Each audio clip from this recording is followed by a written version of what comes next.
Why are you being so mean, Kakin? Izuka Midoriya asked while holding in tears. He was currently standing between a boy that on the ground crying and a group of bullies, one of them being his former friend, Katsuki Bakugu. They had been teasing the kid, so Midoriya stepped to try and help him. If you keep hurting him, I'll stop you myself, he shouted nervously while attempting a fighting stance. Bakugu simply looked at Midoriya with blank eyes before his face morphed into an intimidating expression. So, you still pretend that you're a hero? A quirkless failure like you can never be a hero, Deku, he said with a smile that sent shivers down Midoriya's spine. To make it worse, he slammed his fists together using his explosion quirk to scare him more. Then, the three kids rushed him and they beat him up with extreme ease. After they finished and walked away, all Midoriya could do was stare at the sky with tired eyes thinking one thing. All men are not created equal. 11 years later. As Midoriya entered his class, he was still in awe at the fight he witnessed on the way there. Seeing famous heroes at work and the debut of one was an amazing way to start the day. When he sat down at his desk and began writing notes, the teacher walked up front with a stack of papers. Okay, class. You are all third years and should be thinking about what careers you want. I have some forms for you to fill out, but... he said in a formal tone before throwing all the papers into the air. I know you all want to be in the hero course, he said with almost the entire class responding by using their quirks. As the teacher tried calming them down, one loud voice powered over the rest. Yo, teach, don't lump me with the rest of these extras, Bakugu said with a cocky grin. The rest of the class was in an uproar, shouting their disagreement and anger. Then, the teacher looked at his file and called out something that caught his attention. Says here you're applying for UA. When he said that, the students started whispering their thoughts. The national school? The acceptance rate at that place is 0.2%. It's impossible to get in. After a few seconds, Bakugu stood up on his desk and took a confident pose. That's exactly why it's the only school good enough for me. I aced the mock test and I have the best quirk out of all of you. Once I graduate from there, I will become the most famous hero alive. Even more than All Might, he shouted. Midoriya looked up and put up a small smirk by how determined he seemed to be. He then went back to doing his notes in peace. Hey, isn't Midoriya also applying for UA? The teacher asked. Oh no, he thought at once as he braced himself for what would happen next. Immediately, the entire class started laughing, saying how he couldn't get in by just studying and he wasn't allowed since he was quirkless. He tried arguing against that by saying that they took out the rule, but he was interrupted by Bakugu blowing up his desk. Damn, Deku, you're even worse than the rejects here. Why would they take a quirkless failure like you when they can have me? He asked menacingly. He tried saying something back, but he was too scared to even talk. They soon just returned to their seats. After class, while Midoriya was packing up his things, Bakugu and his two lackeys suddenly showed up and snatched away his analysis notebook. Hey, can you give that back? Midoriya asked while reaching for it. Bakugu simply responded by blowing up the notebook and throwing it out the window. Listen, Deku, I want to be the only person from this crappy school to make it to UA so they know what a true hero is. I don't want you ruining that for me. So just don't apply, or else, he said with a smile that screams anything but good while burning Midoriya's shoulder. Midoriya gave a small meep. As he walked away, he put in one more thing. Hey, if you want a quirk so badly, just hope you get one in your next life and take a swan dive off the roof, he suggested before leaving the room. Midoriya stood there, shaking with both anger and sadness. Soon, he walked outside to find the burnt notebook that Bakugu tossed out. To his dismay, he found it in a small pond with some fish nibbling on it. My dreams have been turned to fish food, he thought as he grabbed his notebook. He then began the walk home, going at a slow pace. Moments of his life began to flash in his mind. Times when he would geek out over All Might, the day he learned he would never get a quirk, and his mom apologizing when he asked if he could still be a hero. Life had been really cruel to him. Soon, he was walking through an underpass. About halfway through, he heard something behind him. When he turned around, all he saw was a huge mound of sludge with a face. On instinct, he tried running away from it. However, the sludge villain quickly jumped him and began taking over his body. Midoriya tried struggling against it, but he couldn't do a thing since the body was primarily fluid. Before he lost consciousness, he felt a blast of air that blew away the villain and saw the silhouette of a man. Midoriya was woken up to someone lightly slapping his face. When he opened his eyes, he was greeted to the face of All Might 6 inches away. You're okay, he boomed. That knocked Midoriya right back to his senses. He quickly slid back's few away while screaming. All Might took little notice in that. Sorry for getting you caught up in that. Normally, I don't get citizens involved, but I just got to this town and navigating the sewers is quite the challenge, he said while laughing to himself. But thanks you, I have caught the villain, he said while showing off a bottle that had the sludge villain inside. Midoriya was simply shocked to have his idol standing right in front of him. I need to get his autograph, he thought while reaching for his notebook. When he opened to what he thought was a blank page turned out to be already signed. Now, I must be on my way, he said while crouching down. Midoriya knew that this would probably be the only chance to talk to All Might, and he still had many questions he wanted to ask. Before All Might could take off, he rushed forward and grabbed onto his leg. 1 second later, he was soaring through the skies at an incredible speed. All Might finally noticed the little stowaway on his leg and told him to let go. After realizing what he said, he told him to hold on until they landed. Once they landed, All Might stepped away and attempted to take off again. Wait, can I ask you a few questions? Midoriya asked when he noticed that he was about to leave. I cannot answer your questions now. I need to go, All Might said in an exasperated voice. Knowing he couldn't ask all the questions he wanted to, he decided on one that has been on his mind for years. Can I become a hero, even without a quirk? He blurted out while looking at the ground. He couldn't bear to look at him after asking that question. It was a stupid fantasy he'd been chasing ever since he was young. However, he didn't care how much far-fetched it sounded. All that matters is that he keeps on trying. He just wanted to see whether his idol thought it was possible. After a couple of seconds with no response, Midoriya risked a glance upwards. What he saw was a shriveled-up man with blonde hair in the spot where All Might was standing. He didn't know how to react to the sight in front of him. Damn it, I didn't want a citizen to know about my true form, All Might said with annoyance. Look, kid, now that you've seen me like this, you can't tell anyone about it. I need people to think that I don't show any form of weakness, he explained while showing his injury. And to answer your question, it's a very dangerous decision. Pros are constantly risking their lives against villains, even with their quirks. So no, I honestly don't think you can become a hero without a quirk. With that, any form of hope that Midoriya clinged on to had just vanished. All Might said something else, but it was simply drowned out by his own thoughts. That was it. Even the top hero says it's impossible. But of course, he had just been holding on to false hope.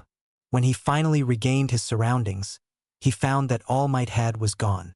So he slowly made his way down the stairs and walked out of the building. He wasn't sure how long he walked, but he found himself in an alleyway. It didn't matter how or why. It all pointless no. His dream had been hacked away and he was left with nothing. Midoriya placed his back against the wall and slid down it to sit down. Better than wandering around. As he sat, he began to silently cry. How many times have his hopes and dreams stomped on by fate? Why can't a single thing just go right for once? Suddenly, a blinding flash appeared right in front of him. The sound of electricity was prominent in the air. There was almost no time to react as the piercing light burned his eyes. Midoriya screamed in agony as he held his hands over his face. After a few seconds, the light faded away and he was able to look at what the flash was. In front of him, a high-tech spherical capsule about the size of his backpack. It was a rich shade of blue with gray linings. What was it and how did it get there? Those questions were on Midoriya's mind as he inched closer to the mysterious object. Upon getting too close, a holographic image appeared, causing him to jump back in surprise. The image was of an old man wearing a lab coat and having a white beard. Hello to the person that is watching this projection, the old man said with a strained voice. My name is Dr. Thomas Light, a scientist in robotics that is far ahead of this time. I don't have that much time before he gets me, so I have to cut this short. There is a man who rules the underworld, an emperor of evil, if you may. He holds terrifying power that cannot be bested by even the most powerful of quirks. The worst part is that he has some form of longevity that allows him to live on for decades. I have been trying to combat against him using robots that replicate the functions of quirks. But all of them have fallen. Even my most powerful creation and Sun Mega Man is no more. I know that there is no way to beat him now, but there is one hope. I have created two devices, one that can merge with a person and grant them abilities superior to Mega Man and the other a time machine to send it into the future. I have no idea how far it will go, but this is all I can do. So I ask of you, please accept this power and stop evil. Whether it be that monster or any other villain, use this to help bring peace to the world. If you accept, insert your hand into the open slot. I hope you can usher in an era of peace. That is my final wish. This is Dr. Light, signing off. After that, the projection disappeared. Midoriya wasn't able to properly digest everything he had just heard. Time machine, powerful villain, robots, bringing peace. It all seemed like something straight out of science fiction. At first, he thought it was just an elaborate prank. But when he thought about it, the device did seem too advanced for someone to make, let alone use for a prank. If this was real, he would be able to live out his dream, becoming the greatest hero and protecting society. Without further hesitation, he placed his left arm in the hole that the man talked about. The second he did, he felt something clamp down very tightly. It was like someone sticking a bunch of needles into his skin. The thing he felt the most was a rushing sensation in his head, almost as if he downloading information. When it was finished, he was able to pull out his arm. What he saw made him gasp in surprise. Attached to it was a blue arm cannon. It had 4 small yellow lamps on the side and a red metal that was in the opening. Amazing! He whispered in awe as he continued examining the device.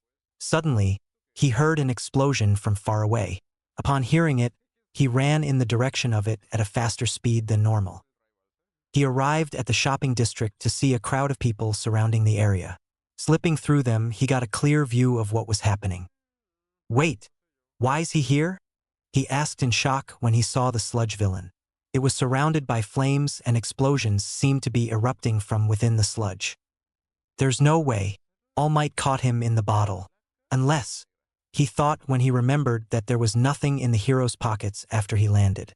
He silently gasped at the realization that it was his fault the villain got loose again.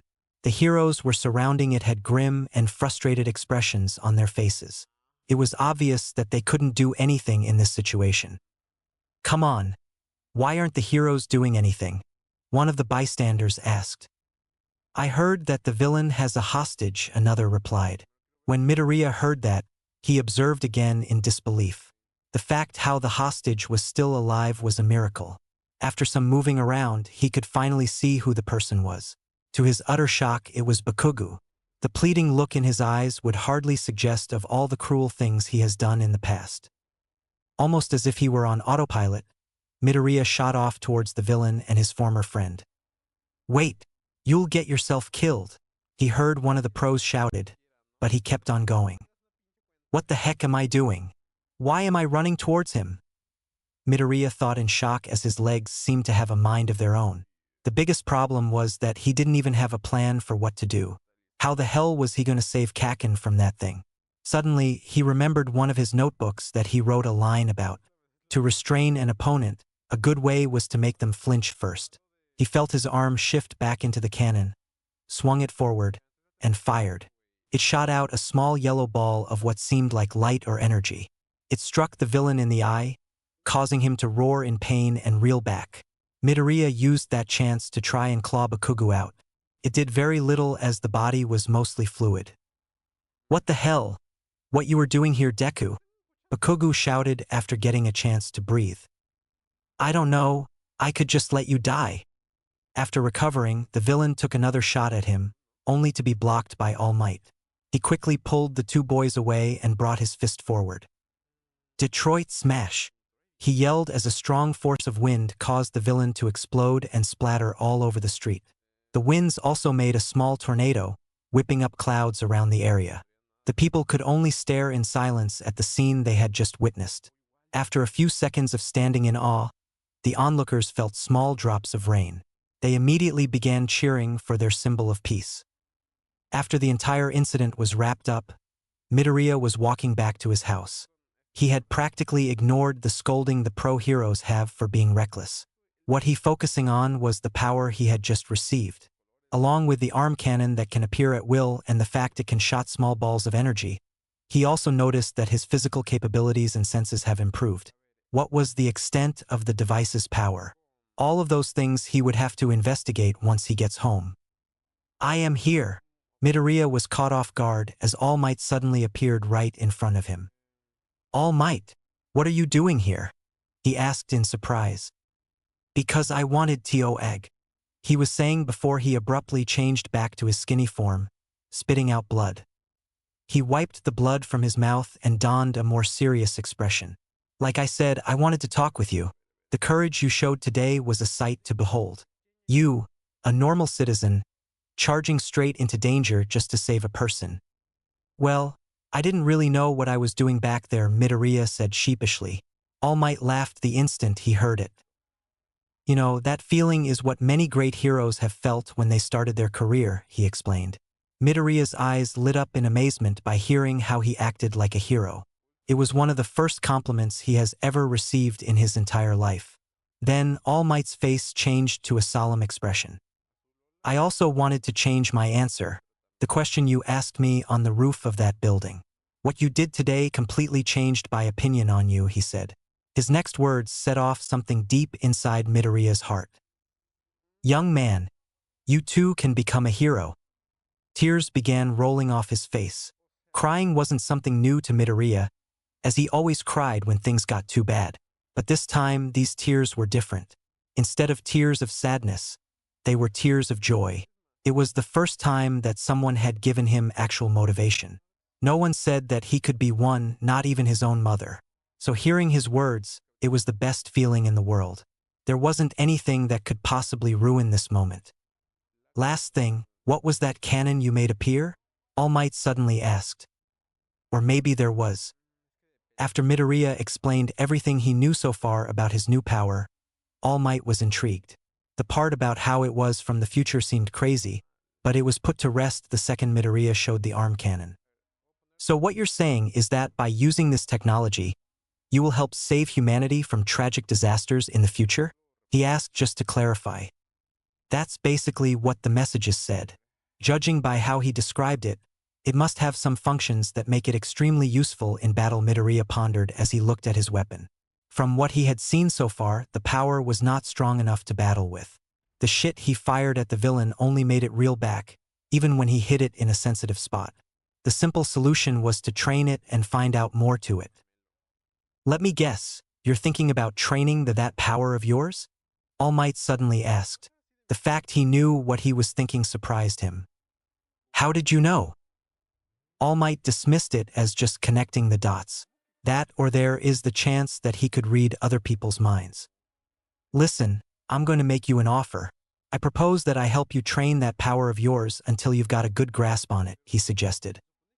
Huh? What? Midoriya screamed in shock. Was there something wrong with his head or ears? There was no way that All Might, #1 pro hero and symbol of peace, had just offered to train him. It had to be a dream or hallucination. Geez, kid, no need to freak out over it, All Might said with a sweat drop. BBB but WWY? Midoriya asked, stuttering over every part of his sentence. Isn't it obvious? The man said that he sent that machine to help prevent conflicts and disasters that will happen. The fate of the world can be decided on how much you mastered the ability. As the symbol of peace, it's my duty to help keep society safe, he explained. Yeah, but still I feel like I don't deserve this chance. Midoriya, it doesn't matter who does it as long as you get the proper training, All Might said with exasperation in his tone. What's important is that you learn the necessary skills to protect society. After that bit of reassurance, his decision was immediate. Okay, I accept your training. I need to learn how to improve my powers so I can rescue. Great, we start tomorrow. Meet me at Dagoba Beach at 5 a.m., All Might said with a grin. The two then walked away to go prepare for the next day. With Midoriya, his excitement level was off the charts. He was so close to exploding in euphoria. While he was fanboying, He failed to notice the small voice in his head say, "Solar charging completed, full suit available to deploy." The next morning, when he woke up to the sound of his alarm going off, Midoriya looked around groggily. His entire room was so dark that no one could see anything. While that normally be the case, he found that he could see everything clearly. Probably just another ability, he thought as he got off his bed. Within a few minutes, he brushed his teeth, changed into a pair of clothes, and was currently eating breakfast. All those he did as silently as possible to avoid waking up his mother, whose soft snoring could be heard. After he finished eating, he quietly walked out of the apartment and began to jog towards his destination. After about 10 minutes, Midoriya had just reached the beach where All Might asked him to meet. It was 3 miles away from his apartment. Normally, he would be completely winded and on the ground from just doing 1 mile. His body was never the athletic type as he mostly focused on writing notes rather than exercise. Even then, it would take about 10 minutes to complete it. But now, he didn't even feel exhausted at all. It was like he could run back and forth from his home before he even felt tired. Added to the fact how he was about 3 times faster to how he normally was, the physical boost was amazing. When he got a good look at the beach, he was surprised to see it completely covered in trash. Had All Might not told him it was a beach, he would have thought it was a junkyard. A few minutes later, All Might pulled up in an old pickup truck. He was shocked to see Midoriya there so early. "Young Midoriya, how did you get here so early?" he asked. "I expected you to show up a couple of minutes after me." "Not before me," Midoriya simply shrugged his shoulders. "Maybe it has something to do with that power I got," he speculated. "I noticed how I was faster than normal when I ran. That's some boost for a piece of tech. Speaking of which, we should try seeing what you are capable of right now," All Might suggested. "Try using that cannon so we can gauge how strong it is." Midoriya nodded and willed the cannon to appear. In a flash of blue light, he saw that it had appeared as it had before. However, something new happened as well. A light blue suit had covered his entire body from his neck all the way down to his ankles. Over it were blue armor pieces on his arms, legs, and pelvis. They kinda resembled bulky gauntlets. As a finishing touch, a blue helmet with light blue blocks gutting from the top and the side of it. Both Midoriya and All Might were speechless to the sudden change. "What the hell?" they both yelled at the same time. The shock lasted for a few seconds before they calmed down. "What's up with this suit? It didn't appear yesterday," Midoriya said as he began his signature muttering. "There has to be some sort of explanation. Maybe it has to do something with how long it's been with me, like if it needs a certain amount of time to form it to my size. Or it could have something to do with how much energy it needs, which again has to do with the amount of time he had thiswy thasto havi some way to gather energy, yother than a battery source. It cold possibly thfudaiter solar power butit duisanthaviani form of solar panels." Slowly, his words blended into a heaped-up pile of incoherent sounds. It was starting to freak All Might. "Cut it out," he yelled after it went on for a few minutes. That snapped Midoriya back to reality and he blushed after realizing what he did. "Sorry, bad habit of mine," he said while scratching the back of his helmet. "I tend to mutter when I analyze something. It's become something I just do without thinking." "Fine, back to the main issue. This suit could be a completed form or something, similar to how I change when I use my quirk. Maybe it could make your attacks stronger than last time." "Okay then, now to find a target," he thought to himself. He searched around for an object that was good for shooting at. His eyes fell on an old fridge on the sand. Bringing his arm up, he aimed and fired a shot at it. As he had seen before, a bullet made of energy shot out. When it hit, a small dent appeared. "So a single shot is strong enough to put a dent in metal," All Might pondered impressively. On the other hand, Midoriya felt somewhat disappointed. He expected some more damage to be done. The shot wasn't that strong, so it had to have some upside. He tried thinking of some examples that could relate to his weapon. It could possibly work similarly to guns. They had some trade-offs when it came to how they fire. Thinking about semi-automatic guns, he readied his arm again, aiming at the lower half. This time, he fired a couple of shots in rapid succession. They all hit the same spot, making a dent bigger than the first one. "Impressive, young Midoriya. You figured out how to identify the weaknesses and strengths of your abilities. That's one of the first steps to mastering any skill," All Might congratulated while clapping him on the back. The next step is to find different ways utilize it. A good way I found to train it was to try and visualize how it feels like when you use. Try making some image to help you understand. As he closed his eyes to concentrate, he tried remembering what it felt like when he fired off a shot. After a few seconds, he started talking. It felt like firing a slingshot. When I prepared to fire, it was like I was pulling back the rubber band, he explained. All Might just stared at him with a questioning expression. A slingshot? Interesting example for power that is tech-based. Okay, we'll use that example.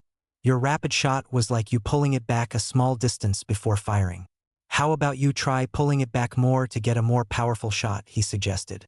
As soon as the words left his mouth, Midoriya was already in firing position. He began charging his cannon for a few seconds.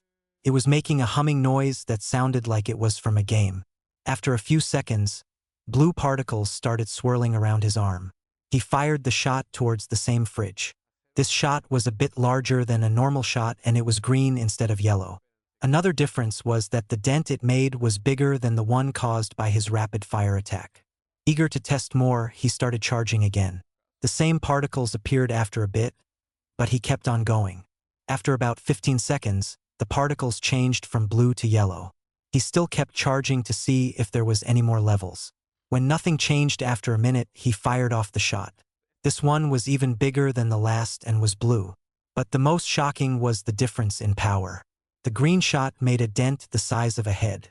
The blue shot made a dent the size of a person. It even knocked the fridge over.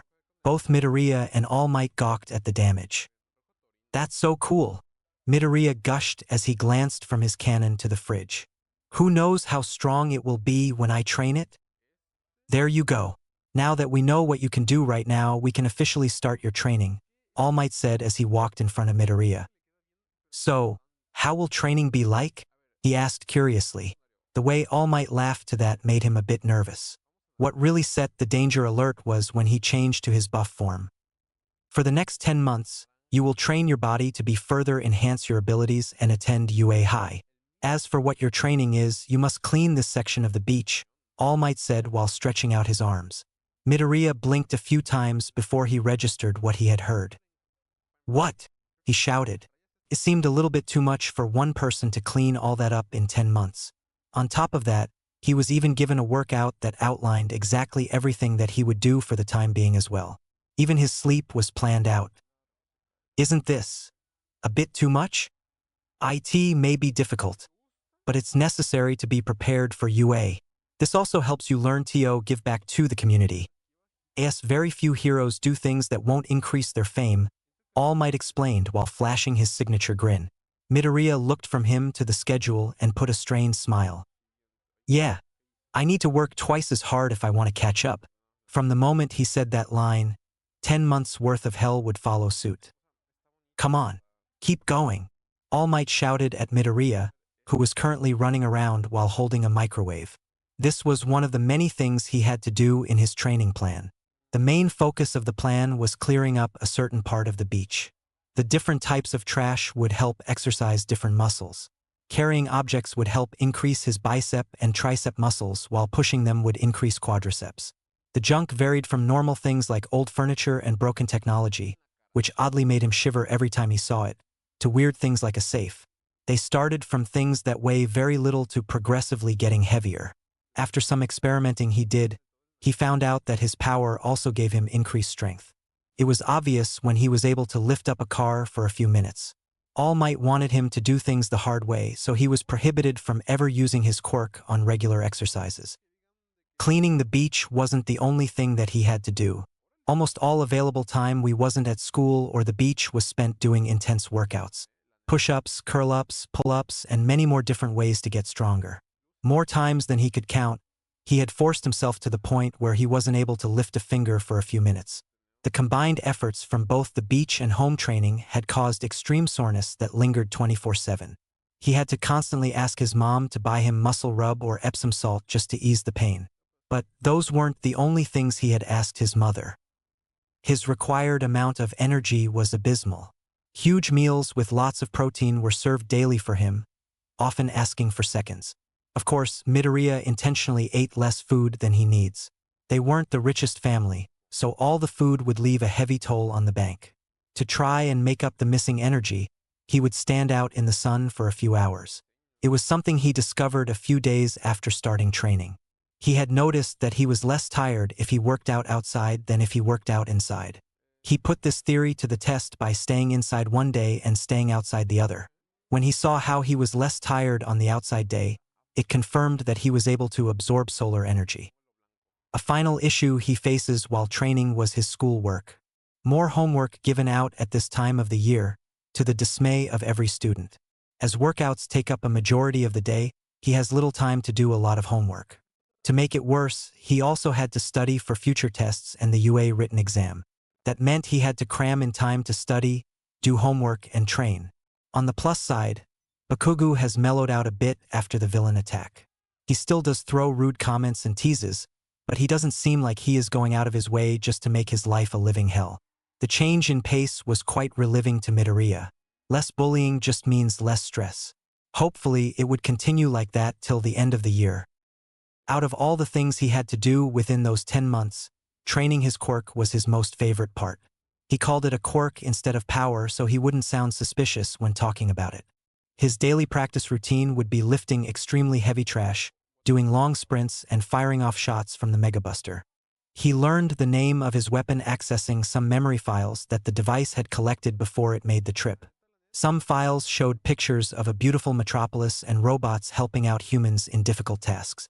It was amazing to see how robots were able to coexist along with people. However, other files showed that same city being ravaged and destroyed by attacking robots. From what he had learned, those were the robot masters that Dr. Wily made. They were robots that had different attributes and skills. Dr. Light wanted to stop him from causing any more mayhem, so he built a robot named Mega Man. Mega Man would time after time stop Wily's plan, only for him to make another scheme. Now it makes sense why he sent back the device. He thought after seeing the files. He wanted to see a world like that, just more peaceful. Seeing it made him more determined to reach his goal, to become the greatest hero and change the future. Back to his training, he was able to learn new things about his quirk. The first thing he learned was how his physical strength in his human form was correlated to the physical strength in his Mega form, which he dubbed after his predecessor, Mega Man. As he got stronger and faster from regular training, his quirk would make his form even more stronger and faster. About halfway through, he was able to increase the amount of time he could lift a car from a few minutes to half an hour. His max speed at the moment was able to keep up with a moving vehicle going at 25 miles per hour. That training exercise was one of the funniest things. The look on All Might's face was priceless when he saw Midoriya running alongside while he was driving. Other than his physical capabilities, the Mega Buster improved as well. His shots were slowly getting stronger. A regular shot only made a dent the size of his eye. Now it grew to the size of his fist. Multiple shots were able to make a dent as big as his head. Along with those, charged-up shots got better than before. The most notable part was the small decrease in charge time. To charge up to the first level would normally take about 7 to 8 seconds, while a second-level shot would take 15 seconds. After quite a while, the time decreased to about 5 seconds for level 1 and 13 for level 2. The power increase was also noticeable. The level 1 shot only got a bit bigger than his head. Level 2 was the opposite, as it tore of about a quarter of a fridge. There were some new functions that he discovered during the training, such as finding out that the voice in his head was a computer unit, which he called mental programming, MP for short, that helped increase his mental capacity and the ability of not having to breathe while underwater. But the most amazing thing he found out was that he was able to copy quirks. No joke, he could replicate almost any quirk. He learned this ability when he was at home. His mother, seeing how he was always sore, offered to give him a massage. Naturally, he tried to decline it, saying that she didn't have to do it. However, she won that argument and got him to lay down on the couch. Before she started, she used her telekinesis quirk to grab the bottle of muscle rub that was kept handy. Midoriya mentally chuckled at seeing her use it. Funny how a few months ago, I couldn't do anything unique since I was quirkless, he thought as his mother began to massage his back.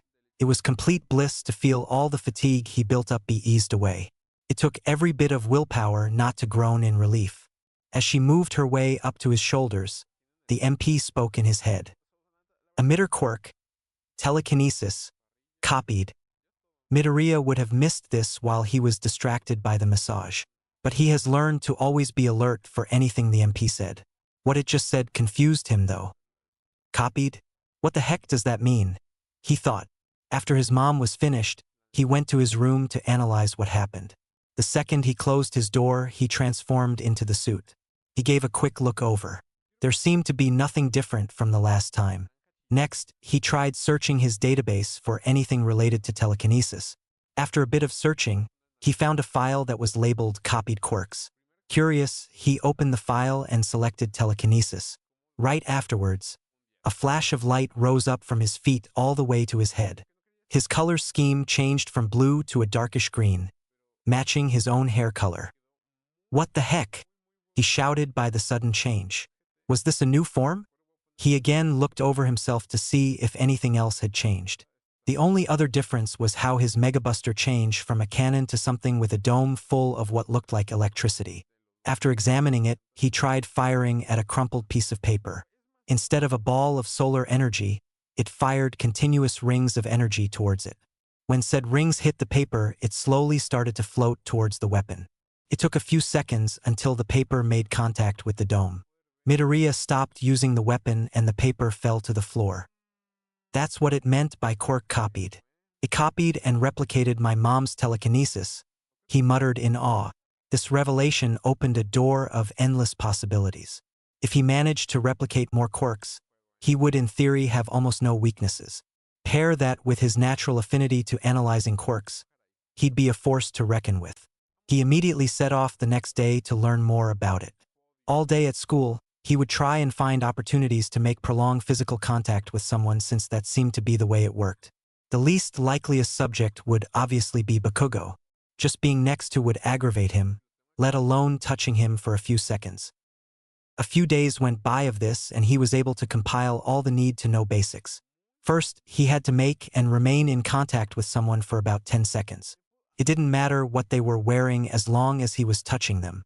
Second, said person had to be in a positive or neutral mood to work.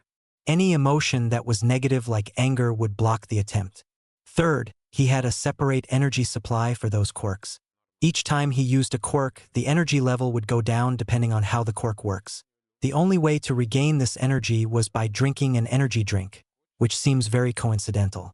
With all that in mind, he decided to delete the quirks that he deemed had no use, which was practically all of them. The only ones he had left were his mom and by the luckiest of chance, Kaken. It was a miracle how he managed to fulfill all the requirements without dying. Deleting his quirk would basically be like throwing away $1 million. All of those were things Midoriya went through in 10 months. After the 10 months were over, the same day as the UA entrance exam, he had accomplished his end goal. His body was in much better shape and he gained more control over his quirk. On top of that, he even managed to not only clean one part of the beach, but the entire beach. As All Might looked at the product of training, he was thoroughly impressed.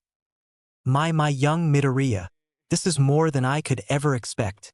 You went above and beyond my expectations and have shown amazing results. Well, it was thanks to your guidance and support that I was able to get this far.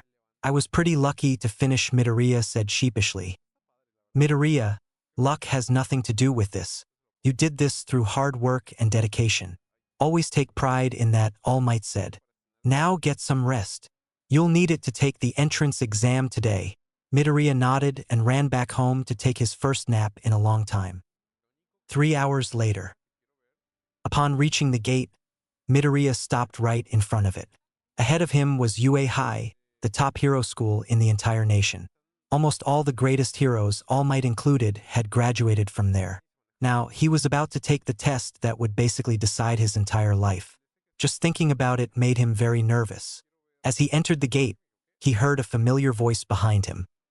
Out of the way, Deku Bakugo walked by with his usual miffed expression. Instinctually, he moved out the way to try and avoid any conflict. Bakugo simply just walked past him without a second glance. Once he was out of range, Midoriya sighed. Geez, just hearing Kaken makes me try to avoid him. I should focus on the exam rather than him. He turned towards the entrance and took his first step to becoming a hero, only to trip on his own foot. Guess I'll die, he thought as he was about to faceplant on the concrete. So much for being the savior of humanity. Right before impact, he felt a hand touch his back and he suddenly stopped falling. After looking around, it turned out he was floating and weightless. The hand that caught him turned out to be a girl. She had chestnut-colored hair that was styled in a bob cut. Her cheeks had a natural pink blush and she had a huge smile. The worst thing was that she was cute. Way too cute. "Sorry for using my quirk on you. It would be bad luck if you fell before the exam," she said while clapping her hand together. When she did that, he suddenly felt his weight return. He would have speculated what her quirk was, but he was too distracted by the fact that a girl was actually talking to him. He tried to get some words out, but they would just get stuck in his throat. He silently cursed his MP for not giving him the skills to not be awkward. The girl didn't seem to notice his internal struggle and walked away after waving goodbye. At least some girl acknowledged me for once, he thought sourly. He then quickly rushed into the building to take the exam. 2 hours later. After the written portion was finished, they were asked to follow a pathway. He soon found himself in a huge auditorium with seats that were arranged in stairs. After consulting the ID card he received at the entrance, he located his seat amongst the rows of them. Because of his amazing luck, he found himself sitting right next to Bakugu. The boy hardly acknowledged the green-haired as he was just waiting for the damn thing to start. Suddenly, spotlight turned on from above the examiners. They focused on the stage where one man was standing. He had yellow hair that was curved at the back of his head and was wearing a metal device in his neck and some leather clothes. Seeing his signature hairstyle and speaker set, Midoriya instantly recognized the man is the voice hero, Present Mike. While he was busy fanboying, Present Mike started his speech. "Hello listeners and thank you for tuning in," he shouted. "Can I get a hey?" Silence. The entire audience gave no form of response. "Excellent response. I will now give you all the rundown for the practical," he yelled again, this time asking for a "yeah." Again, all the examiners remained dead silence. After muttering something about a tough crowd, Present Mike resumed his speech. "For the exam, you will be facing in a 10-minute mock urban battle. Depending on what your examiner number will decide which area you'll be testing in. Okay? Their splitting is up so we can't work with friends," Bakugu suddenly said, which caught Midoriya by surprise. Upon closer inspection, he saw that both of them will be in separate areas even though their numbers were one after the other. While Bakugu was cursing about not being able to destroy him, Present Mike continued his explanation. "In each arena, you will find 3 different types of robots. The point values you can earn are 1, 2, or 3. Destroying the robot will earn you said amount of points. Destroy as many robots as possible to increase your score," he explained. "I have a question," a voice echoed out from the crowd. A spotlight came down from where the person was sitting. It was a tall guy with short navy blue hair, glasses, and a stiff posture. "In the pamphlet you have listed 4 robots. If this is a mistake on official UA material, then that is shameful. We are exemplary students and we expect the best from Japan's top school." Suddenly, he turned around and pointed straight at Midoriya. "And you have been muttering the entire time. Stop it. If you are going to take this as a joke, then you should leave," he scolded. Midoriya meeped an apology and tried to shrink back into his seat. Unfortunately, the others were laughing at him for being called out. Not the best way to start an exam. After a few seconds of this, Present Mike quieted the laughter. "Thanks for your question. Examinee 7111. The 4th robot is worth 0 points. It's more like an obstacle than an enemy. Each area will have 1. It is made to go crazy in narrow spaces. I suggest you try to avoid it during the exam. It's not that it's impossible to beat, just that there is ultimately no point in taking it down. Thanks you and sorry for the interruption." The boy bowed deeply before sitting back down. The light above his head turned off right afterwards. "That's all I have to say. As a farewell gift, I give you our school motto. Napoleon Bonaparte once said, 'A hero is one that overcomes life's misfortunes.' So go beyond. Plus ultra," he shouted. With that, They made their way out of the auditorium and filed on to separate buses. During the bus ride, Midoriya was busy trying to calm his nerves and do a quick diagnostics to see if he was in peak condition. Health, full. Solar energy, full. Weapon energy, full. Nervousness, off the charts, he thought worryingly to himself. His body may be ready to go, but his mind was a complete mess. Not even the MP unit could change his personality. He would have to depend on his own mind to bring it up. When the buses reached their destination, everyone was shocked at the size of the testing area. Just one of them was the size of a city, complete with roads, buildings, and even skyscrapers. The amount of funds necessary was too large to calculate by yourself. Back to Midoriya, he was looking around nervously to see who he was testing with. His eyes fell on the brown-haired girl from earlier. He never got the chance to thank her for catching him from an embarrassing fate. As he started walking over to her, he felt a hand clamp onto his shoulder. His brain quickly analyzed the hand. Strong, firm, fingers close together suggesting a formal posture. Oh no, he thought as he knew who the person was before he even turned around. When he did, like his suspicions told him, it was the navy-haired boy that called him out. "What do you think you are doing? She is obviously trying to calm herself for the exam. Were you trying to distract her and ruin her chances of passing?" he asked in a strict tone. "What? Of course not. I just wanted to thank her for something she did earlier." Midoriya tried explaining his reason, but the boy seemed to have already written him off as a troublemaker. By the looks of it, the entire crowd seemed to mark him off as a weak person or one less rival. He hated the fact despite his power, his personality came off as someone weak.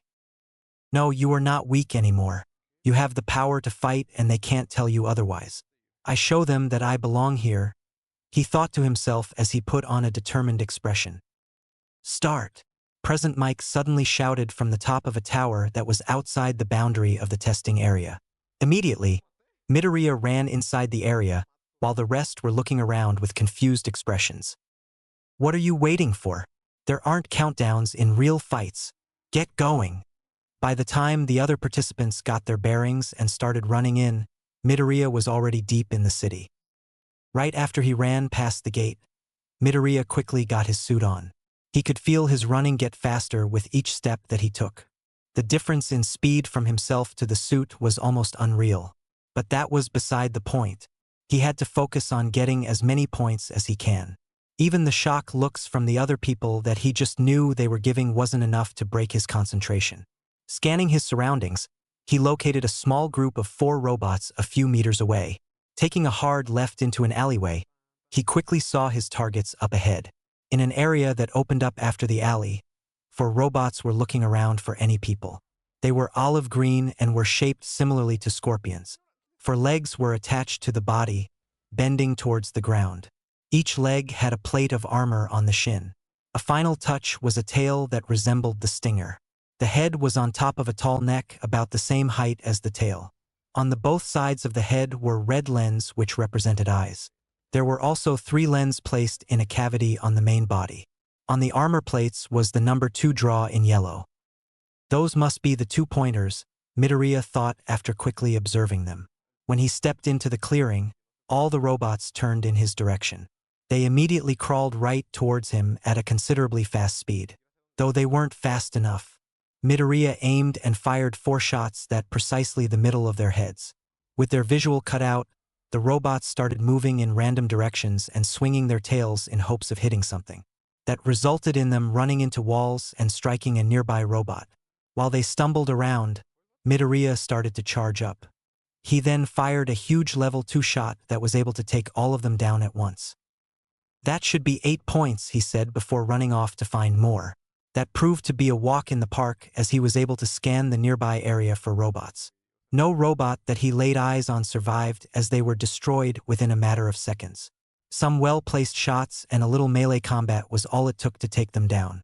On the occasion, he would run into another examinee who seemed to have trouble. Naturally, he would just kept running. But something in both his mind and MP told him that he should help. So he would often block the robot's attacks to allow the person to either run or take it down. Most choose the former, which was good for him as he basically was rewarded free points. The robots themselves were not difficult nor complicated. They were simply just programmed to attack anyone they see, which made a great opportunity to exploit. The one-pointers were the weakest, but also the fastest as they moved around on one wheel. Even so, they still couldn't keep up with his speed.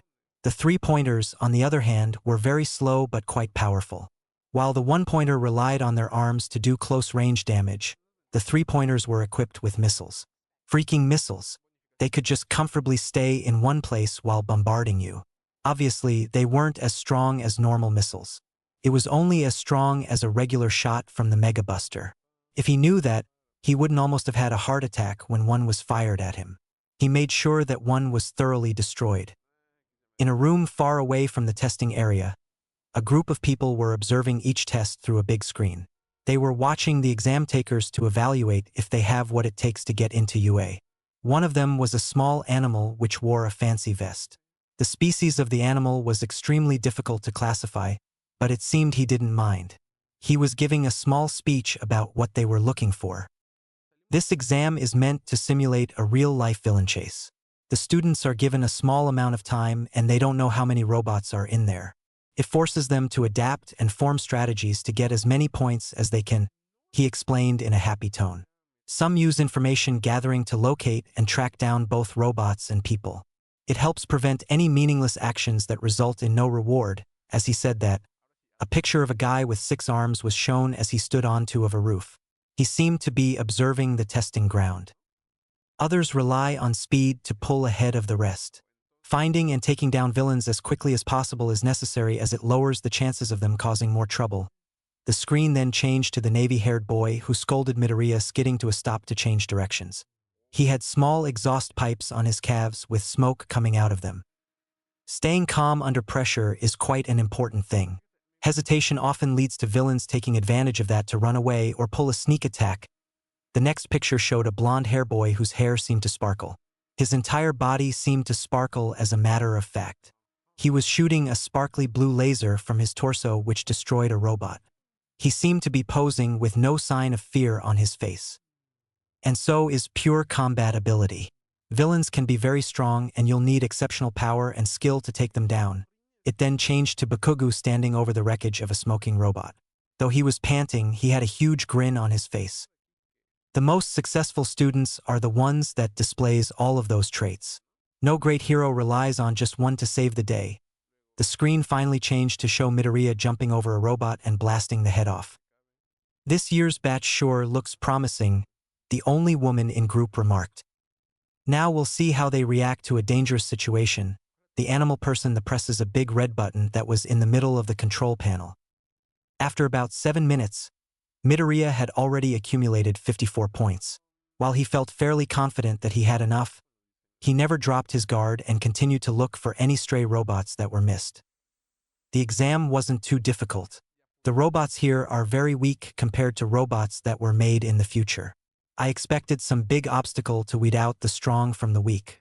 Looks like this was a piece of cake, he thought as he jogged at a leisurely pace. All he saw now were just people running around trying to get extra points. Of the few was the nice girl who helped him. She called out that she had 28 points, and the navy-haired boy who called him out, he called out 45 points. Both impressive, but not enough to match his score. Danger! Large incoming robot. Ha! He thought before a huge column of dust rose up from in front of him. The ground suddenly began trembling like an earthquake was happening. Everyone stopped what they were doing and looked in the direction of the source. A huge shadow loomed from within the veil. When the dust finally cleared up, everyone's jaw dropped. You have got to be kidding me. They call this an obstacle? Midoriya yelled while pointing toward the zero-pointer. Said robot who was a literal behemoth. It was taller than most of the buildings with arms that gripped the edge of the roofs. The wheels, which were designed like tanks, took up the entire 2-lane road. On its gigantic rectangle head, there were 8 small red lenses, which of course were huge when compared to a person. The entire thing was scary enough to make a full man wet his pants. While no one actually did, they did not hesitate to run away at full speed. Most of them were screaming like little girls, even though some were guys going through puberty. Midoriya was tempted to run away, but he had to make sure no one got hurt either. Though the thought of staying anywhere near the zero-pointer wasn't comforting. Just one aspect of being a hero. He quickly started scanning the area for any heat signatures. After a few glances, no signals showed from under any piles of fallen rubble. Seeing the area confirmed, he was about to leave when, "Ow!" A familiar voice came from behind him. He turned around to see the nice girl under a pile of rubble, which was also right in front of the robot's treads. He hadn't checked there since he thought no one would be that close. Big mistake on his part. It had landed on her leg and she was obviously in pain. As she tried to move the rubble to no avail, he remembered what she said earlier that morning. It would be bad luck if you fell before the exam. He then quickly dashed right towards her. If he was to be a hero and savior of humanity, there was no way he could not help someone in trouble. In a few seconds, he was already in front of her. She looked up in surprise to see someone that came back for her, especially wearing such a strange outfit. He glanced up ahead to check how far the zero-pointer was. It was almost upon them, so he had to act fast.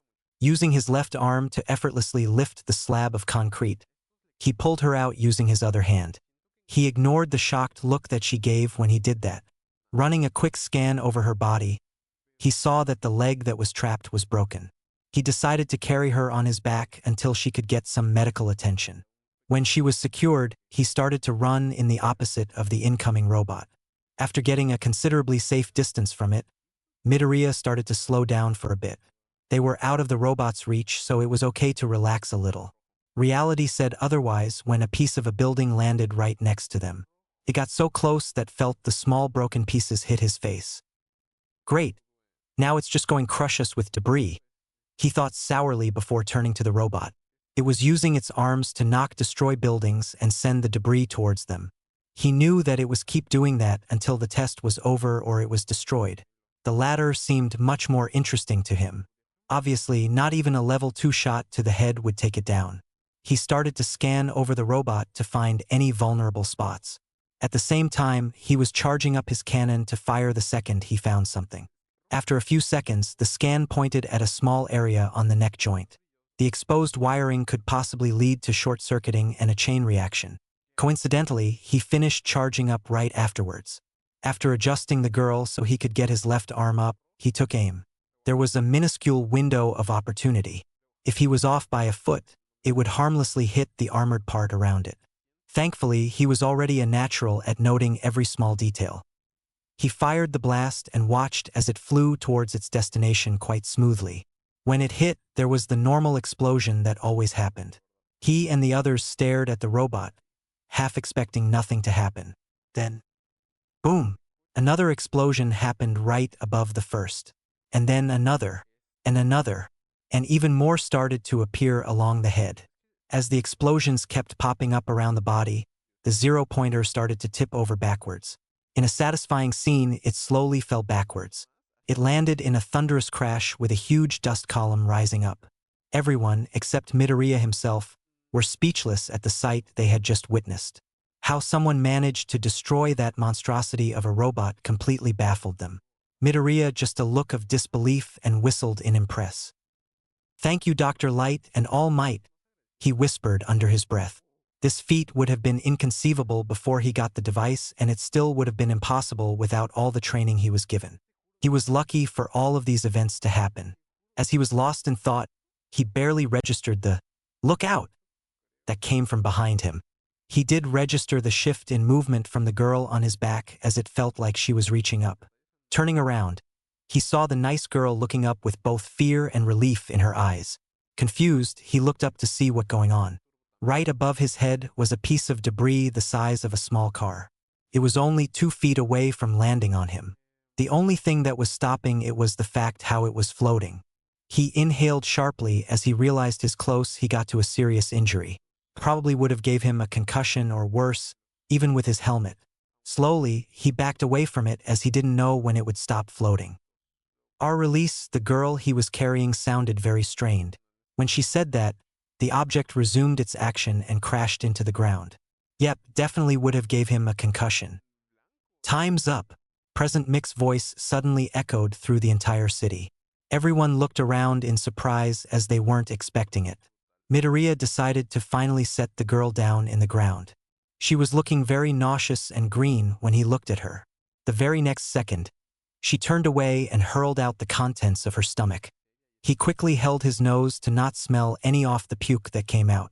Awkwardly, he rubbed her back in an attempt to make her feel better. It didn't make the entire thing less gross than it already was. After about a minute of puking, she finally stopped and was panting heavily. Thanks for saving me, she said weakly between breaths. It was no problem. I just consider it as a thank you for helping me this morning, he replied.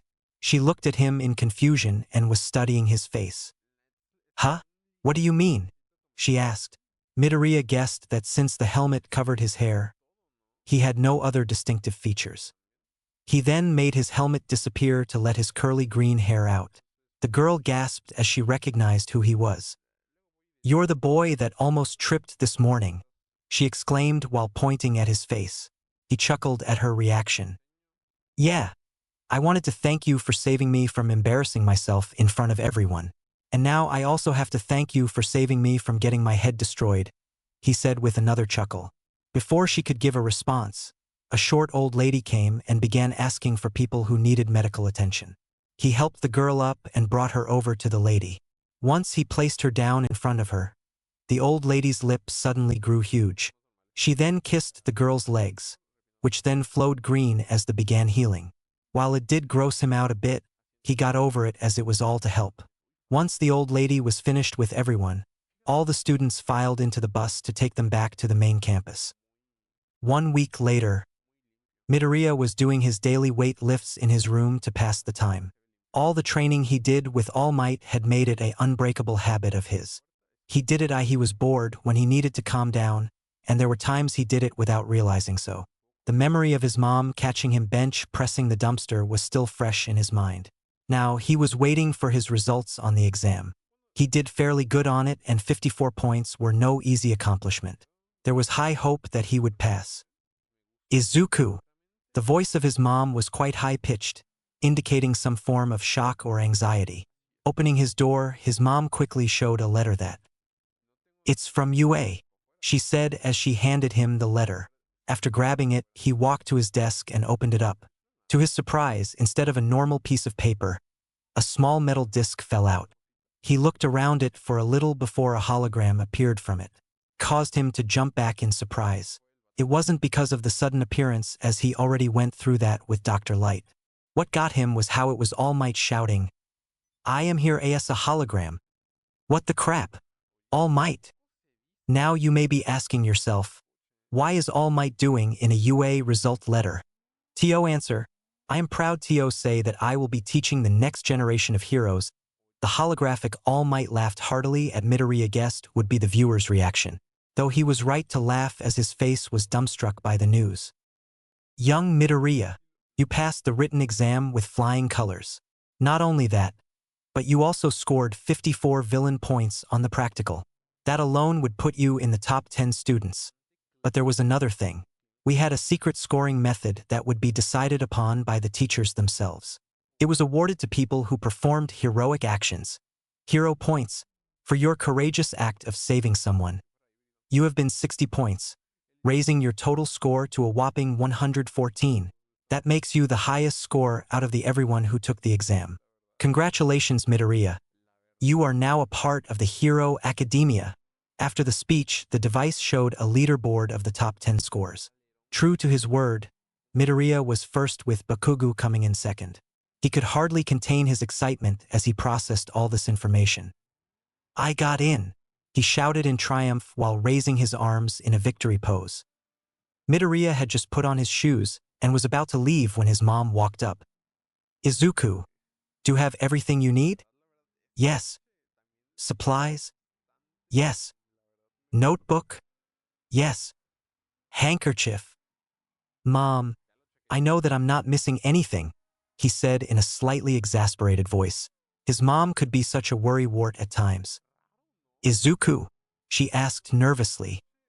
Yeah. I just wanted to say that I am so proud of you, she said with a small smile. Midoriya returned an embarrassed smile as he said goodbye. He walked out of the apartment and began to jog towards the train station. He wasn't able to go as fast he wanted to because of the UA uniform he was wearing. The pants were too long, constricting, and clean to run in.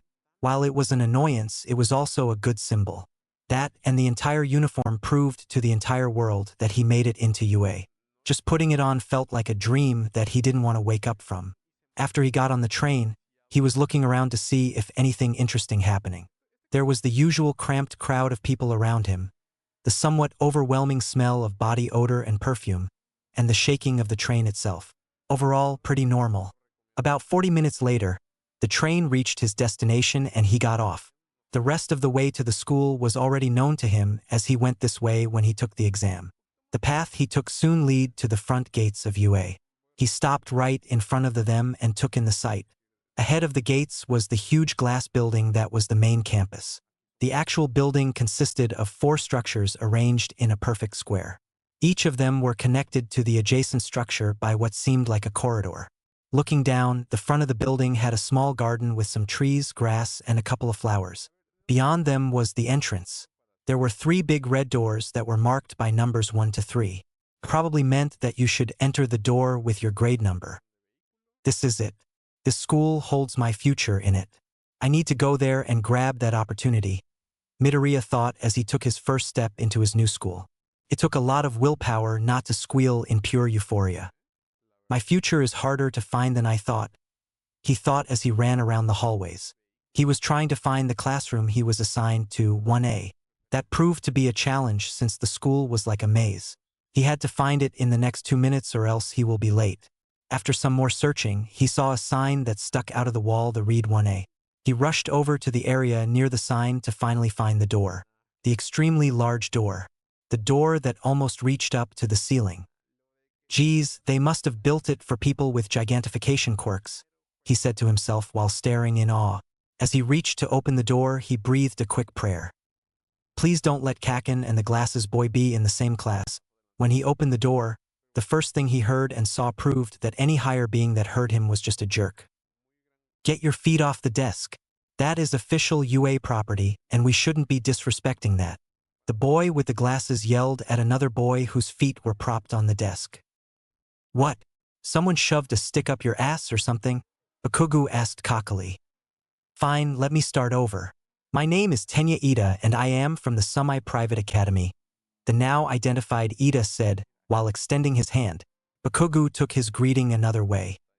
Semi-huh. So you think that makes you better than me? I gonna have fun blowing your head off this year, he said with a menacing tone. What? You dare threaten me? Your own classmate.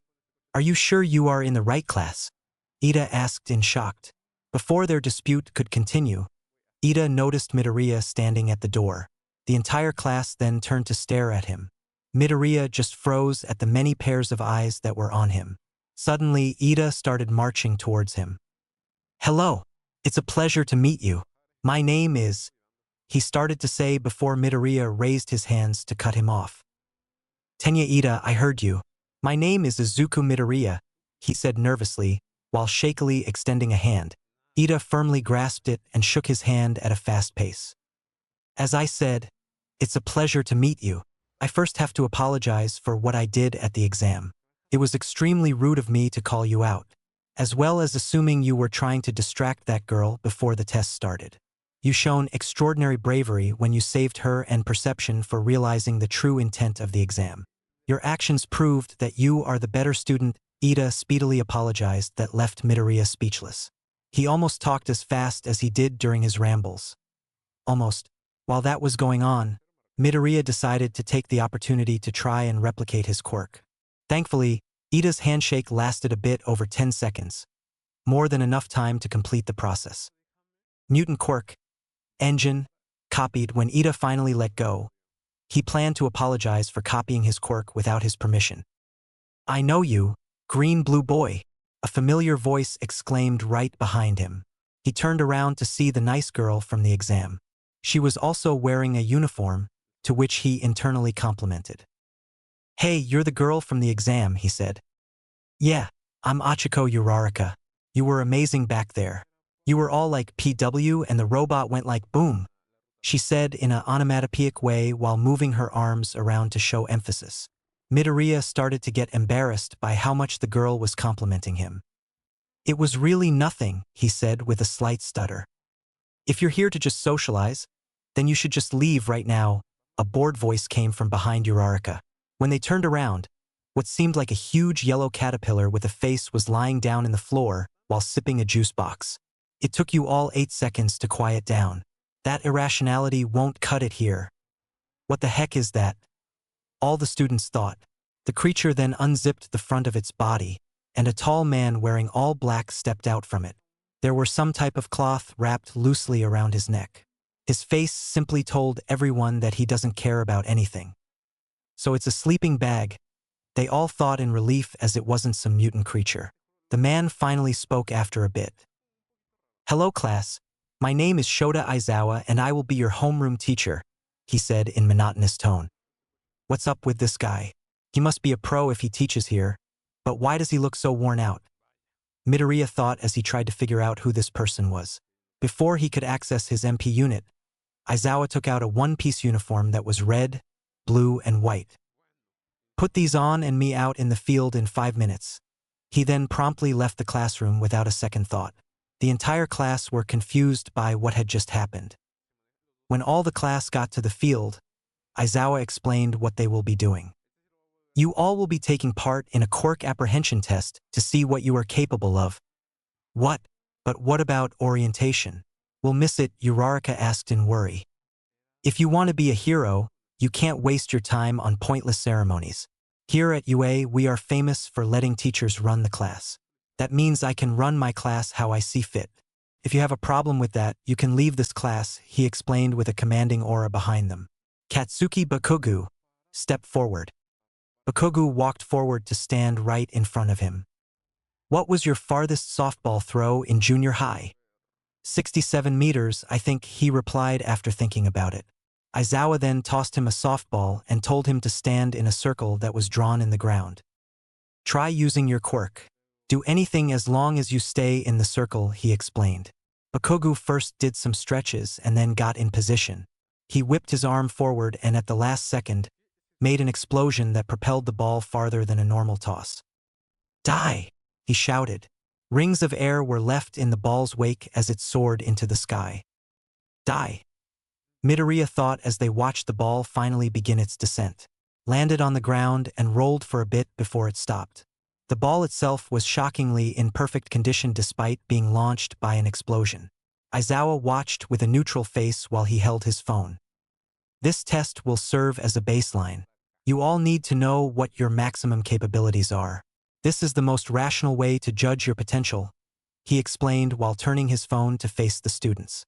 It read 705.2 meters on the screen. "No way, that's crazy," the yellow-haired boy said in awe. "We can use our quirks as much as we want? This will be fun," the pink-haired girl cheered. Though no one noticed, Aizawa's face changed into a frown. "You think this is just fun and games? That your time here will be easy? For the next 3 years, UA will throw challenges meant to break you. If you think this test will be fun, then let's add a new rule. You will take and be scored on 8 physical tests. Whoever comes in last will be deemed to have no potential and be immediately expelled," he said with a devilish smile forming. Most of the students had the same reaction. "What? But that's not fair. This is only the first day, we can't get expelled like that," Uraraka argued. "Life's not fair. Natural disasters, large-scale villain attacks, catastrophic events that wipe out whole cities. We can't choose what will happen in the future. A hero's job is to adapt to it and resolve it," he countered. "So you better give this your all. Go beyond, plus ultra style." 50-meter dash. The first test was quite a simple one. How fast can you complete 50 meters? 2 people would go at a time and a device at the end would call out the time they got, which was accurate to 1/100th of a second. The first 2 to go was Ida and a green-haired girl who looked a little like a frog. They lined up at the start and began when the device gave the start off. Ida was running quite fast in long strides with the engines on his calves shooting out air. The frog girl was hopping long distances and landing before resuming the cycle. Ida finished first with a time of 3.04 seconds while the girl got 5.58 seconds. Ida cursed under his breath something about a second gear. Next was Uraraka and a blonde boy with a tail, which made Midoriya look twice. Before they started, she touched her clothes and her shoes. When they began, Uraraka was running normally while the boy used his tail as a springboard. He claimed first width at 5.49 while Uraraka got a slow time at 7.15. Still, she seemed quite happy with her time, saying how it was still faster than junior high. The next two were the pink-haired girl who unintentionally got all of them in this predicament and the sparkly blonde French boy that Midoriya recognized from the exam. As the both got ready, the boy turned around with his hands behind his head and crouched. When the start was called, he jumped as fired a sparkly blue laser from his belt that made him fly. The pink hair ran normally. Midway through, the boy's laser fizzled out and he stumbled to the ground. He quickly got up and shot another beam, but his opponent already passed him and got there first. With his time of 5.51, he made some comment about his quirk and stomach. Finally, it was Midoriya's turn to go with Bakugo. As he walked to the starting line, he materialized his suit on. Everyone except Uraraka, Ida, and Aizawa were completely shocked. "What the heck? What is that?" the yellow-haired boy asked in shock. "It's just my quirk," he answered casually. The student's reaction wasn't unexpected. It's not every day you see someone change into a blue suit. Though the bigger issue was the look that Bakugo was giving. It was a mixture of shock, disbelief, confusion, and loathing rage all in one face. It sent a slight shiver down his back. Now is not the time to get overwhelmed. It's time to not get expelled. When he stood ready, an idea came to mind. Maybe I should try the new quirk I copied, he thought. He quickly activated the engine quirk and watched as the change happened. His bodysuit changed from light blue to a clear white. The gauntlets, leglets, helmet, and briefs changed very little from a deep blue to navy blue. Biggest change he saw was the exhaust pipes around his ankles and at the bottom of his feet. Other differences were that his helmet changed shape to be more aerodynamic with a visor in front of his face. His MP unit quickly did a scan and informed him all the basics to the suit. At this point, you could officially say that everyone was shocked, even the teacher. "Where the hell did that come from?" the same boy asked again. Everyone was too surprised to even say a word. Aizawa raised an eyebrow to it. All Midoriya could do was give a apologetic shrug. The look Bakugo was giving him just got more worse. Why wasn't the device starting already? Almost as if it read his thoughts, the device gave the alert to get ready. Ignoring all the looks, Midoriya kneeled forward so that his back knee almost touched the ground. That earned confused expressions from everyone. No one noticed the heat building up in the exhaust pipes. "Go!" The second the word was spoken, everyone understood the strange position he was doing. Fire came out his feet and he shot forward like a bullet. His legs slid across the ground and his body was kept low to decrease air resistance. Bakugo tried using his explosions to boost himself. But alas, his attempt was futile to the speeding opponent. Midoriya flew past the finish line as the device called out his time of 2.08 seconds while Bakugo got double the time at 4.15. Almost everyone's jaw dropped at what they just witnessed. "You have to be kidding me." That was the only thing said in the silence. Midoriya wasn't paying attention to that and had deactivated the quirk. Checking the weapon energy for it, he saw that 1/6 of the total energy was gone. Though suddenly, "Damn it, DKU. You better start explaining that where you got that fucking quirk." Bakugo shouted as he charged towards him with explosions forming on his hands. Right before he got there, the explosions suddenly stopped as a cloth restrained Bakugo. Looking at the source, they saw Aizawa was holding the cloth while his eyes were glowing red. "I hate using my quirk too much as it gives me serious dry eye. So you better calm yourself down before I expel you," he threatened. Upon closer inspection, Midoriya saw a familiar pair of golden goggles around the hero's neck. He recognized him as the Eraser hero Eraserhead. After finally not trying to lunge at Midoriya, Bakugo just glared at him and walked back to where he was standing. Nodding to himself, he walked back to the group of students. Aizawa then cleared his throat and called the next pair. Grip strength. The students had moved from outside the field to inside a gym. They were given devices that would measure how strong their grip was. Once Midoriya was given his, he squeezed the handle as hard as he could. After a bit, he heard a beep come from it. Stopping his effort, he glanced at the screen to see what his score was. The screen read 480 kilograms. He whistled in impress as he knew that was way above average. He was about to share his score with the teacher when he heard someone shout. No way. 540 kilograms. Dude, you are such a beast. The short ball hair his exclaimed in excitement. Turning around, he saw that the person was the tall masked guy with 6 arms. He had 3 of his hands wrapped around the handle, giving him extra force. Midoriya wasn't jealous at all for the guy.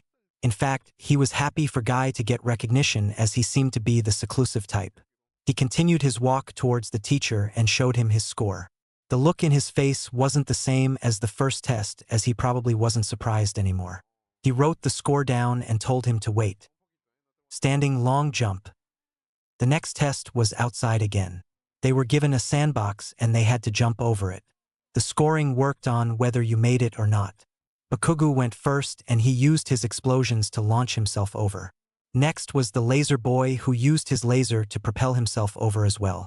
When Midoriya came, everyone looked at him with observing expressions. It was honestly starting to creep him out. He took 2 steps back and ran forward. On the last step before the sandbox, he jumped up. He actually got pretty high, so he did a flip or 2. Landing neatly at the other side, he extended his arms out to do the cliché landing pose. Aizawa muttered something about showing off. Repeated side steps.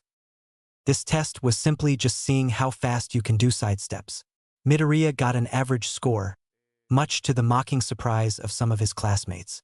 The person with the best score was the boy with balls for hair. He placed the balls down on either side of him and bounced off them. He made sure to expressively rub it in Midoriya's face. Ball throw. This test was actually the one Bakugo demonstrated at the beginning. You had to take a softball and throw it as far as possible. As long as you stayed in the circle, you could do anything. When Uraraka was up, she looked at the ball and touched it with her 5 fingers. It momentarily glowed in a pink light. She lightly lobbed it into the air and it slowly rose up. And it kept rising. It was just floating up continuously before it was out of sight. Aizawa then turned his phone towards the class, to which it showed the infinity symbol. Infinity? A few of the students shouted. As people were talking about it, Midoriya's name was called to go next. Immediately, everyone dropped what they were doing and focused on the boy. Lord, did they love making him feel awkward. As he stood in the circle, he weighed his options. In his normal form, he would only get a slightly above average score.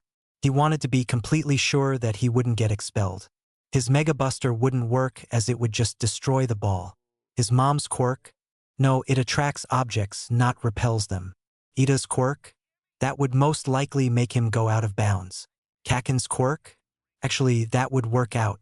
He then transformed his to his explosion quirk. This suit had a red bodysuit with small white lines bordering the armor pieces. The actual armor pieces were a bluish-purplish color that was extremely satisfying. The helmet had 2 white circles on top with green dots in the middle, resembling a pair of goggles. On the back were 3 red triangles that looked like an explosion.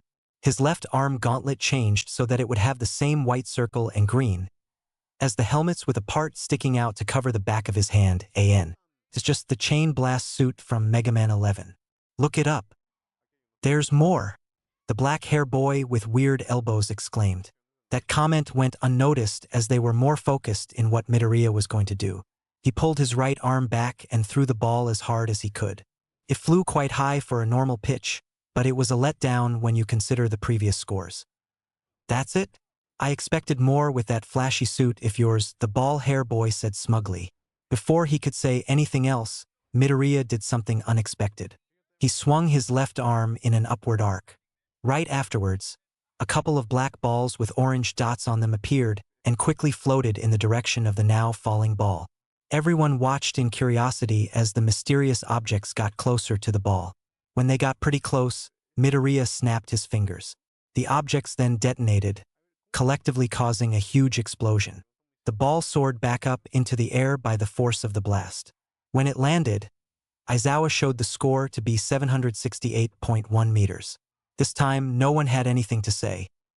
The rest of the tests were quite exceptional to him, especially the endurance running, where Aizawa literally had to force him to stop because he running for too long. After all the tests were over, they gathered in front of their teacher. He clicked a device that made a hologram appear. This is your rankings based on overall score. There is no point in reading them myself, so do it yourself, he said.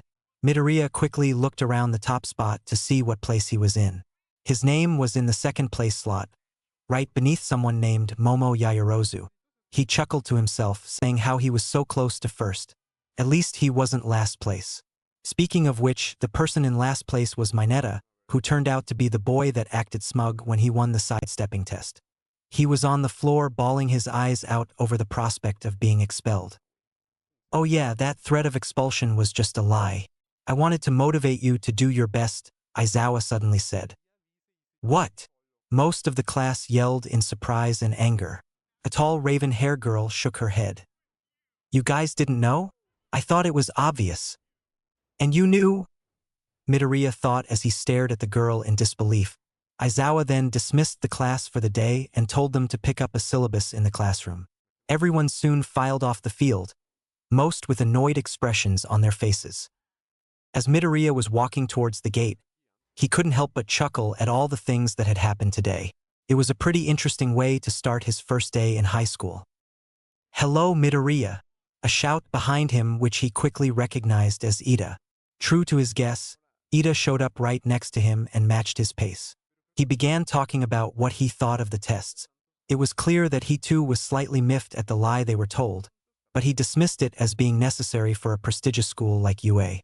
He realized that Ida wasn't a rude person, just someone who cared a lot about school. A lot about school. "Hey guys, are you going to the train station?" Another shout came behind them. Again, it was easy to recognize the bubbly voice of Uraraka. When she caught up to them, the both stopped walking to talk. "You're Ida, right? And you're Deku," she said while pointing at both of them. "Huh, where'd you get that from?" Midoriya asked. It had been quite a while since anyone but Kaken called him that. He didn't want that to start over again. "Yeah. Isn't that what Bakugo called you when he ran towards you?" she asked for confirmation. "My actual name is Izuku Midoriya. Deku is an insult that Kaken uses to make fun of you," he explained. "That's not very nice of him," Ida remarked. Uraraka gasped and did a quick bow. "Sorry, I didn't know that you saw it as an insult, though in my opinion I kinda like it. It sounds like, you can do it, if you get what I mean." "Deku it is," he shouted with his face turning red. "But I thought you saw it as an insult?" Ida asked accusingly. Midoriya just covered his face and mumbled something about her changing the meaning. After that situation, the three newly formed friends made their way to the train station. The next day, school took a different turn from what it did yesterday. They had to take regular courses such as math and English. Ironically, English was taught by President Mike. "Okay, class. Tell me which of these sentences are incorrect," he asked at a reasonable volume after writing 4 sentences on the chalkboard. So boring, almost all the class thought in unison. President Mike suddenly shouted that English was super cool and that they shouldn't be bored by it. After the core classes, lunch was held in the middle of the day. All 3 grades ate lunch together in the cafeteria. Thanks to the presence of the cooking hero Lunch Rush, you could purchase pretty good food for a surprisingly cheap price. Midoriya absolutely gushed when he found out that a hero made the lunches. In the afternoon came basic hero training. When the class sat down, they noticed that their teacher wasn't there. Suddenly, speeding footsteps could be heard were getting closer to the classroom. The door suddenly slid open quickly. "I am here, coming in like a normal person," All Might shouted as he leaned in through the doorway. "Whoa, All Might!" Half of the class yelled in disbelief. The other half had impressed looks in their faces. As he marched to the front of the room, someone commented that he was wearing his Silver Age costume. When he got to the podium, he turned towards the students. "Hello, students. This class will teaching you all the need to know basics about being a hero. Think of it as Hero 101. For today's exercise, you will be performing in combat trials." He yelled as he pulled out a flash card with the word "Battle" printed on it in orange. At the word "battle," Bakugo grinned maliciously and Midoriya gulped in nervousness. "In addition, we have a surprise for you All Might said while pressing a button in a remote. When he did, the walls to his right slide out to reveal racks. There were 5 racks that held 19 suitcases that were labeled in numerical order. "Your hero costume designs that you submitted before school started have just arrived," and you will be wearing them for today," he explained while doing a flexing pose for some reason. He then told them to change into their costumes and meet him in ground beta. Afterwards, he swiftly dashed out of the room in a blink of an eye. As the students got up to get their suitcases, some of them noticed something odd. There was 20 students in total in the class, yet there was only 19 costumes. Did one of them forget to register their costume designs? As they thought that, no one noticed that Midoriya had walked out right after All Might left. A couple of minutes later, All Might was waiting in front of a large tunnel with Midoriya standing closer to the tunnel. He had gotten there first as he didn't have or need a costume from the government. His suit could technically be counted as one. Before, he was freaking out about how to put down a costume design since he was registered as quirkless. After a quick phone call with All Might, he found that not only could he still register his new quirk, but he also didn't have to submit a costume design because his quirk already gave him one. He asked the officials at the registration about it, and they told him the same thing. When everyone arrived, it was like a Halloween party. Elaborate and unique costumes ranging from simple clothing to suits of armor to bodysuits. They already looked like pros if you didn't factor in their young faces. All Might complimented them on how cool they looked. "Hey Deku, where's your costume?" Uraraka asked when she noticed him in his blue suit. "This is my costume." "What? But I thought that was just your quirk? How is it your costume?" she asked in surprise. After explaining to her the circumstances, she nodded her head in understanding. "That's pretty great. You can instantly get it on and off and it fits you so perfectly. They made mine skin tight, which is a bit too much," she said while scratching her head. Now that he looked, he saw that she was wearing a skin-tight bodysuit. It was conforming to almost every detail on her body shape.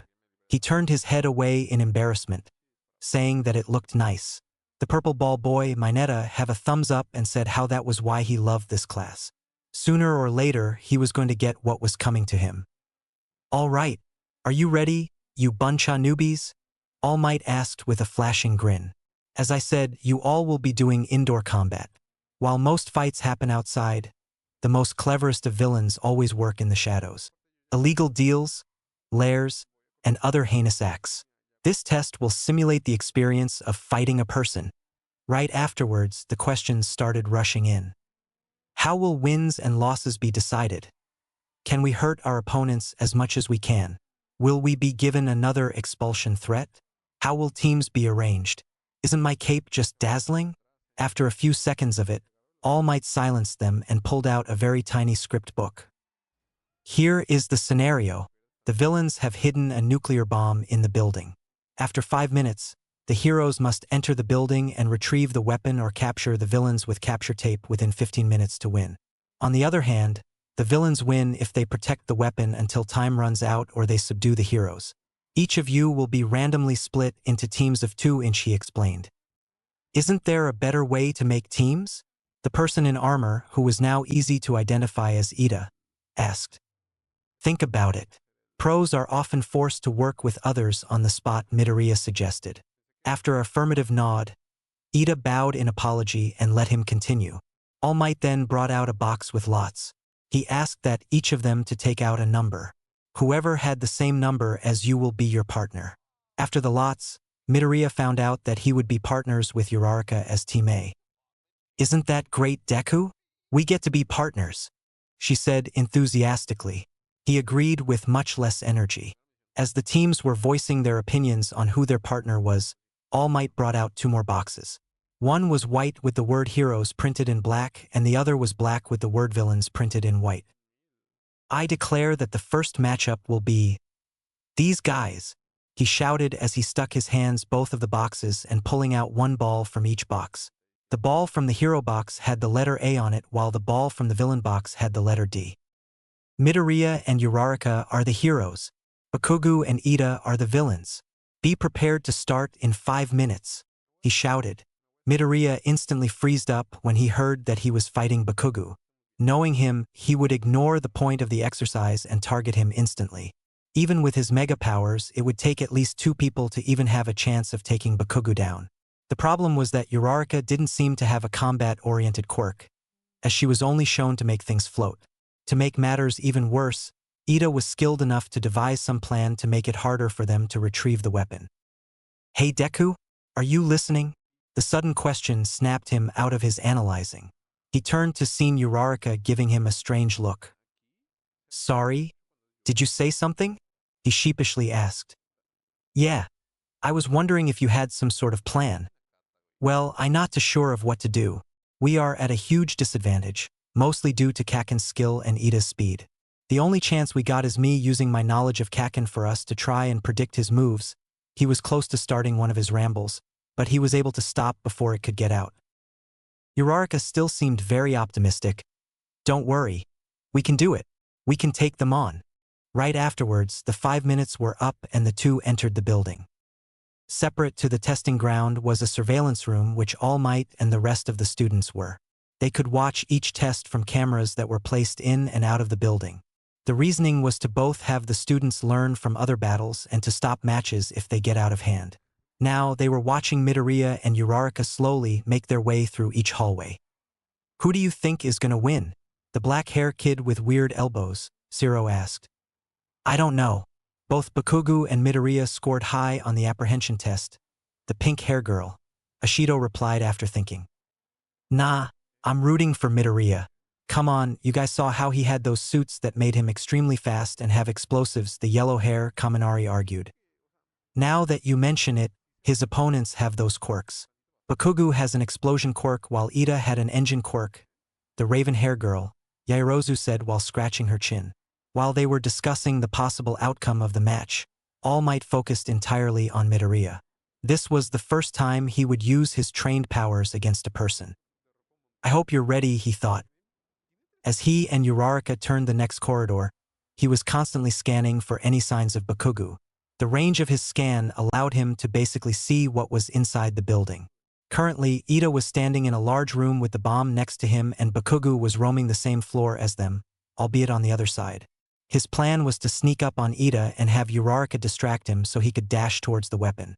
It was simple in theory, but the biggest problem was ironically Bakugo. What should we do? Uraraka asked. At first, he came up with nothing. Then as he began to think a bit more broadly, a crazy idea popped in his head. Here is what we'll do.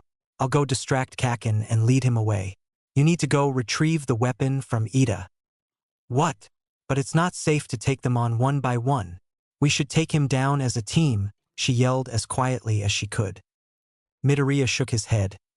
But if we try that, we won't be able to retrieve the weapon. If he can hold his own for long enough, time will just run out. This is the only way.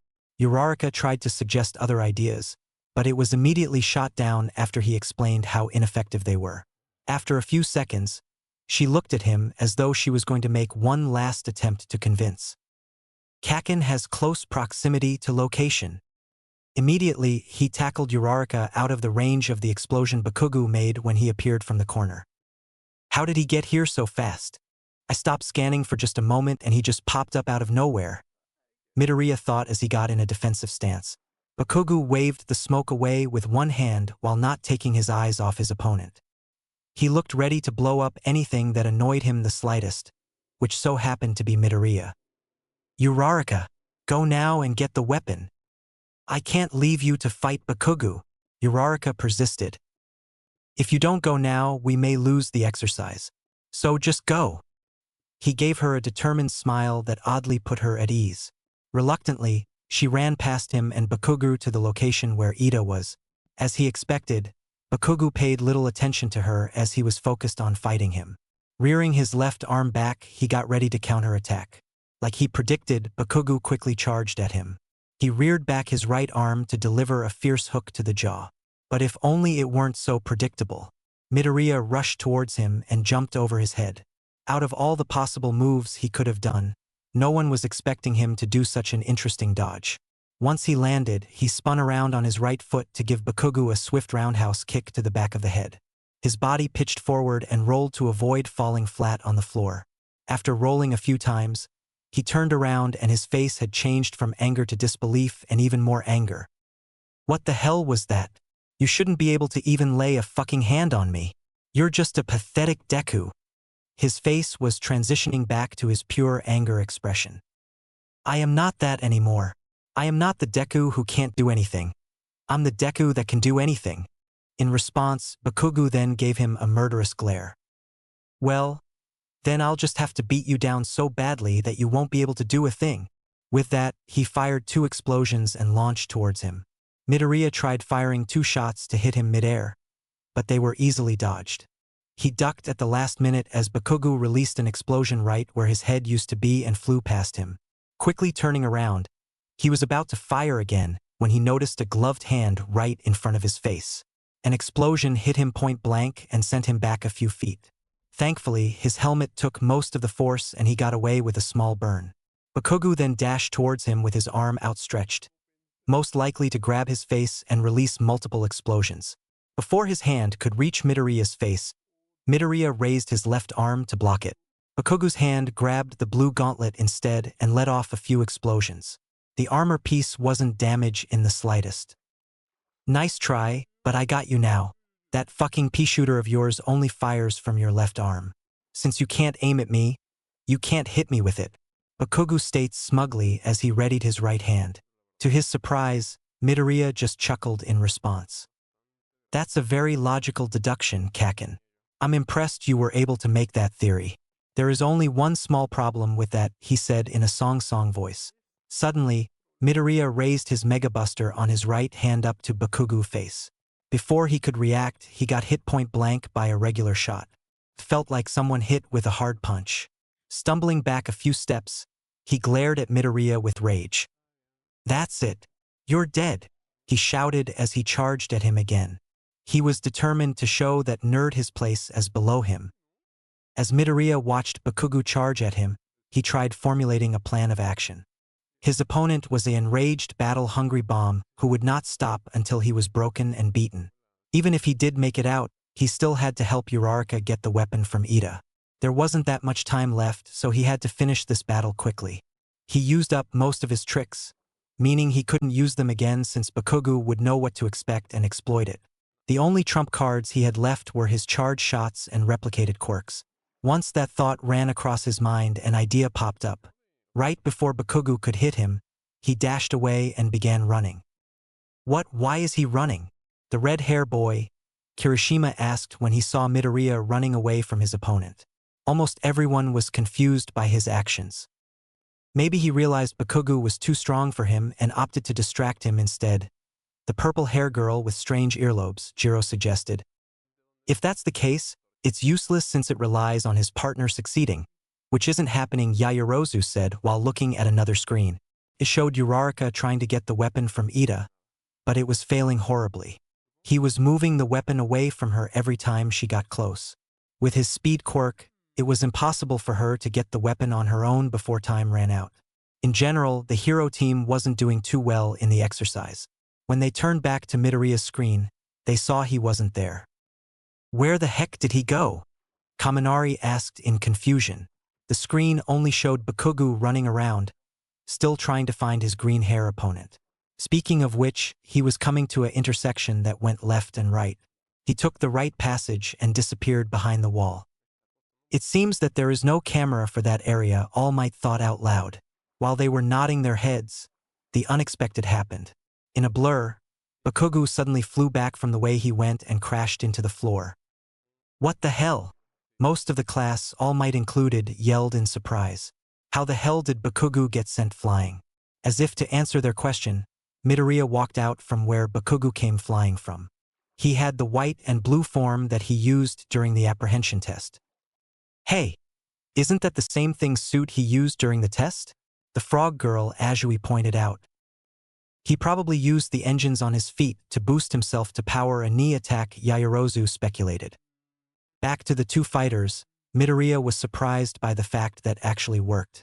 When he first thought of using the surprise attack, he immediately expected Kaken to dodge it and blast him in the back. So he made a contingency plan that we was about to execute. He didn't expect the frontal assault to work perfectly. There wasn't much time to ponder as Bakugu was starting to get back up. Midoriya knew it would be bad if he recovered, so he quickly changed to his normal form and started charging. By the time Bakugu had looked up, he was already finished charging a level 1 shot. He fired at his opponent, which hit him directly in the chest and caused him to get knocked over. He tried charging another shot, But Bakugu was not going to let the same thing happen again. He quickly got up and rocketed towards him with an explosion. Midoriya tried firing again, but it was again dodged. Once he was in front of him, he then delivered a left hook right to the stomach.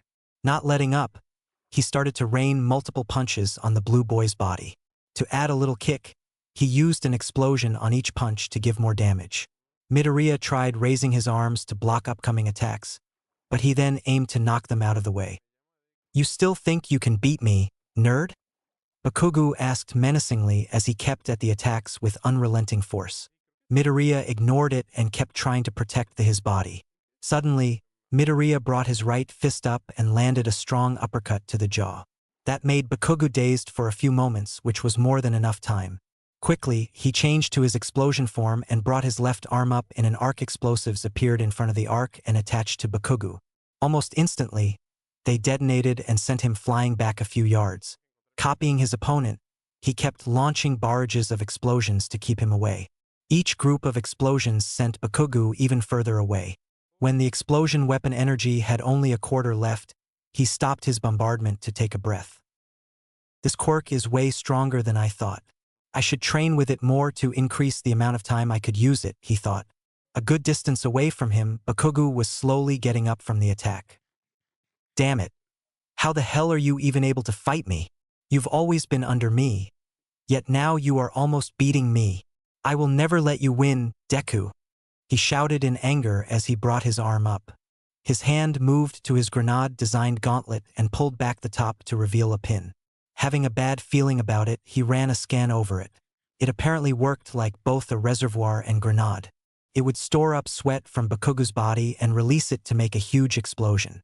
What worried him was how much sweat was currently in the gauntlet. "Are you insane, Kaken?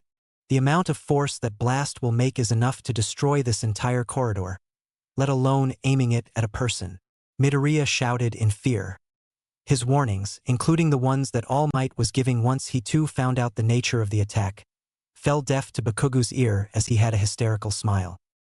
"Don't worry.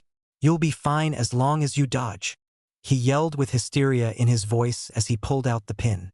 A second later, a gigantic explosion plume came out from the gauntlet. The diameter was able to cover most of the corridor, leaving the sight of a blinding and scorching ball of fire barreling towards him. With nowhere to run, he did the only thing he could do: brace for impact. He raised his arms up to cover his face.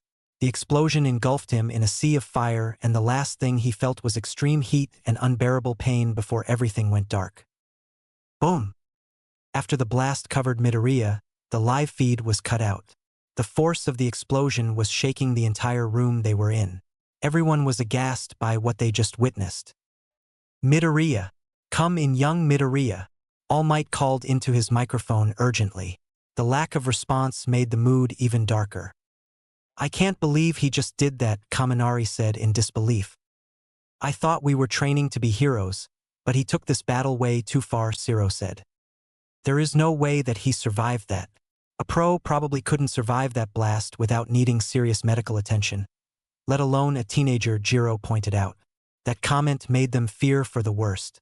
Half of the students were shocked by the move Bakugu just did, while the other half lamented over the possibility that a fellow classmate could have been seriously injured or worse. All Might was a mix of both feelings as he brought up the feed to the room Bakugu had just entered. As he walked into the smoking room, Bakugu looked over the aftermath of his powered-up explosion. There was a huge hole in the wall where the blast struck that was big enough to fit a car through. The entire room was full of both smoke and rubble from the explosion. He was glad he requested those gauntlets. They were the best things he has ever seen. "How do you like that? Thinking you can just hide your quirk from me and just start flaunting it around? You haven't and never will be better than me, and I just proved it right fucking now," he said as he smirked. The nerd was probably too injured to even move a muscle. He turned around to go find his teammate and deal with Round Cheeks. What he didn't expect was to see a blue cannon that was glowing yellow pointed right at him. "What the dash," was all he could say before he was blasted back. The shot hit him with the force of a dump truck. He flew across the room and crashed down right in front of the hole that he had made. Too dazed to even stand up, he felt something being forcefully wrapped around his arms that tied them together. Captured, Midoriya said in triumph as he finished wrapping the capture tape around Bakugo. After letting out a sigh of relief, he dropped to his knees in exhaustion. He was lucky to be conscious after the explosion hit him. It had brought his health dangerously low to 1 bar above the critical state. Had it gone a bit lower, his body would have been put into a hibernation mode that would take a few days to wake up from. When he got up, he noticed Bakugo had walked past him and was distracted by his amazing power. Taking that chance, he snuck up behind him while charging. Once he hit him, he decided that he should capture him instead of trying to beat him. That proved successful as he had wrapped the capture tape around his arms, making him unable to continue. Unfortunately, he realized that he had to help Uraraka get the weapon and ran off before Bakugo could even start yelling. Everyone in the surveillance room were dumbstruck by what they had just saw. Midoriya had snuck up on Bakugo, hit him with a cannon shot, and captured him. What shocked them the most was seeing him move after tanking the blast. How the hell did he survive that? Mineta yelled in disbelief. He took that blast like a champ and took down his opponent. That's the manliest thing I've ever seen, Kirishima yelled with a huge grin on his face. All Might sighed in relief that his student wasn't killed by the explosion. He also announced the result of the battle. Bakugo has been captured. He is unable to continue. When Ida and Uraraka heard the announcement, they both had different reactions. Deku did it. He won against Bakugo, she cheered while doing a small hop. He captured Bakugo. That means he must be heading up here right now, he exclaimed. Uraraka grinned as she knew they were guaranteed to win when Midoriya got there.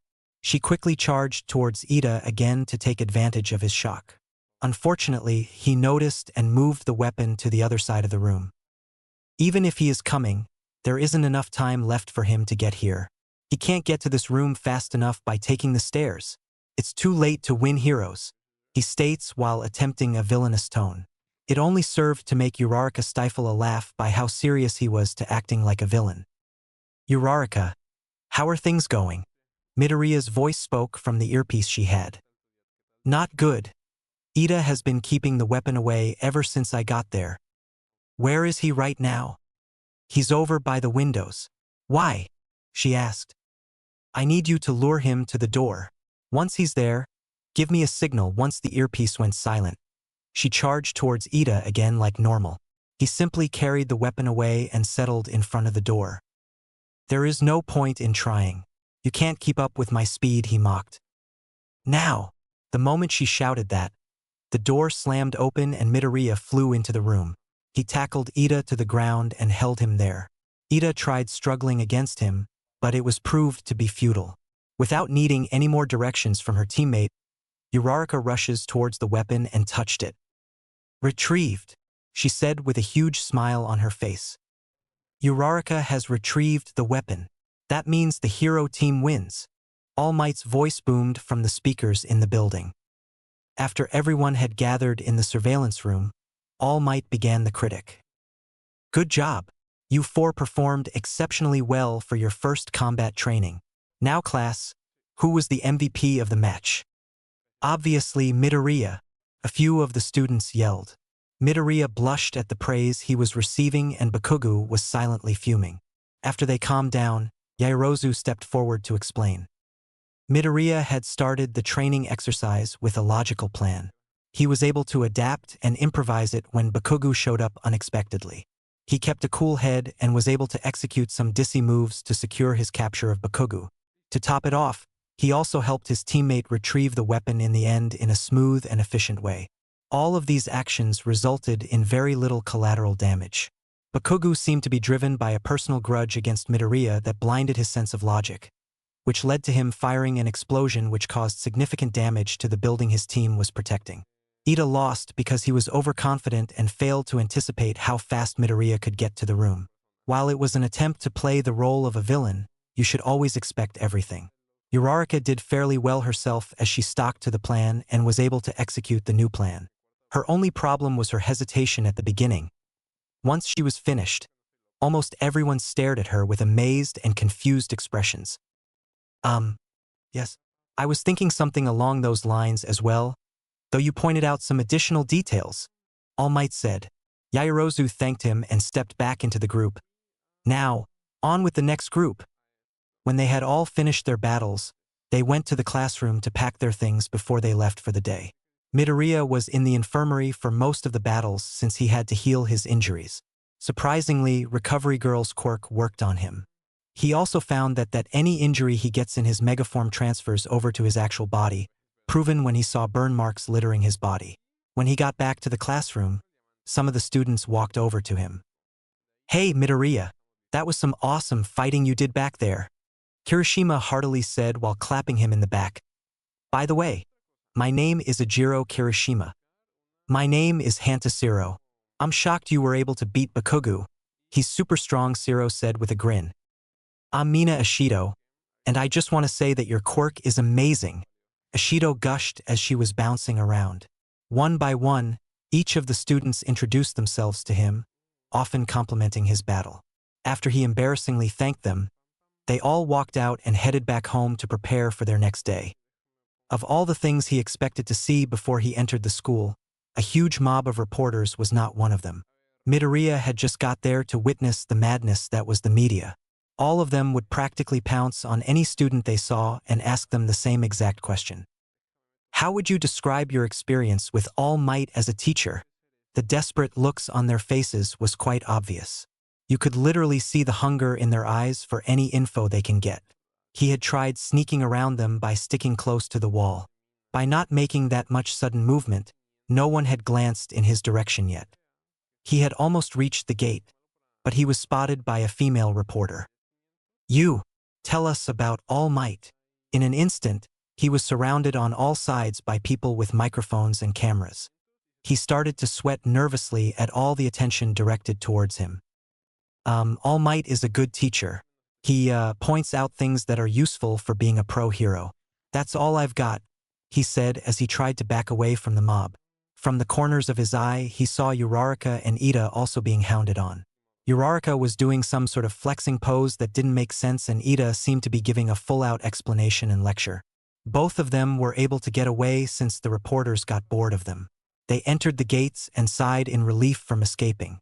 Midoriya tried to go towards them, but the mob blocked his escape and kept asking questions. "Can you let me go? I need to get to class," he asked. As he expected, they completely ignored him. He also noticed that the mob seemed to be slowly moving away from the gate, pushing him along with them. "Look, it's one of the teachers," one of the reporters called out. They all turned in the direction that he was pointing to see Mr. Aizawa casually walking. Taking that chance, Midoriya slipped through the distracted mob and bolted towards the gate. He got through and slowed his pace to a jog as he mentally thanked his teacher. Before he walked in the building, he swore he heard something metallic slam shut. When he got to class, he sat down in his seat and waited. The rest of the class were talking with each other and making jokes about what happened outside. A minute later, Aizawa came in and silenced all of them. "I saw the footage of the combat training from yesterday. You all did okay in terms of how you handled it." He then turned to Bakugo. "Bakugo, you have lots of potential. Don't waste it by acting like a kid." He just grunted in response. "Now, we have to do a homeroom activity to do. Sorry for bringing you up late, but you have to," he started to say. "Is it going to be another special test?" The class thought worryingly. "Pick a class representative," he finished. The entire class sighed in relief, and then mayhem ensued. "I want be class rep. No, I want to do it. I'll take it. You probably need me to do it. Only someone as dazzling as me can be it. I want to be the leader. I will make all the girls' skirts be 30 centimeters above the knee. Let me do it." Almost everyone was stating that they want to be class rep. The situation would make any government teacher both laugh and feel disappointed. "Silence, please." They all stopped shouting and turned their heads towards the voice.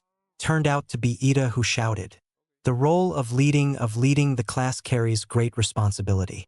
It can't be decided just by whoever wants to do it.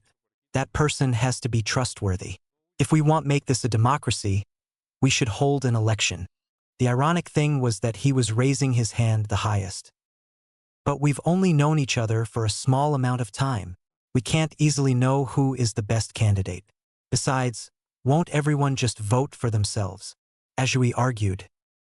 That is exactly why whoever receives multiple votes is the most trusted candidate. Don't you agree, Mr. Aizawa?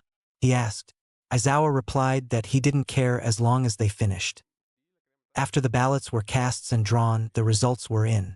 Most of the students had 1 vote, proving the claim Azui made. Yairozu had 2 votes. The person with 3 votes was... I got 3! Midoriya exclaimed. Bakugo immediately slammed his hands in his desk and demanded for who those 3 votes were. While Shiro made a snarky comment, Uraraka was nervously whistling while looking the other way. After that scene calmed down, Midoriya was named class rep and Yairozu was named deputy rep. She was perfectly calm about it while he was a shaking mess. When lunch came, Midoriya was eating his lunch with Uraraka and Ida. They were relieved to have a break from the classes except Midoriya. He was picking at his food, even though that food was one of his favorites.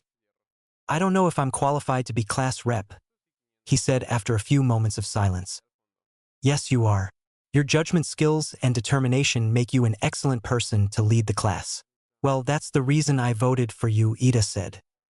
What? But I thought you wanted to be class rep? You have the glasses and everything, Uraraka asked. Does she just say anything that's on her mind? Midoriya thought in shock. Ida shook his head in disagreement. There's a difference between wanting the position and being qualified for it. That's what I rationalized to be correct. Rationalized? The way you talk, are you a rich boy? Uraraka suddenly asked. Ida had a look of shock momentarily. It then changed to one that was full of pride. Well, I knew I wouldn't be able to hide it for long. You are right. My family has been full of pro heroes for generations. Do any of you know the turbo hero, Ingenium? Instantly, Midoriya went full on nerd mode. Of course. He's a famous pro hero with 65 sidekicks working alongside him at his Tokyo agency. Wait, don't tell me. Yes, he's my older brother. Ingenium is a hero who honors the hero code and helps everyone. My biggest reason of becoming a hero is to be just like him. Ida's face was full of determination and inspiration. It was a comforting thing to see someone strive to be like someone they look up to. Rinning. Warning. There has been a level 3 security breach. Please evacuate in calm, orderly fashion. The moment after the alarm went off, all hell broke loose. Everyone was scrambling to get away. The screaming quickly turned into a deafening chorus. Level 3. What does that mean? Ida asked. It means that someone has broken into the school. That hasn't happened in years. One of the upperclassmen answered before joining the panicking crowd. Midoriya, Uraraka, and Ida got up and tried to evacuate and calm down the students. Nothing they did made a difference as everybody was trying to escape with their lives, which was ironically what the announcement told them not to do. Midoriya and Uraraka were stuck in the middle of the sea of students while Ida was shoved against the window. He looked out to see what was happening. To his surprise, it turned out that it was only the media that had broken in. Aizawa and Present Mike were at the front trying to convince them to leave. Everyone, there is no need to panic. He tried to yell, but it was overwhelmed by the yelling and shouting from the other students. No one knew the actual situation that was happening. Ida started thinking of ways to get everyone's attention when he noticed Uraraka was close by. A plan quickly formed in his head and he tried moving through the crowd to reach her. Uraraka, make me float. He reached out his hand as close as he could get.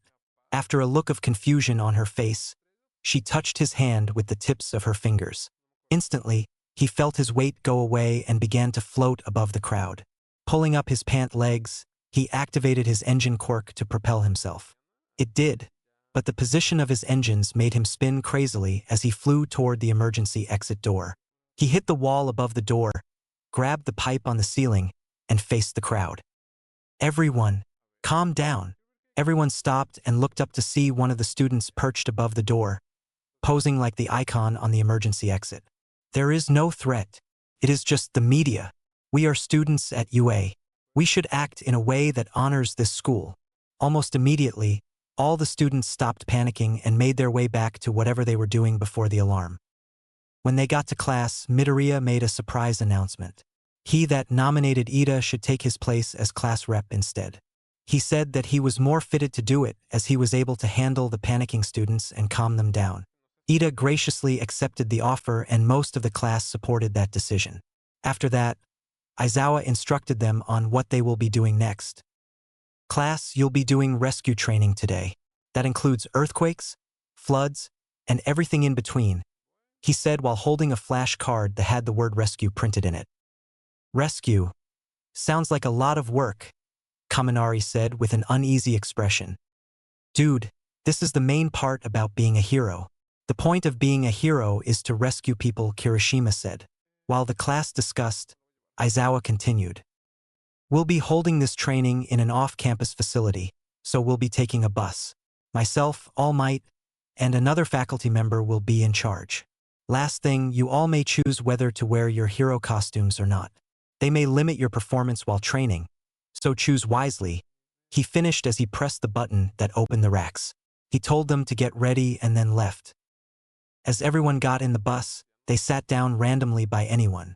Ida was silently cursing how because it wasn't a standard school bus. His seating arrangement plan was utterly useless. Midoriya was sitting on the same side as Azui, Kirishima, and a muscular guy named Sato. Hey Midoriya, you should know that say whatever is in my mind, Azui suddenly said. What's up, Azui? Call me Tsu. Your quirk. Those two forms you have remind me of Bakugu's and Ida's quirk, she stated. Some of the other students turned towards Midoriya, hoping for some answer to his strange and powerful quirk. To their surprise, he smiled in response. I'm not surprised that you made that connection. In fact, those forms are actually their quirks, he replied. All the students were both surprised and confused by his answer, especially Ida. What do you mean by their quirks? Yaoyorozu asked. It's simple. One of the many abilities that my quirk gives is the ability to copy and replicate almost any quirk, he explained. What? You can copy quirks? How? Kaminari asked in shock. Well, I found out that there is 3 criteria that must be met to copy a quirk. First, it must be a quirk that I can copy. Quirks like Ojiro and Hagakure are some that cannot be copied. Second, I must make physical contact with someone for 10 seconds. It doesn't matter what they wear, as long as I touch them. Third, they must be in a subdued mood. It can be anything from being happy, sad, or neutral. As long as they aren't angry or suspicious, it will work. That reminds me. Sorry for copying your quirk without asking. Ida, he explained while bowing as an apology. Everyone stared at him in complete awe. They thought his quirk was strong before. Now they realized that it's too overpowered. Really? Try it in me, Ashido exclaimed as she stuck her hand out. Midoriya grabbed it and waited. All the students were focusing on what will happen next. 10 seconds later, he let go and began to change. His bodysuit changed from blue to purple. The armor pieces changed to a lime green color. His helmet changed to look like a lime green transparent water drop with what looked like a water mask over his mouth. His Mega Buster now looked like a nozzle. Holy crap! Some of the guys shouted as all of them watched in amazement. Midoriya took out a clump of loose fabric from the seat cushion he was sitting in. Tossing it in the air, he shot green acid that instantly melted fabric. So, any more questions? The second afterwards, practically all of the class were in front of Midoriya, asking him to copy their quirks and show them what it does. He then spent the next 5 minutes copying and trying out his new quirks. Kaminari's form had a black and yellow design with his cannon looking like a plug that could discharge electricity. Jiro's form had a purple design with headphones on his helmet and a cannon that looked like a speaker that shot out sound waves. Kirishima's was a light red design that allowed him to harden certain parts of his body, which turned a vibrant red in said area. Yaoyorozu's was a red and yellow design with his cannon looking like pot that could pop out any non-organic object, though it took up a lot of its weapon energy. Todoroki's was the most interesting as it had a design that was white in his right and red on his left. There was also 2 cannons, an ice gun on his right arm and a flamethrower on his left arm. One way or another, he copied the quirks of almost all of his classmates. Midoriya, there has to be some limit to that power. You can't just be an all-powerful person with no drawbacks, Zero said. There is a drawback. For each quirk, there is an energy bar. Each time I use that quirk, the energy level will go down. Once it hits empty, I can't use that quirk until I recharge, he explained. You're so lucky to have an amazing quirk like that. It's quite flashy and noticeable. My hardening is strong, but it doesn't look that cool, Kirishima said. No, your quirk is amazing and has lots of potential, Midoriya argued back. The boy with the sparkly costume, Aoyama, said that his naval laser was already pro-level, though Ishido ruined his moment by saying how it would always give him a stomach ache. Before they could continue their conversation, Aizawa announced that they have arrived. Once they got off the bus, they all marveled at the huge building in front of them. It bigger than the entire lunchroom. A person wearing what looked like a spacesuit walked to them. Midoriya and Uraraka immediately recognized the hero. It's the Space Hero 13. They both squealed in excitement. He's a rescue specialist that has already saved hundreds of people. Okay, students, follow me inside. 13 started walking to the entrance with Aizawa and the students following behind him. Once they entered, the sight they saw was amazing. They were on a platform that was higher than the main area of the dome, which had a huge flight of stairs to get down there. Scattered around the area were different environments and situations, ranging from a shipwreck, landslide, a fire, and others. I built this facility to help train and prepare students for different types of disasters and accidents. I call it the Unforeseen Simulation Joint, or USJ for short, 13 stated. Hey 13, where's All Might? He's supposed to meet us here, Aizawa asked with annoyance clear in his voice. 13 then leaned over and whispered while holding up 3 fingers. It seems that he did too much hero work this morning and ran out of time. I swear, that man is the embodiment of irrationality, Aizawa grumbled with even more annoyance. Well, let's get on with the training. It won't affect how the students will perform. Turning back to the class, 13 made one last speech. There is one, no 2 or 3, just a few more things I'd like to mention. You know how my quirk, black hole, works? I can suck up any form of matter and turn it into dust. While that is useful for helping from disasters, it can also easily kill someone. That goes for a lot of your quirks. In this society, quirks are highly regulated and restricted by the government. Even so, there are quirks that can end someone's life with one wrong step. You learned different ways to use your quirks with Aizawa's test. You experienced the danger and responsibility of using them against people with All Might's combat trials. This training exercise will teach you how to use quirks to help and rescue people. Remember, the powers you have aren't meant to harm others. I hope you learn to use them to save people. Thank you for listening. The entire class immediately gave him a standing ovation. He's right. The main purpose of his device is to help people and save them from disasters, Midoriya thought while looking at his left arm. Danger. Quirk activation detected ahead. As Midoriya looked ahead to see what his MP meant, Aizawa felt a chill run down his spine and turned around. They both looked to see the fountain in the middle of the area stopped working. Then, the space in front of it distorted and a large amount of purple mist came out of nowhere. It formed a circle in midair and a hand reached out of the portal. The hand belonged to a man with hands all over his body. On his arms, chest, neck, and face were gray dismembered hands that grabbed onto him. As he stepped out, more people came out of the portal. Each of them had an intimidating aura to them, with scary appearances to match. Everyone, stay back. Protect the students. 13. Aizawa shouted once he got his bearings. Midoriya snapped out of the trance he was in and began to step back. It was only then that the rest noticed the crowd of people coming out. Who are they? Is this a part of our training? Kirishima asked as he took a step forward, only for Aizawa to yell at him to stay away. As he put in his goggles, both he and Midoriya said one sentence. Those are actual villains. As the last villain, a huge and extremely muscular man with a bird head and exposed brain stepped out from the portal. The class started to get scared once they realized that this situation was real as day. The man with hands on him looked around the area and spoke. What? He isn't here?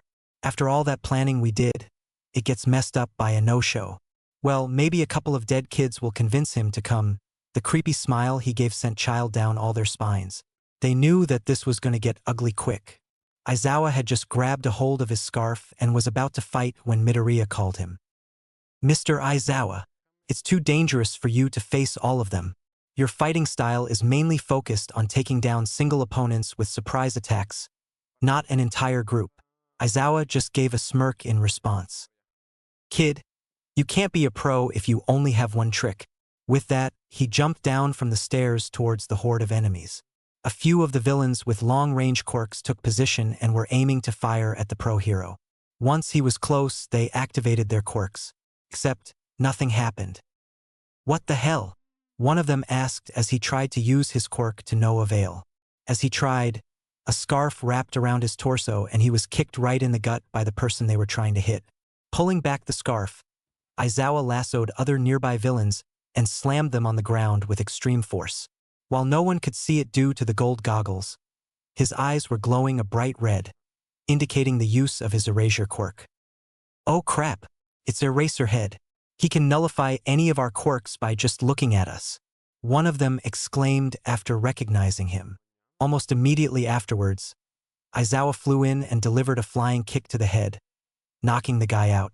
Then, one of the villains that had 4 arms made of stone came charging at him with a cocky expression. "Try erasing my quirk," he yelled while throwing a punch. It was easily dodged and a strong punch returned that hit him right in the face, sending the man flying into a group of villains. With that, the completely one-sided onslaught continued with Aizawa taking out lots of them by the masses. As the students watched their teacher taking down multiple villains left and right, 13 urged them to run toward the exit. When they finally did, they only got halfway to the door when the man made of purple mist appeared and cut off their route. "Hello, students of UA. Sorry for coming here without permission, but there is important business we must complete. We are the League of Villains and our ultimate goal is to end the life of the symbol of peace. All Might," the man said in a professional tone. "What? They plan to kill All Might?" Midoriya thought with a shocked expression. "Even so, it appears that he isn't here. Our sources tell us that he should be one of the teachers that are supervising here. Was there a change of schedule? Or something else?" the man asked. "Stay back, everyone," 13 shouted as he raised up one finger to use his quirk. Before he could, Bakugo and Kirishima jumped ahead of him and hit the mist villain with a hardened punch and explosion. The attack caused a huge smoke screen that covered everyone. "Ha! You think we're just going to stand around and let you tear this place apart?" Kirishima asked with a confident expression. When the smoke cleared up, they saw that the villain was hardly hurt at all. All it did was remove some of the mist that was covering him, revealing a metal armor on the neck and some clothes. "Impressive. Even though you are just students, it's quite obvious that you are very talented, enough so that you could already be pros," the mist villain said. 13 yelled for the boys to back away as he popped open one of his fingers. Before he even got the chance, the villain scattered his mist so that it covered the entire group. "Now, I will scatter you across this entire facility so you can meet my comrades and your deaths." In an instant, almost all of them were sucked into portals that teleported them to different disaster zones. When Midoriya came out of his portal, he found that he was quite high in the air. Gravity took place and he began to fall. Below him, the area seemed to be a rocky terrain with small mountains surrounding the place. Before he landed, he turned so that his feet would hit the ground first. When he did, the impact caused him to feel a small jarring sensation in his legs. He mentally thanked that his suit had shock absorbers in the soles or else his legs would have been broken. "Midoriya, you okay?" Turning around, he saw that Kaminari, Jiro, and Yaoyorozu were running towards him. "Yeah, the fall wasn't the worst thing I felt," he said with a small chuckle. "That's great, but we are in a dangerous situation," Yaoyorozu said while pulling out a metal staff. Once she said that, Midoriya then noticed the large number of villains that were surrounding them. They were moving slowly towards them, each with scary grins in their faces. "This is going to be good. 2 hot babes ready for picking. Once we kill those boys, then we can start having fun," one of them said while licking his lips. "So, what should we do?" Jiro asked with an uneasy expression after hearing that. Yaoyorozu got into a fighting stance, Kaminari started backing away, and Midoriya aimed his Mega Buster. "Simple. Take them down," Midoriya said before quickly changing into his ear jack form and blasting a huge sound wave towards the villains. They covered their ears' pain as they were pushed away by the force of the waves.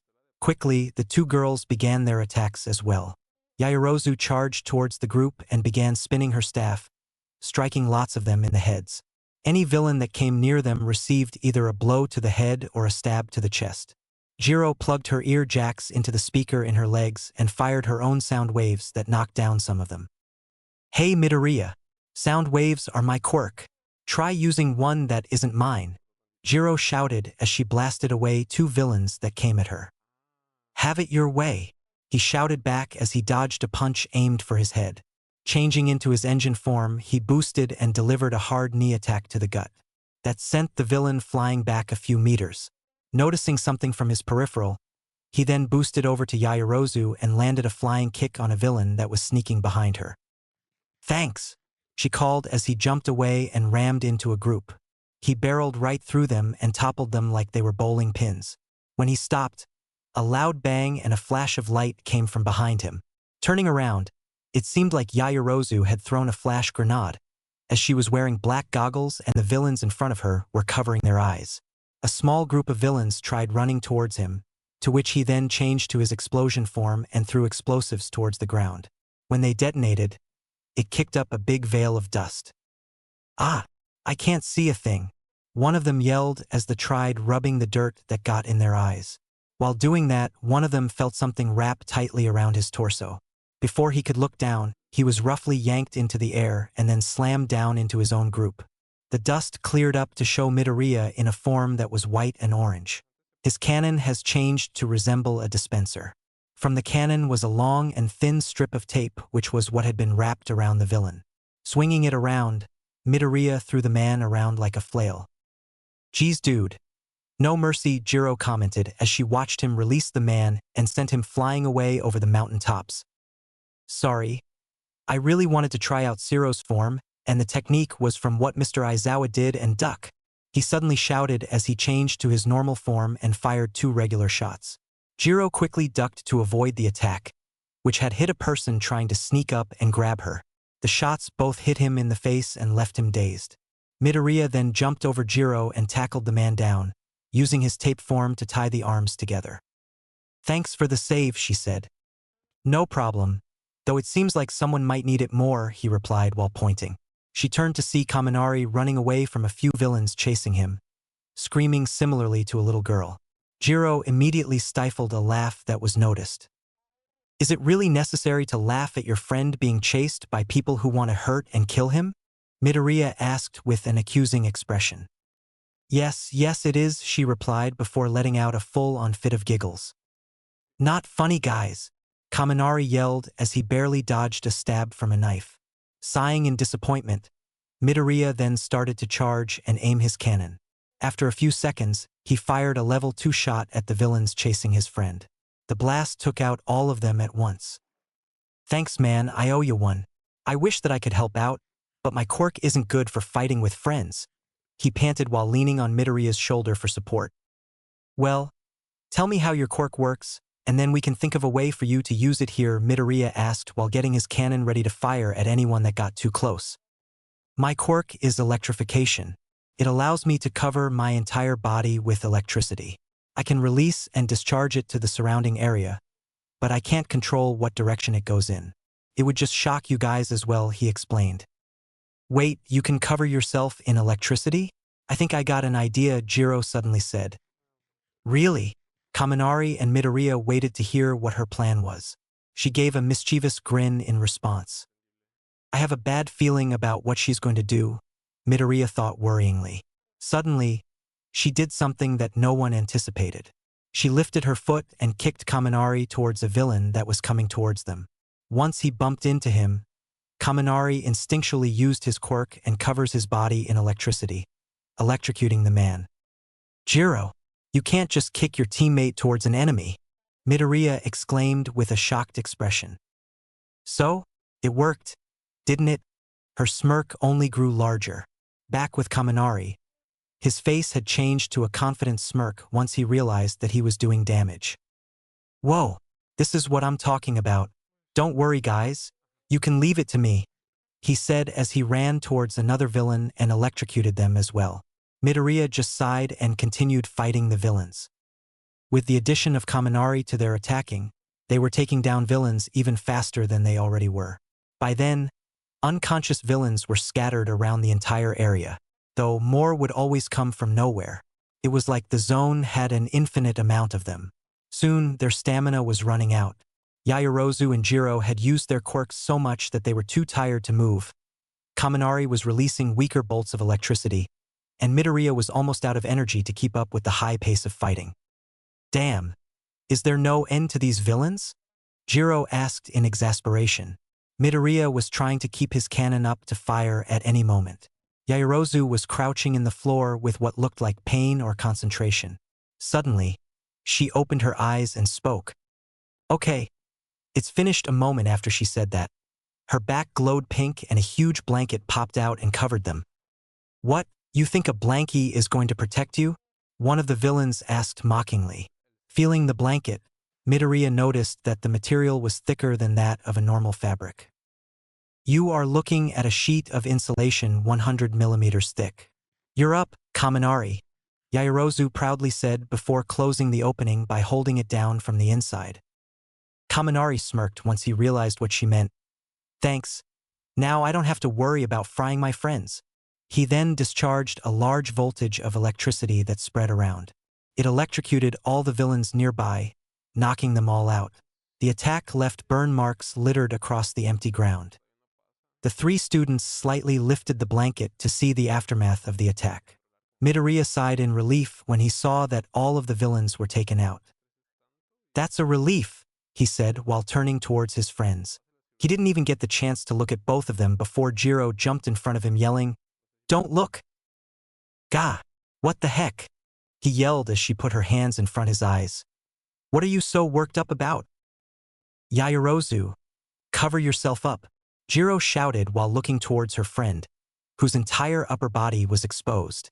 It didn't take long for Midoriya to realize what was happening as he immediately blushed a deep shade of red while turning around. Yaoyorozu quickly remade the top of her outfit so that she was covered up. Her face was slightly red in embarrassment. "Okay, it's safe to go out," she said with a small stutter. Jiro removed her hand from Midoriya's face, and they all took off the insulated blanket. Looking around, they saw that the entire ground had minor scorch marks everywhere with little wisps of smoke floating around. All the villains were unconscious, albeit doing a small twitch here and there. Midoriya whistled in impress by the power of Kaminari's quirk. "Wow, you did great at finishing off the rest of them. Nice job, man," he said while turning to where Kaminari was standing. He expected to see him grinning in pride and bragging on how he had saved them. What he didn't expect was to find Kaminari walking around with a weird expression on his face. He had a wavy smile with eyes that were simple white circles with a black dot. His hands were making a thumbs up and his arms occasionally moved back and forth. The weirdest thing was that he was only making one sound, "Wei-ai." Midoriya walked in front of him and waved his hand right up to his face. There was no reaction whatsoever. He and Yaoyorozu had a confused expression while Jiro was on the ground, laughing her head off. "This might be a drawback for his quirk," he said with an uneasy tone. "Yeah, one of us may need to help him. It doesn't look like he can do simple tasks alone," Yaoyorozu said. "Now we need to plan our next move. Now that all the villains here are out of commission, we can safely get out of this zone without any more ambushes." "Hold up, let me check first," Midoriya said before scanning the area. He searched around the part of the zone that led out to the main area as that was the most likely place for an ambush to happen. Fortunately, no heat signatures were detected in that area. He was about to give the green light when he remembered what happened at the entrance exam. He had failed to notice Uraraka since he only checked a specific area and not everywhere. Not making the same mistake again, he stared to scan the entire area. It was lucky that he did that because there was a person that was hiding under the ground. The person was close enough to the surface so that they could easily get out. As it was, Kaminari was standing in front the spot. Midoriya then raised his cannon and started to charge up. "What are you doing?" Yaoyorozu asked in confusion. Putting one finger to his mouth to signal her to stay quiet, he aimed at the spot and fired a level 2 shot. When it hit its target, the ground around it exploded and the villain was blasted out. He had some form of skull mask that covered his face. He landed a few meters away, unconscious. "What the hell?" Yaoyorozu and Jiro shouted once they saw the villain. "I saw him hiding under the ground. He probably was going to attack when we let our guards down." Now we can move out, he explained. Yet again, thank you for the save. With that, the group descended down the mountain after a few minutes of rest. Midoriya was carrying Kaminari on his back since he was the only one who had enough energy to do it. Even so, he still was moving at a faster pace than the girls. Midoriya, can't you slow down? Jiro shouted from behind him. There isn't time to slow down. Villains are attacking our friends and we need to help them as soon as possible, he argued back. She groaned in response while Yaoyorozu chuckled in an exhausted voice. Ah, damn you Kaminari. While we have to walk on our own, you get to be carried. I wish I could get a lift as well, she groaned. How about you guys use me as support? Midoriya suggested. The girls agreed and put one of their arms around his shoulders to help them. While it did make the walk faster, the close proximity to the girls was making him very flustered. Are you all right? Your face is red, Yaoyorozu asked when she noticed his blushing face. It's nothing, really. Let's focus on getting out, he quickly answered.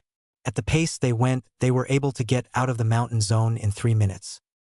Once they got close to the main plaza, Midoriya set down his 3 passengers. After a few seconds of freaking out by how close the girls were to him, he and the others started to plan out. So, what should we do next? Jiro asked. We should probably avoid the plaza since that's where Mr. Aizawa is fighting most of the villains. Going there would most likely end up with us fighting, Yaoyorozu explained. But shouldn't we try helping him? We don't have to directly enter the fight. But we should do what we can to help, Midoriya suggested. The other two pondered on the thought for a few seconds. While it would be dangerous to go there, it would provide the chance help their teacher take out the remaining villains. I'm all in for doing that, Jiro suddenly said. Yeah, we're heroes in training. If we can't handle a little danger, then there wouldn't be a point in enrolling into this school, Yaoyorozu said with a smirk on her face. Kaminari kept giving a thumbs up and making that incoherent sound. When they all agreed to the plan, they quietly snuck closer to the main plaza. Once close enough, they got into the water that bordered the area. It provided a great cover as their only heads stuck up from surface level. As they observed, they saw multitudes of villains were lying unconscious on the ground. Damn, Mr. Aizawa did that all by himself? Not even all of us together would be able to handle that many villains, Jiro whispered in awe. While he did agree, Midoriya was also looking around for the 3 villains that seemed to be the most dangerous. The guy with hands on his body was standing still, faintly chuckling to himself.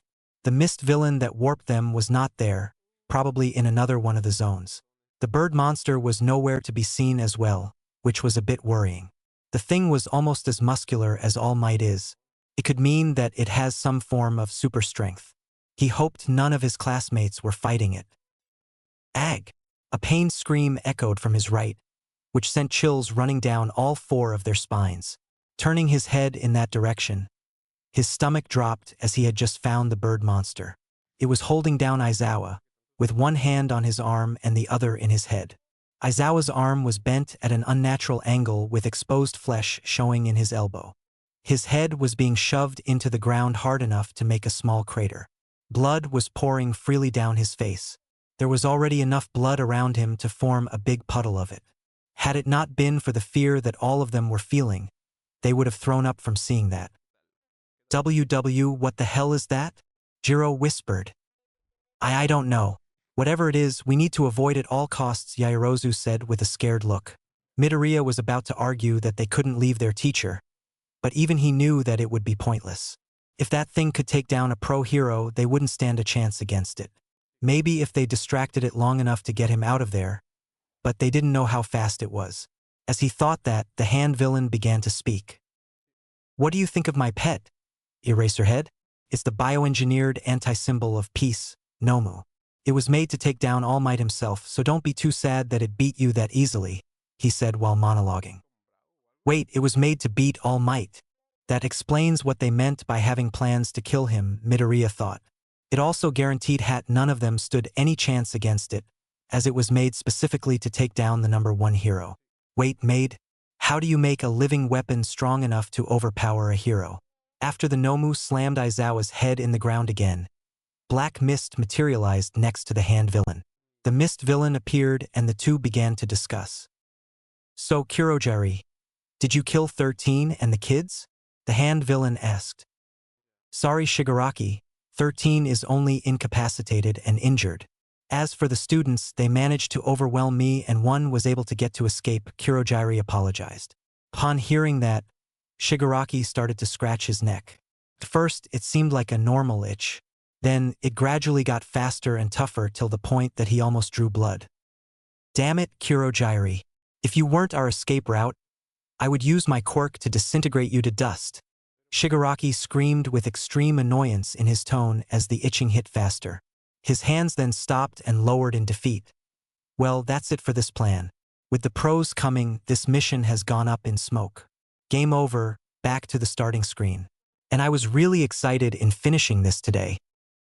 Wait, does that mean they're leaving? Yaoyorozu asked quietly. Hell yeah, we get to live. Jiro cheered as silently as she could. Midoriya was happy as well since this trouble would finally be over. It would be bad though since they were getting away and they might try something else. Though that's what confused him the most. Obviously, UA will buff up their security after this is over.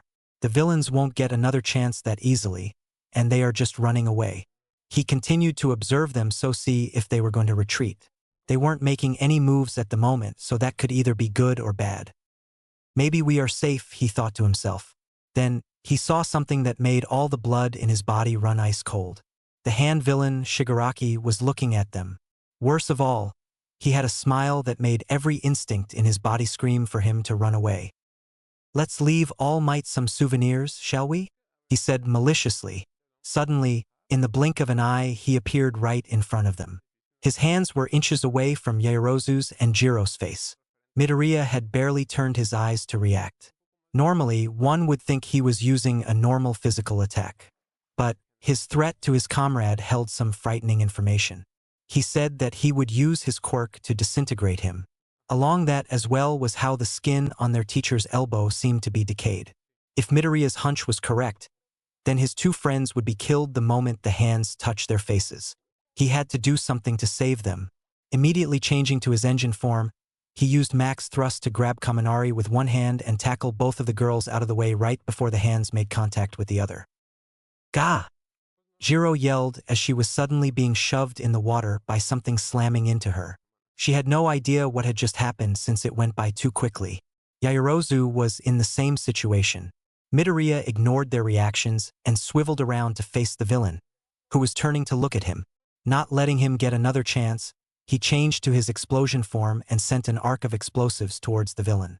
They detonated right in his face and caused big explosion, followed with a veil of smoke. Slowly putting his arm down, he waited to see for any signs of movement. Once the smoke cleared, his jaw dropped. Instead of the hand villain being taken out by the blast, the Nomu that was holding down Aizawa had now just blocked the blast. Faster than the eye could see, it ran at absurd speeds from his prey to in front of his master. Now that his speed was confirmed, almost all hope of even distracting it was utterly destroyed. Well, those were some interesting powers. They are just like power-ups in games, where using one gives you a special ability, Shigaraki said with mild interest. While I would love to learn more about you, you made me mad by trying to blow me up. Nomu, deal with him. Immediately after the command was given, Nomu practically warped in front of Midoriya and grabbed his arm. Oh no, he thought before he was thrown into the air. At the height he was at, he could see the entire interior of the USJ. It would have been pleasant had it not been for the fact that he would soon be crash landing. True to his statement, gravity did its job and he plummeted down to the ground. When he landed headfirst, he saw black dots appear for a bit and everything felt disoriented. Took a second for it to go away. Getting back up, he turned back to the area that he was just thrown from. It was shocking to see how far he was actually thrown. Yaoyorozu, Jiro, and Kaminari with Mr. Aizawa had gotten away from the hand villain, even though he was only focused on him. Though he did notice that the Nomu was not among the group there. That would most likely mean extreme danger. Behind you! The MP unit practically blared in his head to emphasize the warning. Leaping forward, he barely missed the hammer slam that was aimed at him. While it didn't hit him directly, the air pressure alone was able to send him rolling a few meters away. Once he stopped, he looked up to see the damage it had done. The ground beneath it was completely shattered and destroyed. Had he been hit, there probably wouldn't even be a body to bury. The Nomu then brought its arms back and prepared for another attack. Crap. What do I do? I can barely dodge its attacks and it's too strong for me to survive an attack. The only chance I have to wear it down, Midoriya thought quickly to himself. Changing into his electrification form, he fired a bolt of electricity that struck the Nomu in the chest. The attack did way less than it should have. It had damaged the beast by a small proportion. The only way you could tell was by the very small scorch marks on where it was hit. But if it's able to put a mark on it, a full-out discharge could take the thing down. It should have, but there was a small factor that made it pointless. The scorch marks that were made quickly disappeared and it looked like it hadn't even been hurt in the first place. There's no use in trying to fight my Nomu. With its shock absorption and regeneration quirks, it's impossible for you to win, Shigaraki laughed mockingly. Midoriya glanced over at him. What he had just said something that confused him. Unfortunately, it was a bad move. The Nomu has appeared in front of him and threw a punch at his face. It barely missed by a small distance as Midoriya crouched quickly to avoid the devastating attack. The passing fist was just a few centimeters above him. Ignoring the buffeting winds that were behind him, he changed to his engine form and boosted past it from underneath. Once he got a reasonable distance away, he changed back to his normal form and started charging up. His body was ready to drop everything and dodge the second the Nomu makes any moves. Instead, it was just starting back with lifeless eyes that honestly creeped the living shit out of him. Miraculously, the charging was finished without any interference whatsoever. Taking aim, he fired the level 2 shot. The blast hit the Nomu directly in the chest and it did practically nothing. The attack that was capable of tearing down metal and knocking out people with a one hit did hardly any damage to it at all. The only thing it did was make a small indentation, which quickly healed. It didn't even look phased in the slightest. You have got to be kidding me. It tanked one of my strongest attacks like it was nothing, Midoriya thought in shock. How sad. Nothing you do is enough to stop my Nomu, Shigaraki said with a creepy, gleeful expression. I think I'm done playing around with you. Finish him. Before anything else could happen, Midoriya changed back to his engine form and boosted backwards. It was good that he did, as the moment afterward, the spot he was just at was completely obliterated by a downward punch. He realized that fighting the Nomu was pointless as it was just too strong. If he could distract it long enough so it doesn't attack his classmates, the pros would show up. He quickly spun his legs to the side and shot off to the right. The abrupt change in direction would hopefully make it harder for the Nomu to catch him. True to his assumptions, the creature always missed as it wasn't able to turn quickly enough to keep up. Unfortunately, the engine weapon energy was nearly depleted. A few more seconds of sustained movement or one big burst would empty the last of his reserves. Deciding the latter, he released one last burst of speed to rocket into the air at a 45-degree angle. It caused him to fly a reasonable distance so that he was higher than the entrance platform. Now was his only chance at focusing on strategizing. Now that he couldn't use his engine form for now, he needed to find a form that gave him mobility and speed. The only quirks he could think of were Kakens and Zeros. The explosion form was probably the most reliable as it made its own forward motion. Right before he could change, the Nomu appeared right in front of him, rearing back its fist to deliver a crippling blow. Crap. No time to dodge, Midoriya thought as he changed to a different form. It was Kirishima's hardening quirk which he picked up from the bus ride. Basic light red design with what looked like 2 gears attached to the shoulders. The form allowed him to increase defense on certain parts of his body, touring a vibrant shad when using the utmost limit of the power to harden his entire body in hopes of surviving the attack. When the fist connected, it was nothing but excruciating pain. The punch itself felt like he was hit by a freight train going at Mach speed. He could literally feel his suit cracking and breaking apart. Lastly, the force of the punch sent him flying away towards the entrance. He landed and caused a huge crater to form around him. All he felt was pain around his entire body. His vision had blacked out completely, yet he was able to remain conscious. DKU. Midoriya. A few voices screamed that seemed to be close by. After a couple of seconds, he was able to open his eyes partly. In front of him were Uraraka, Yaoyorozu, Jiro, Kaminari, and some of his classmates, All had a fearful expression on their faces. "GG guys," he whispered weakly. "Thank God you're alive. What the hell did that thing do to you?" Jiro asked after a sigh of relief. I tried distracting it for as long as I could until help showed up.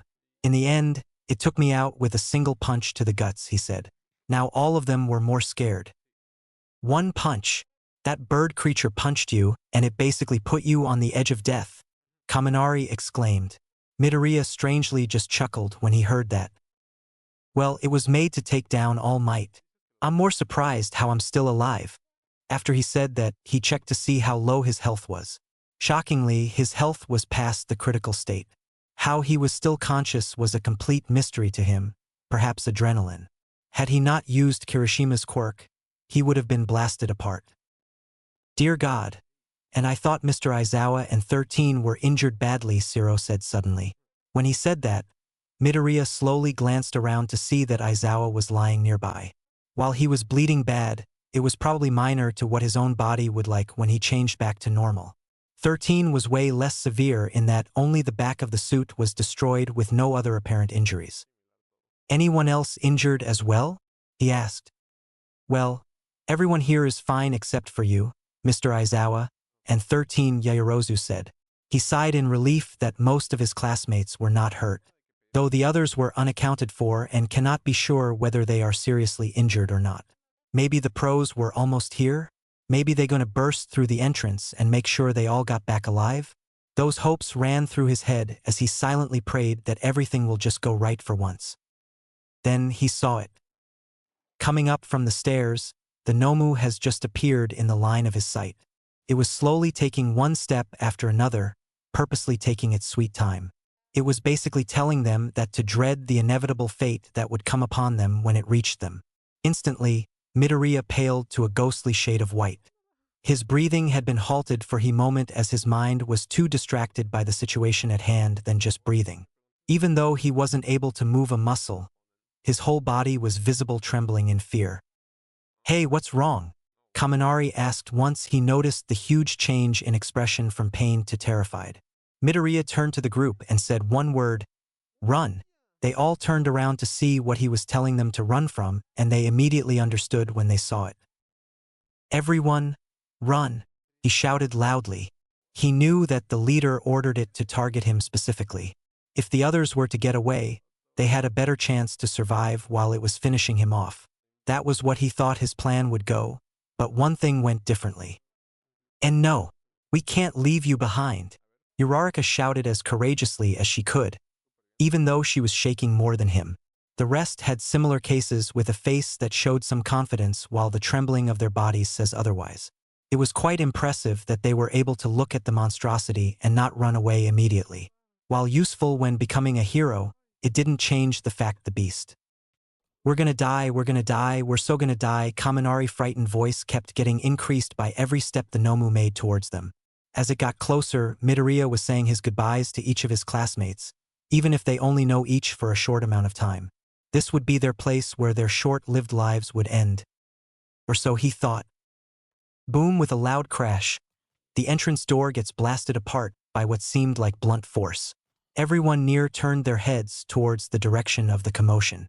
A haze of smoke was covering the front, making it impossible to see who the person was. "There is no need to fear any more, students." "Why?" Everyone quickly recognized the booming voice that belonged to their teacher and the most famous hero. "Because I am here," All Might shouted that echoed through the entire USJ. All the students were relieved to see help has finally arrived and right at the perfect time, though they all noticed something obviously different with the hero.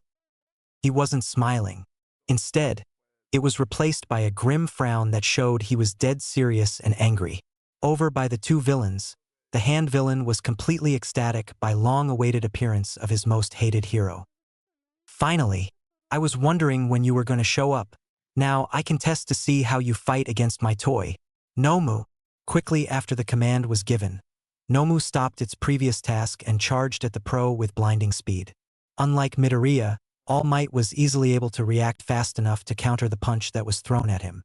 When the two fists collided, Both of them seemed to be completely stationary while the Nomu's skin was rippling along the arm, much to All Might's surprise. More importantly, the shock waves of the attacks caused buffeting winds that blew away everything and everyone around. All the nearby students, except Midoriya, had found something to cling onto while he had to grabbed by Ciro's tape so he wouldn't be blown away like a leaf.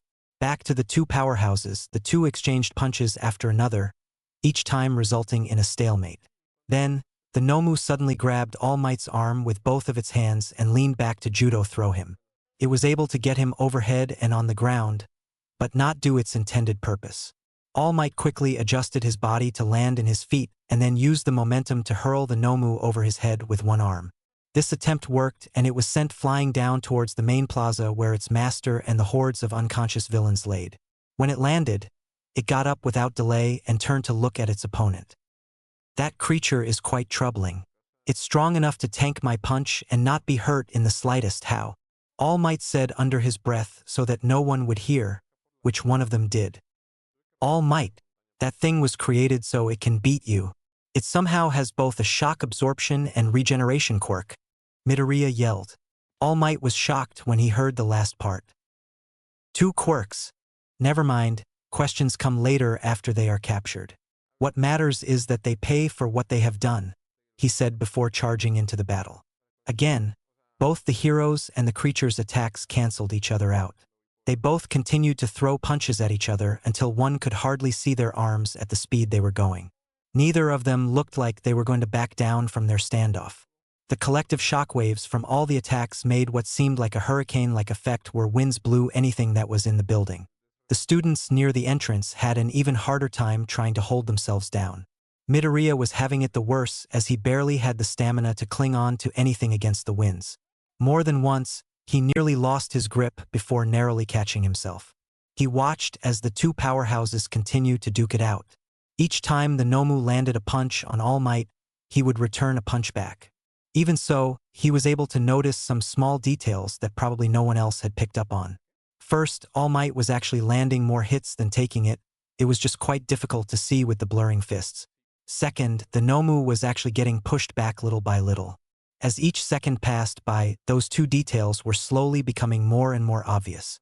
Though it was taking quite a while, All Might was beginning to get the upper hand. Weren't you listening to that annoying brat earlier? My Nomu has shock absorption and regeneration. It was made to take you at 100% of your power. Shigaraki monologued, completely oblivious to what was really happening. Yeah, so what? He said it had shock absorption, not nullification. That means there's a limit to how much it can take. All Might yelled as he started to increase the speed and power of his attack. If this thing was made to take me on at my best, then I just have to go beyond that and force you to surrender. By now, the Nomu wasn't able to get in a single punch in as the attacks kept getting faster and faster. The winds were now extremely intense, breaking up the ground around the two and causing some of the formations in the different zones to sway. The students could only stare in awe at the sight of the intense fight happening in front of their eyes. The amount of power behind each punch was completely incomprehensible, most likely enough to take out entire buildings from just shockwaves alone. All Might then grabbed the Nomu's arm and jumped into the air. They almost reached the height of the dome ceiling. When they reached the peak of their ascent, All Might spun around and threw the beast towards the ground. The area it landed in was then wrecked from the force of the impact. As it tried to get up, All Might landed right in front of it. I'm pretty sure you heard these words before, but I'll tell you what they really mean, he said while pulling back his right arm. Push past your limits. Go beyond. Plus ultra.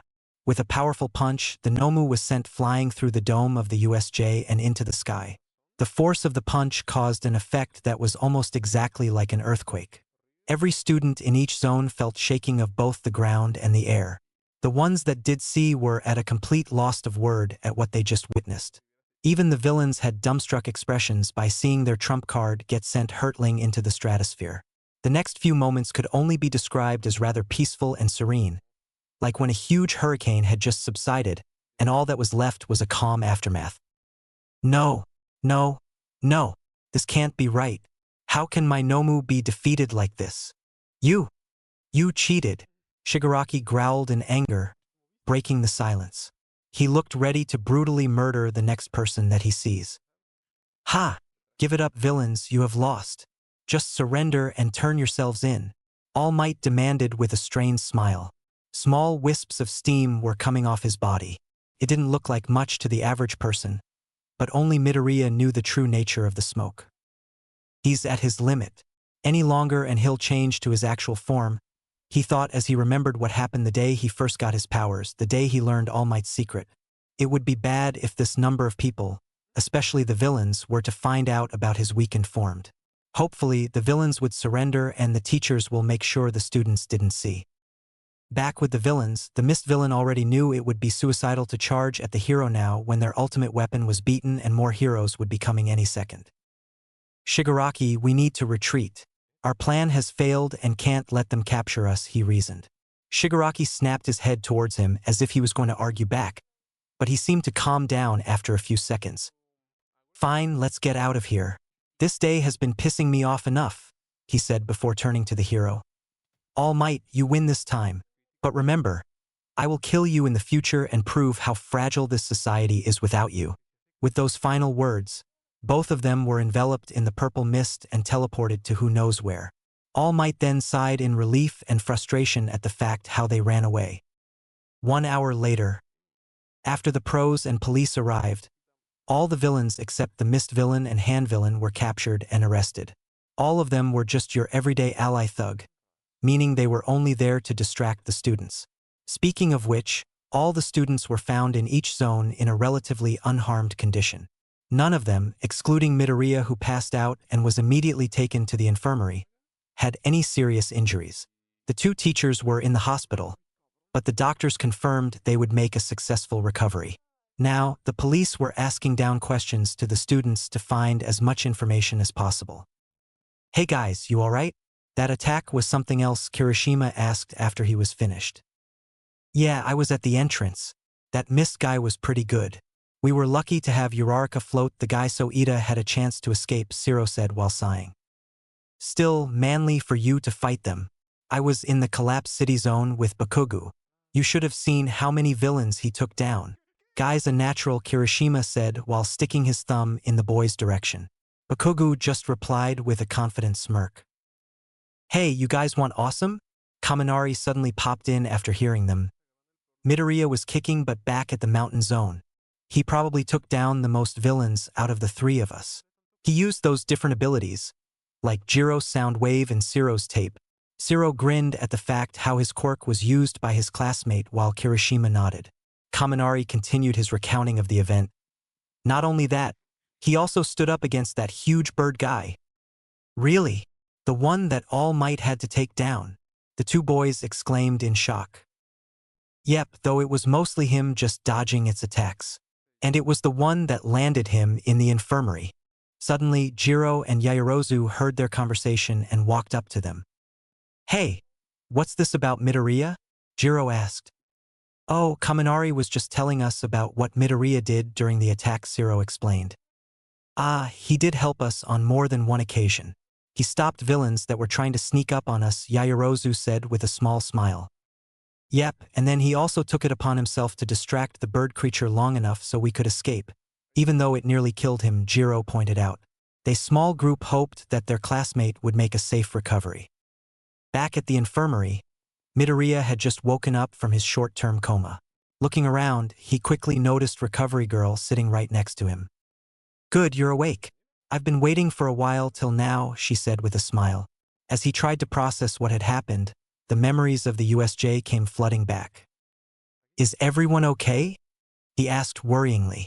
Recovery Girl stared at him for a few seconds before chuckling to herself. Of course you worry more about your friend's safety than your own. Don't worry, none of the other students are injured. Your teachers are in the hospital, but they should be better after a few days. More importantly, you should know how close you were to dying. The amount of injuries you accumulated was like you ran over by a train. She scolded while lightly hitting him over the head with her cane. Rubbing the spot where he was hit, he gave a sheepish smile in response.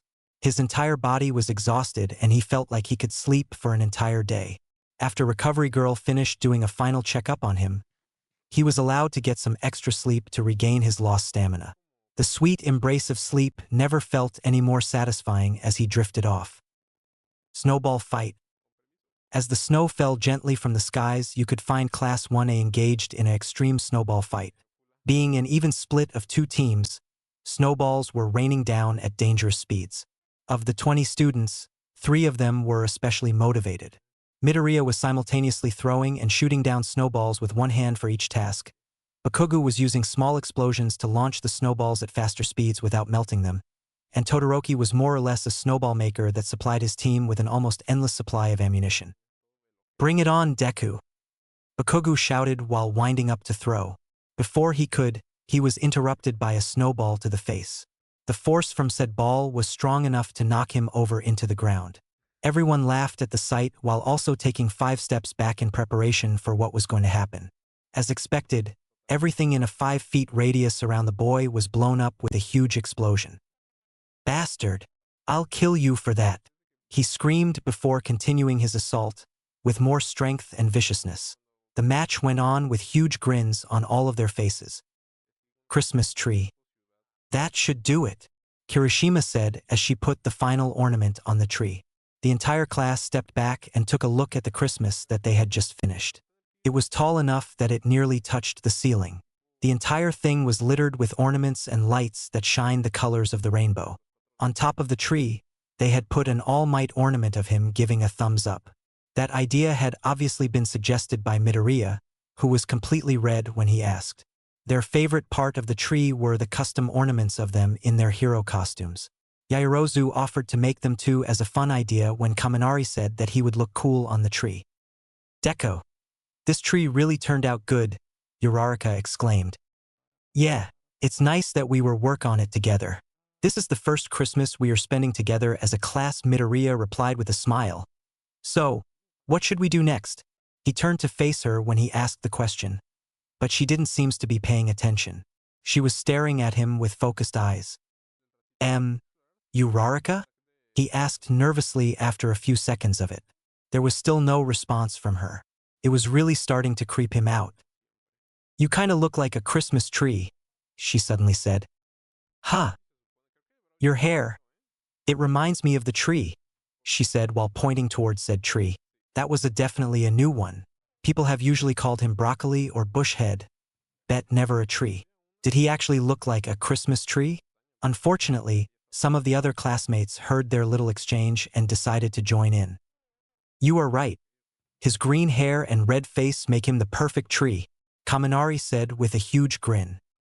"Yeah, but we can make him better," Ashido said mischievously while grabbing a spare ornament. Slowly, some of them began to surround Midoriya with evil grins on their faces. "Gee guys, what are you doing?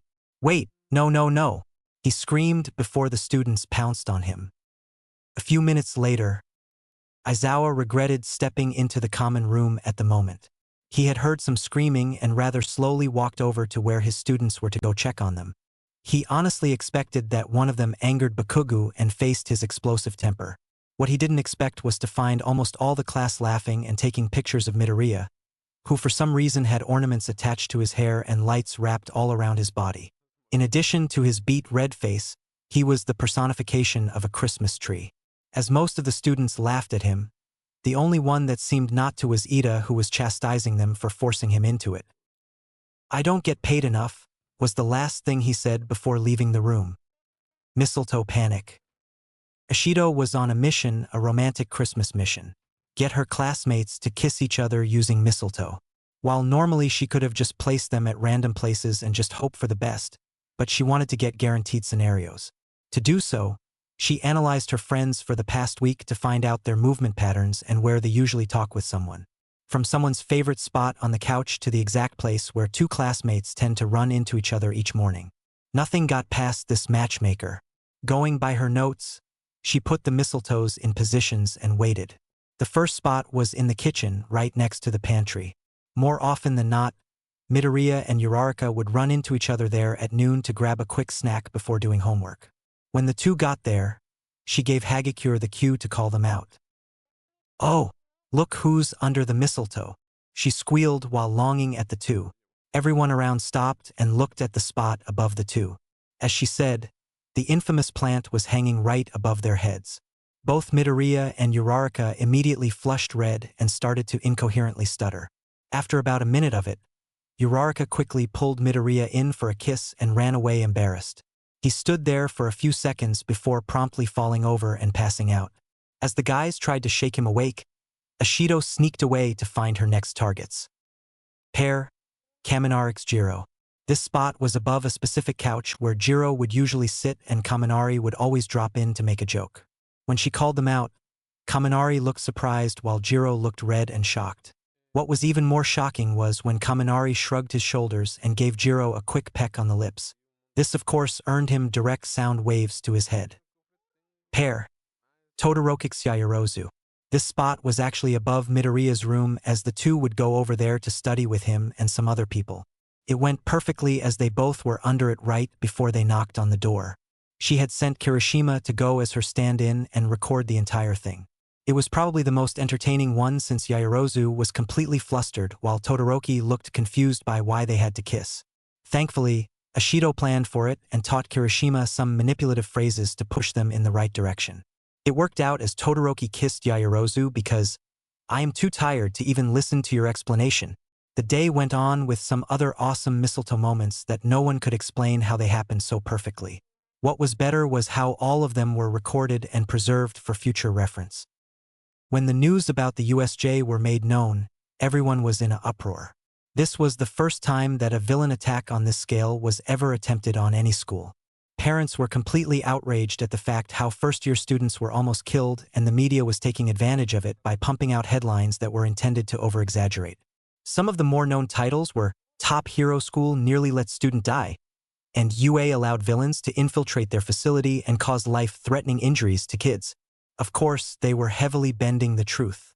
The biggest lie the media made was how all the students were seriously injured when in fact the only one that had them was Midoriya.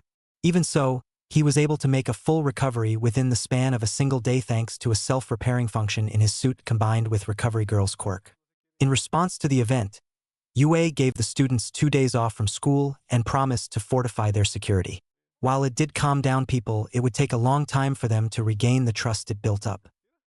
As Midoriya read each new article that had something to do with the USJ, he thought of what he had experienced. Up until this point, he knew the life of a hero was not walk in the park and would cause stress and anxiety. Now, he finally understood what heroes have to face each day. Living on the edge, not knowing what day will be your last. Having people to save even though you hardly have the strength to save yourself. Mr. Aizawa was right. Nothing is fair when it comes to heroics. It's our job to change and resolve that unfairness, he said to himself while starting to lift a dumbbell in his other hand. For those 2 days, he spent them both thinking and training so he could be better prepared if another happens.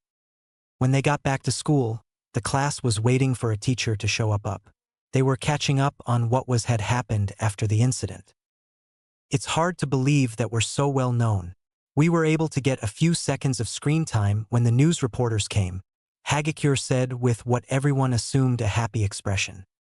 Yeah, we're practically celebrities to everyone, Kaminari replied with a cocky smile. But still, we're lucky that the All Might showed up. With all of those villains, who knows what would have happened to us, Shiro said with weak chuckle. Mineta started crying while saying to not bring that fact up as it scared him.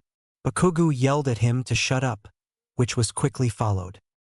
All Might was so cool back there. That bird guy was so strong. None of us could have even hoped to go against it, Sato said while pumping his fist up. They all agreed while a few of the students glanced at Midoriya when the bird villain was mentioned. Soon, the topic shifted to the teachers that were there and they brought up the question about their homeroom teacher. They already knew that Mr. Aizawa was too injured to even teach a class. So they were wondering who would show up for their homeroom. Hey, do you guys think that Mr. Aizawa will be okay? Sue asked. He'll pull through. The doctors already told us that he will be able to recover. So we just have to wait until he's in top condition, Kirishima reassured with a grin. Suddenly, the door slid open and the entire class turned to see who it was. To all of their surprise, it was Aizawa. He had bandages wrapped all around his face and arms so much that he looked like a mummy.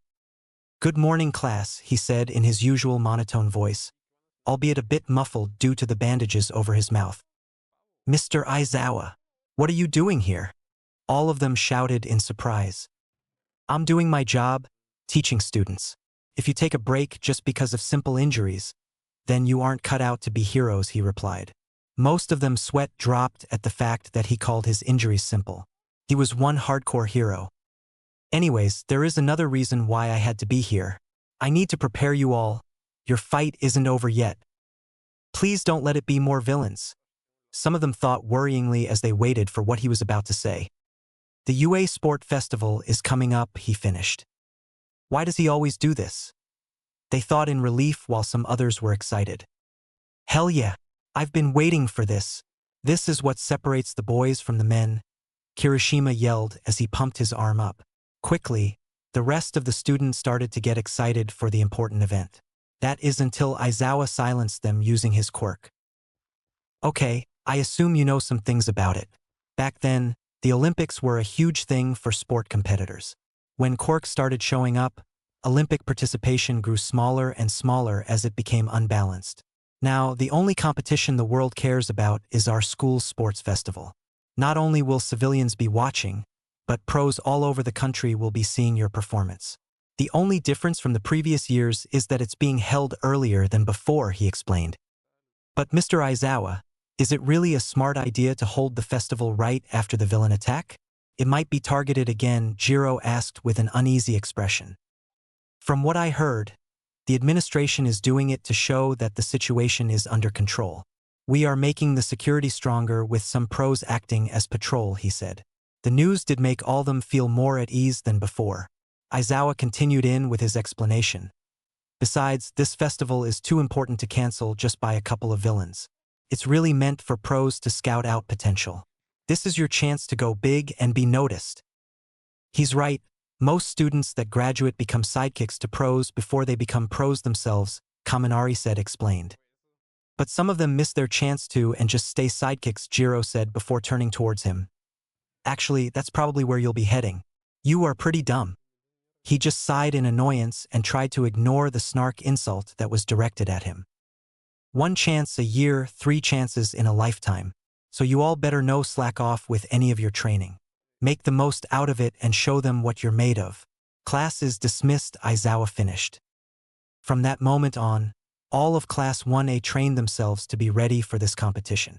Up until the dead of night, they worked out to improve both their skills and quirks. Some of them trained by themselves, like Bakugu and Kirishima.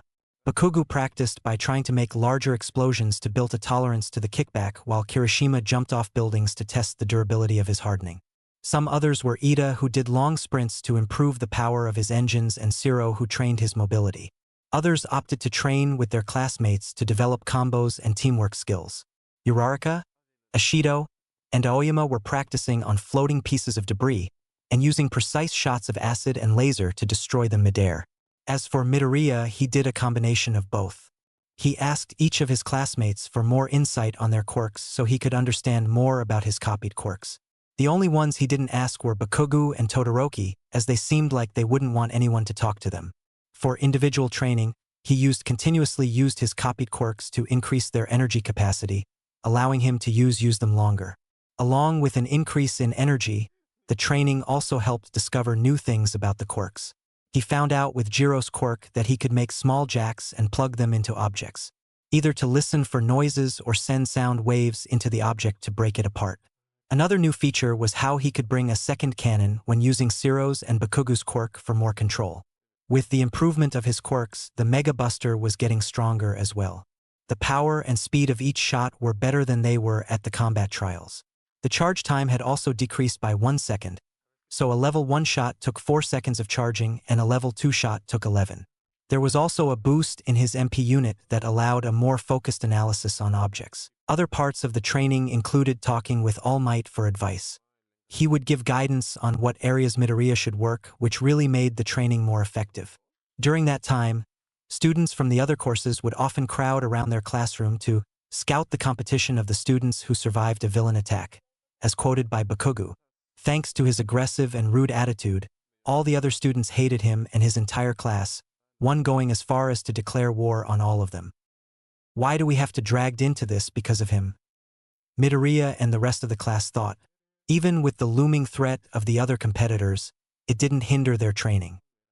After the 2 weeks of preparation, the day of the sports festival has arrived. Many people were walking to the stadium where the main games would be held. Vendors were lined up along the streets to make some money from the viewers. There were even some heroes patrolling the area like Kamui Woods and MT Lady. Even so, they shared some of the people's enthusiasm for the event. Inside the stadium, the seats were completely packed with people and heroes who were wanting to scout out any potential. The collective cheering was absolutely deafening, with the entire building vibrating from all the sound waves. Even though it was just a normal school event, the hype it was given made it worthy of global status. In one of the waiting rooms, Class 1A were waiting to be called up. Mostly all of them were nervous about competing in front of thousands of people. Others were psyched to show the world what they could do. Midoriya was doing breathing exercises in hopes that it would somewhat calm him down. "Okay, this is my chance to show everyone that I can be a hero," he thought with a small smile appearing. To show All Might that his training with him was worthwhile and to fulfill Dr. Light's wish for peace. He needed to prove that all the opportunities given to him were put to good use. Midoriya, a cold voice said to his right. Turning his head, he saw that it was Todoroki that spoke. He had a cold, calculating expression.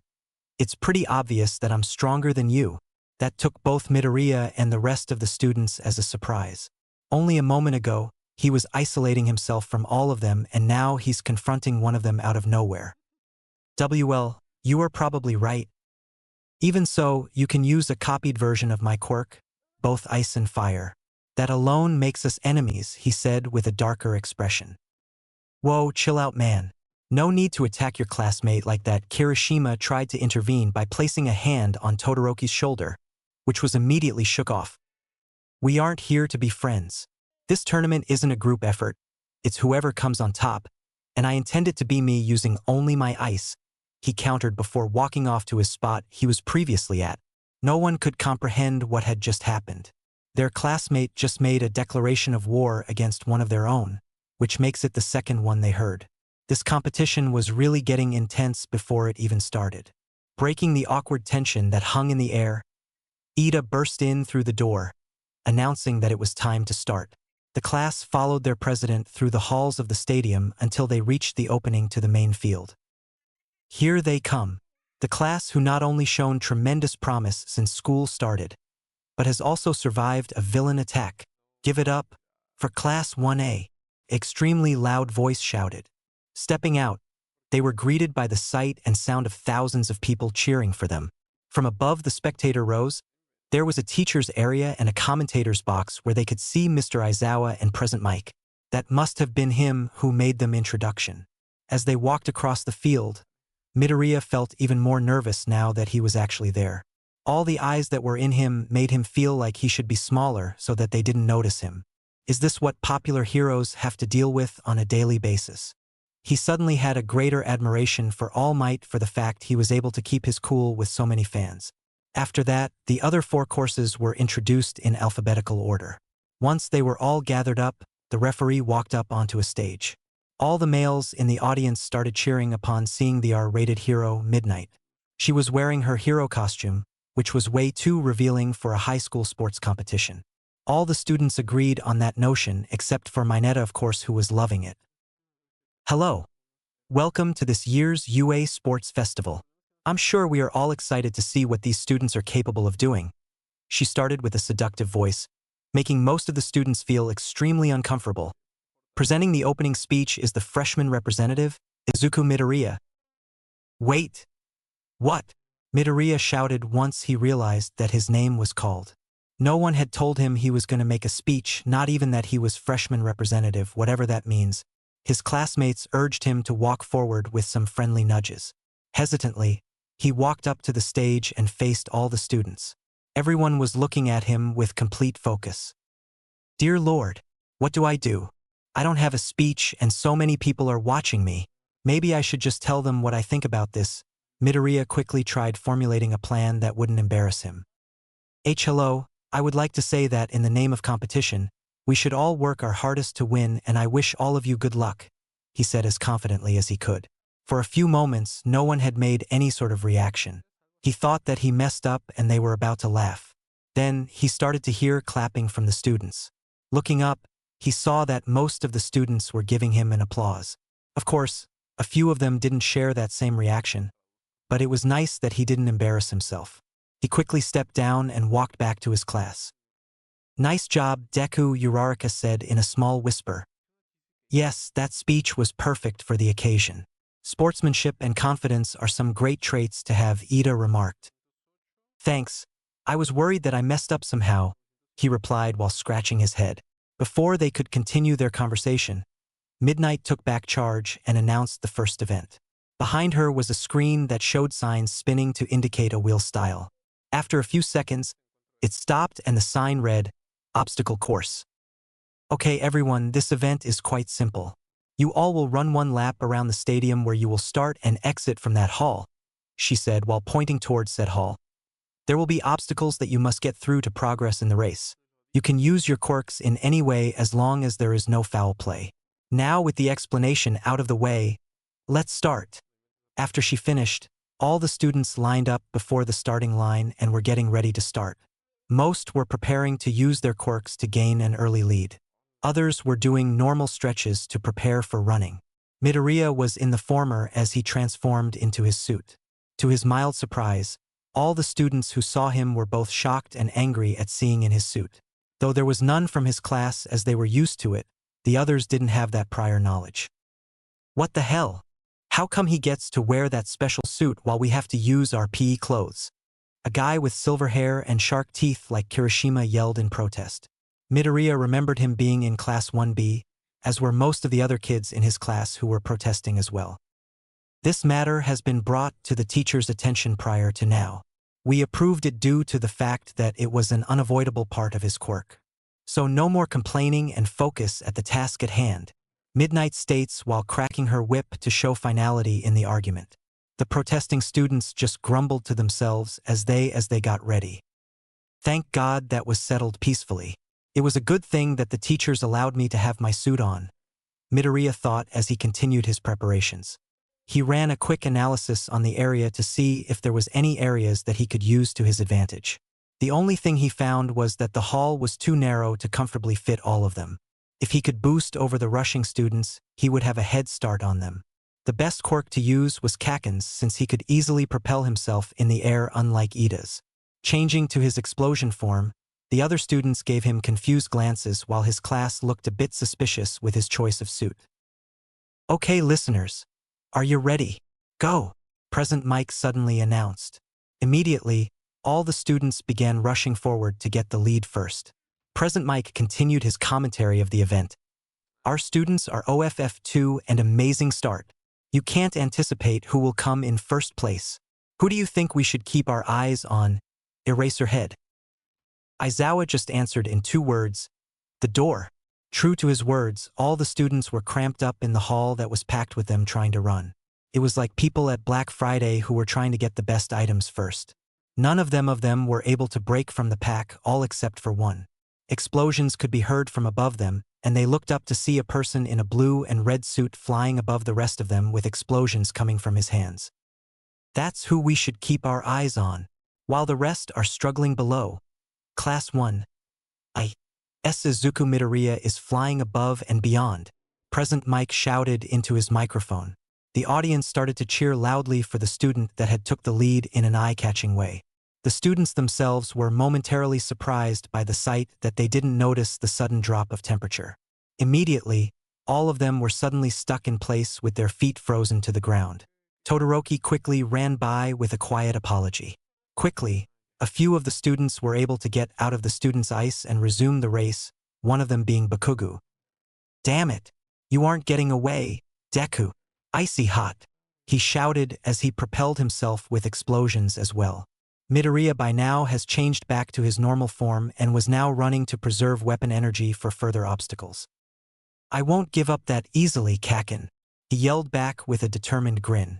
The latter replied with a war cry and more powerful explosions. Quickening his pace, he was able to maintain an okay distance from Todoroki and Bakugu. Ha! You think you guys are hot stuff, don't ya? A voice yelled from behind the 3 of them. Turning around, It turned out to be Mineta, who was bouncing off his balls that were being thrown on the ground like trampolines. That ice trap was pathetic. I will show you a real trap move. Slowly, he took off a ball from his head and did a pose. Secret move. Grape Ara. He wasn't able to finish calling out his move name before he was knocked away by a robot arm. Midoriya turned back to the source of the arm and saw it was the 0-pointers. There were a few of them and other robots from the exam. Geez, they think we can take those easily? Midoriya asked himself when thinking about how many robots were at the exam. While he was distracted, Todoroki ran past him to be right in front of them. These things won't stop me from winning, especially with him watching. He whispered to himself as ice began forming on the ground. With a wave of his right arm, he sent a huge wave of ice that froze some of the 0-pointers. Right afterwards, he ran through them without a second glance to the rest. Snapping out of his muttering trance, Midoriya realized that he lost the lead and continued his running. While he was running underneath, he heard Todoroki say something that was hard to catch for normal hearing. I wouldn't do that.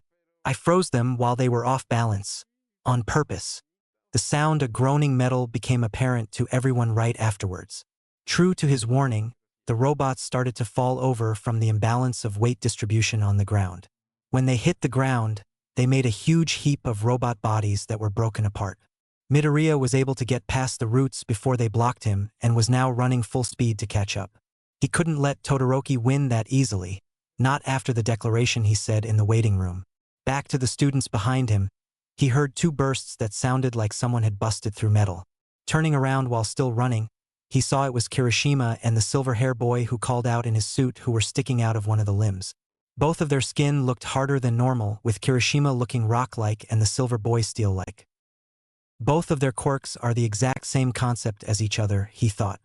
His observation was confirmed when they seemed frustrated after noticing the other. Still, he had to focus on the race and reclaiming first place. Todoroki was not too far ahead, just enough that it would take a bit for him to catch up. Get ready for the next obstacle.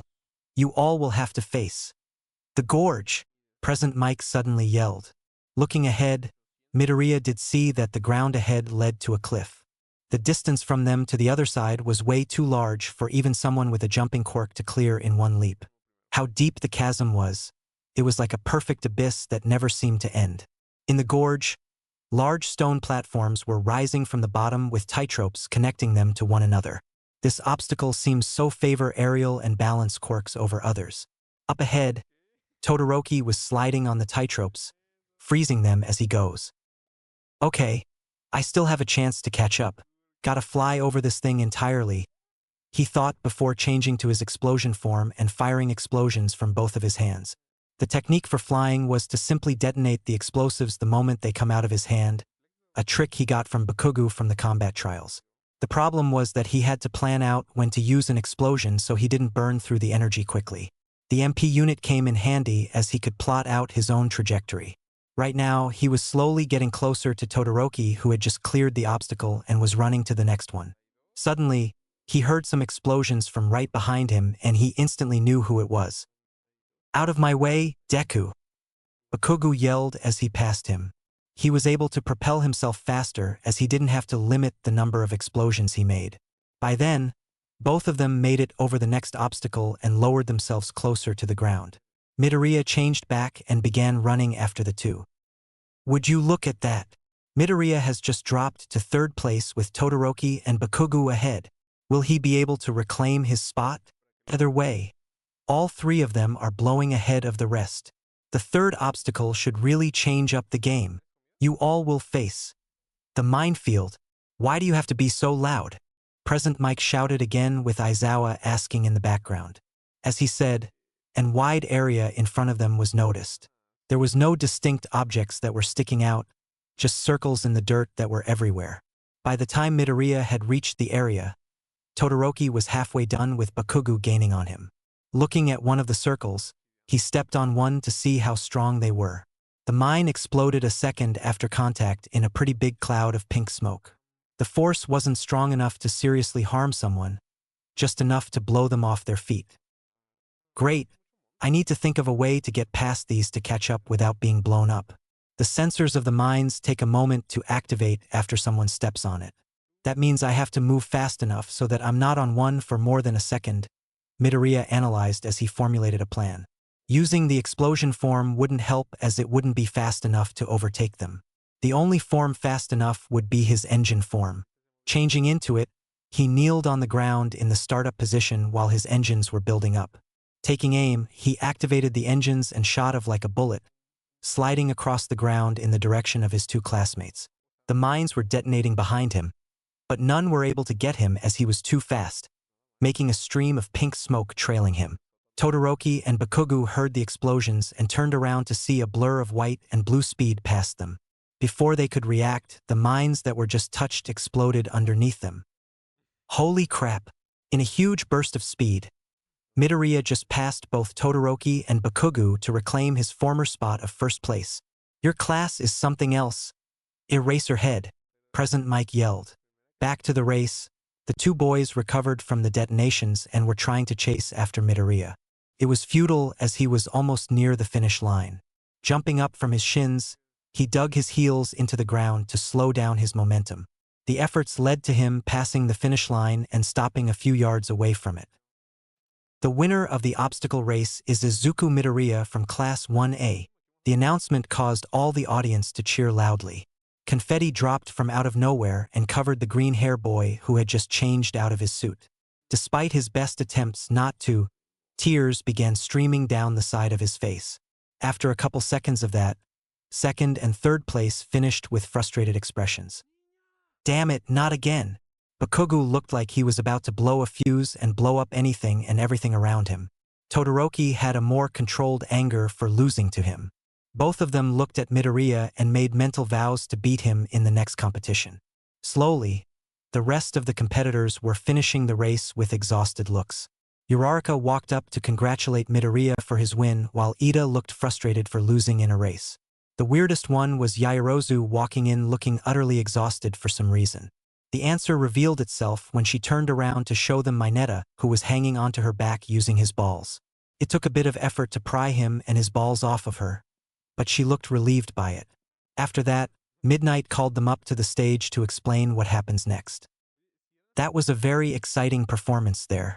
Unfortunately, only the first 42 people can move on to the next round.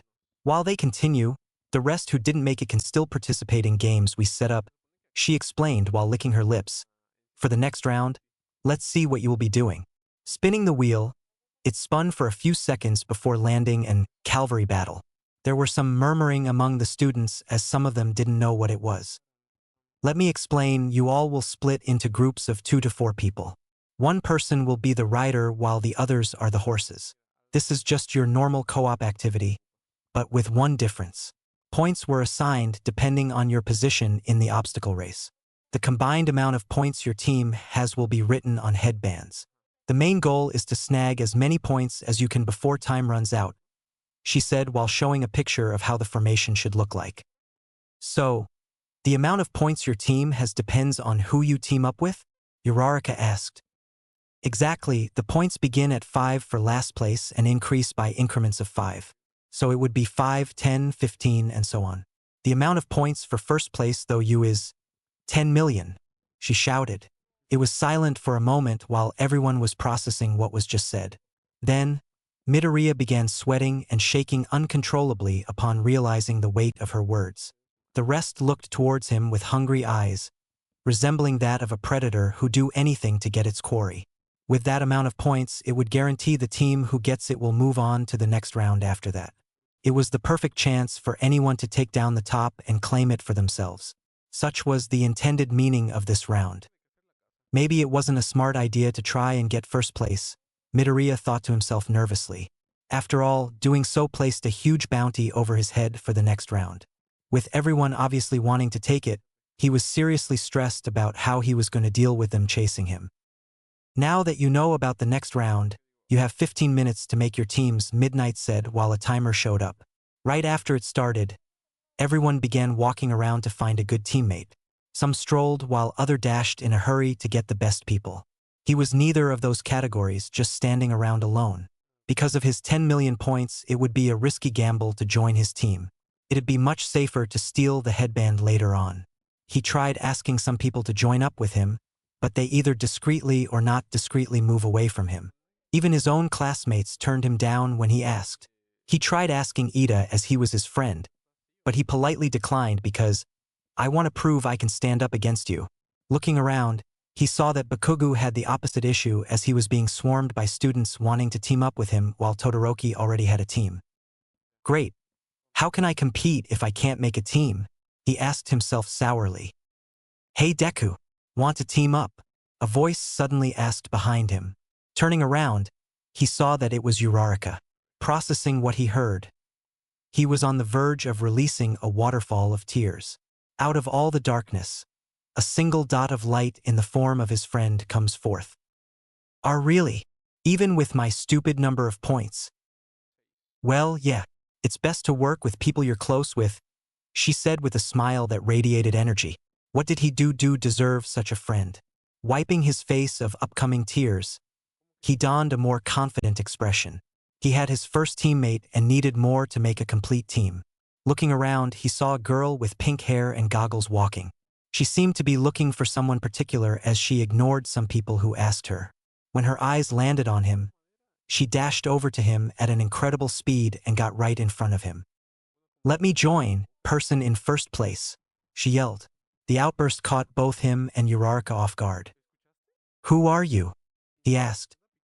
The name's Mei Hatsum, rising star in the support course. I would like to team up with you since everyone will have their eyes on us, and it will be the perfect chance to show off my babies to the big companies, she exclaimed with a huge grin. Wait, what do you mean by babies? Uraraka asked. However, she was ignored as Hasjum pulled out a case full of inventions and showed them off to Midoriya.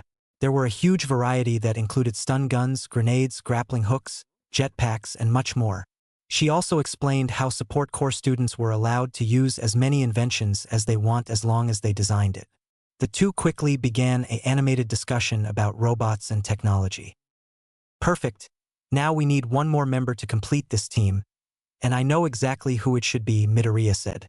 He quickly walked over to a lone Tokoyami. Tokoyami, will you team up with us?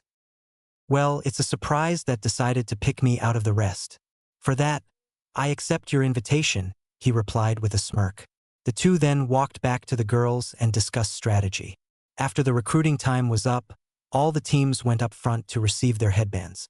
They got into their formations and spread out across the field.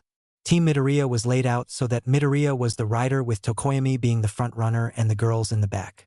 Midoriya had a jetpack strapped to his back while Uraraka had air propulsion boots, courtesy of Hasjum.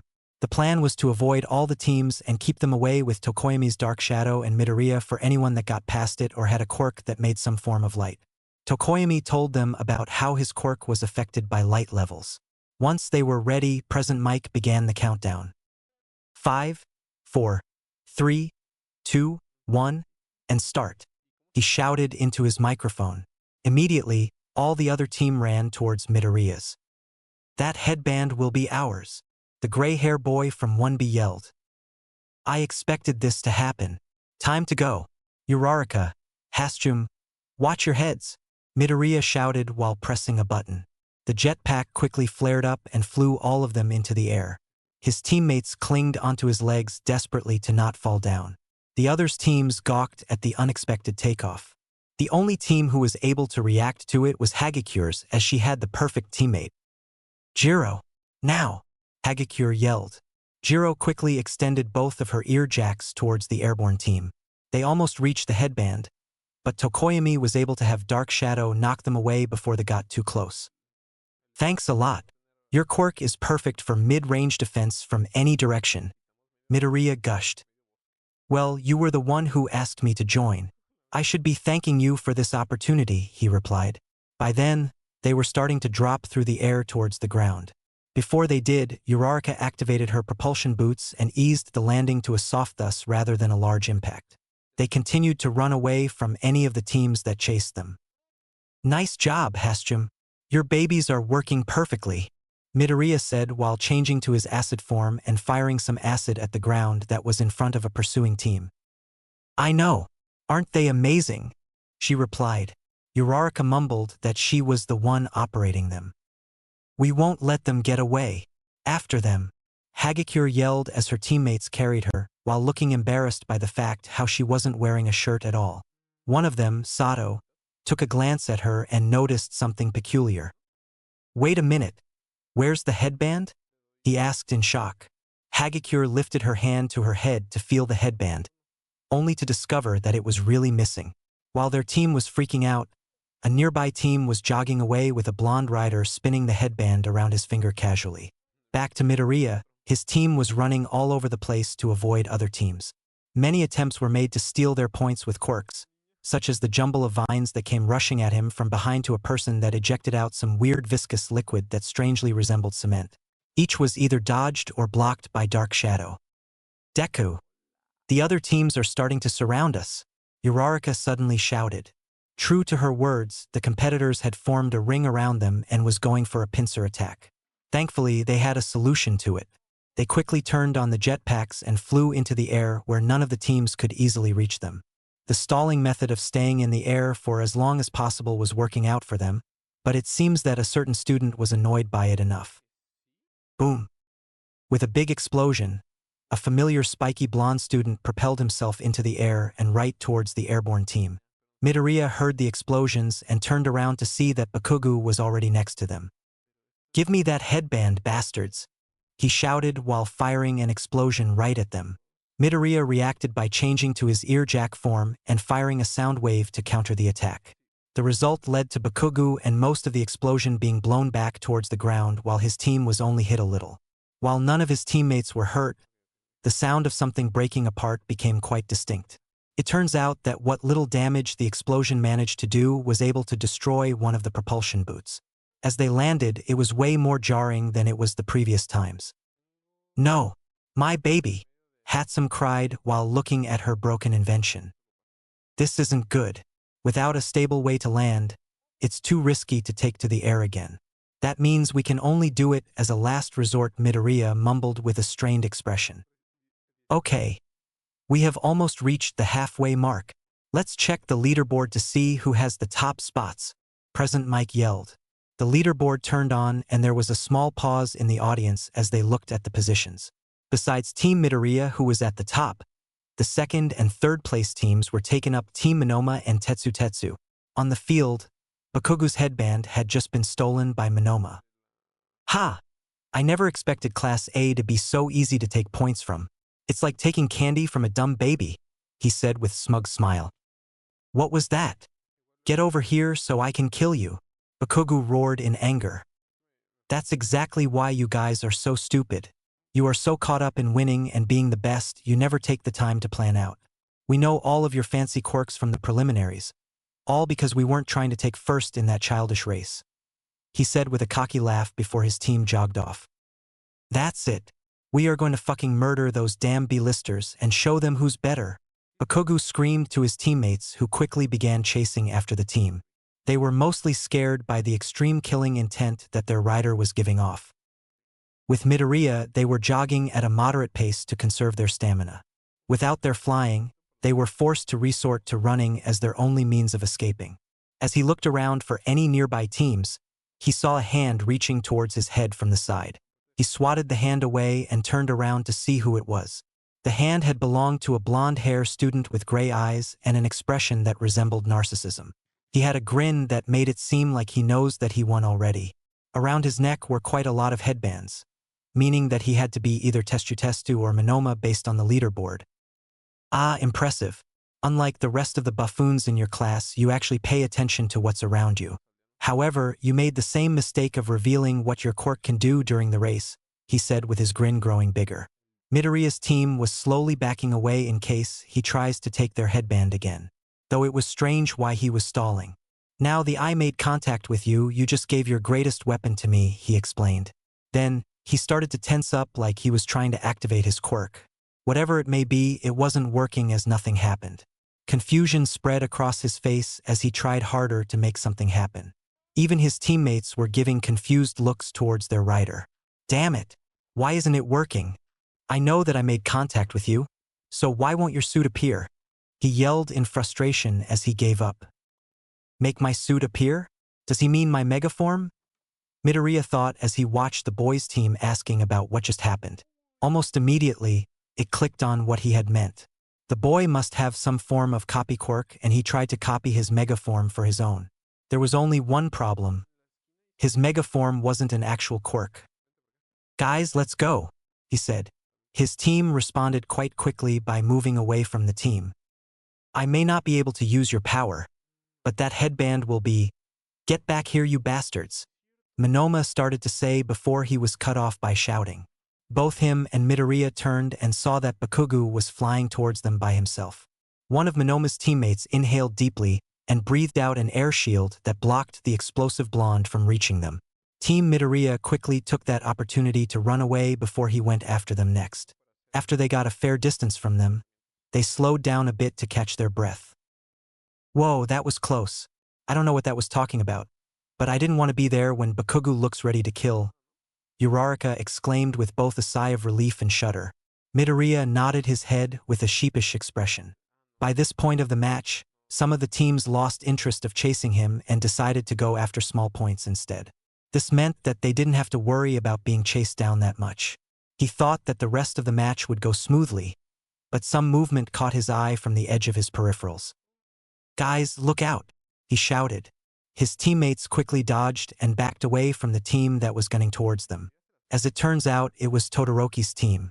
Consisting of him, Yaoyorozu, Kaminari, and Ida. They all looked ready to take his headband. I had a feeling we would run into them sooner or later, Midoriya thought worryingly.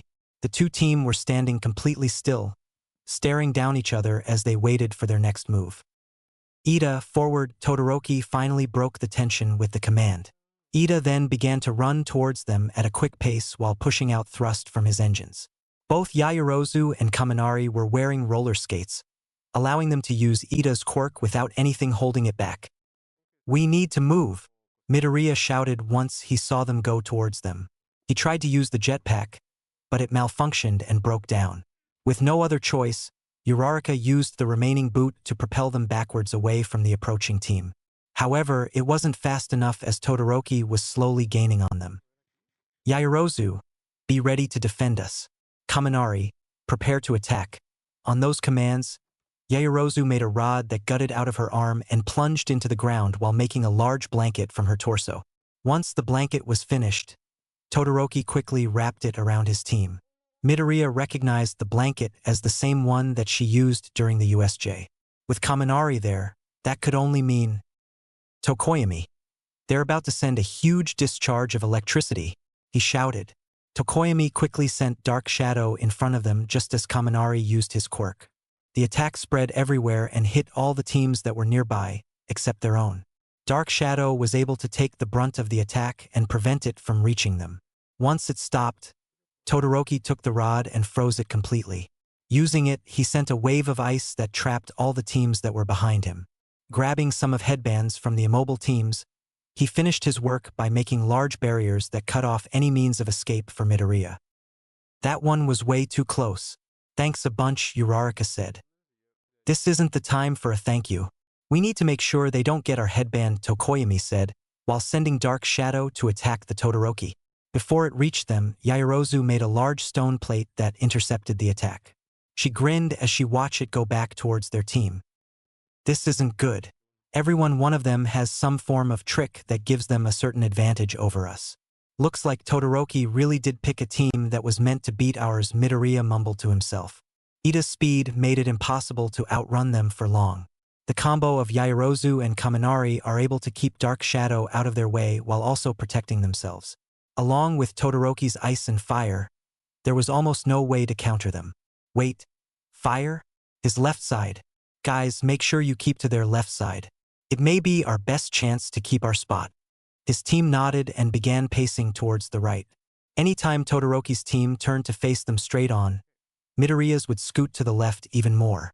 It continued on for a bit until they have looped in a circle a few times. Damn it, he's intentionally making sure he's on my left side. I can't use my ice or else I'll hit Ida, Todoroki thought in frustration.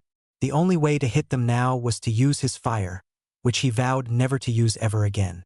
Because of that, it may cost them the match. As he was trying to make a plan, Ida decided to speak up. Guys, there is hardly any time left. What I'm going to do will make me unable to do anything later on. I was hoping that I would save it for a fight, but this situation calls for its reveal, he said. What are you planning to do? Todoroki asked curiously. Ida looked even more serious than he normally did in class, which meant something big was going to happen. You'll see. Just be sure to grab that headband with that. The engines on his calves began to heat up and blue fire shot out of the exhaust pipes. Torque over. Recipro burst. With extreme thrust, the team rocketed forward at unmeasurable speeds towards the other team. Kaminari's face smushed back as if he was taking off in a rocket ship.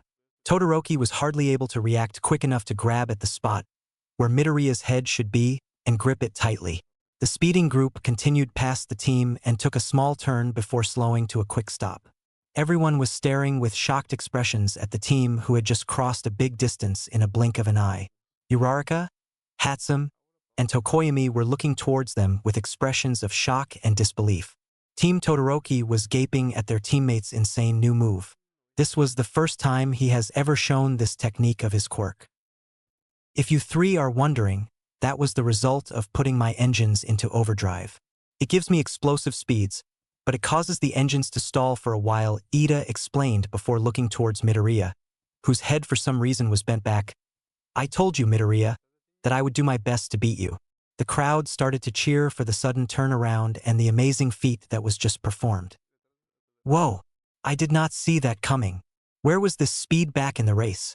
Whatever the reason, it was because of that Team Todoroki was able to take the 10 million points. President Mike screamed enthusiastically.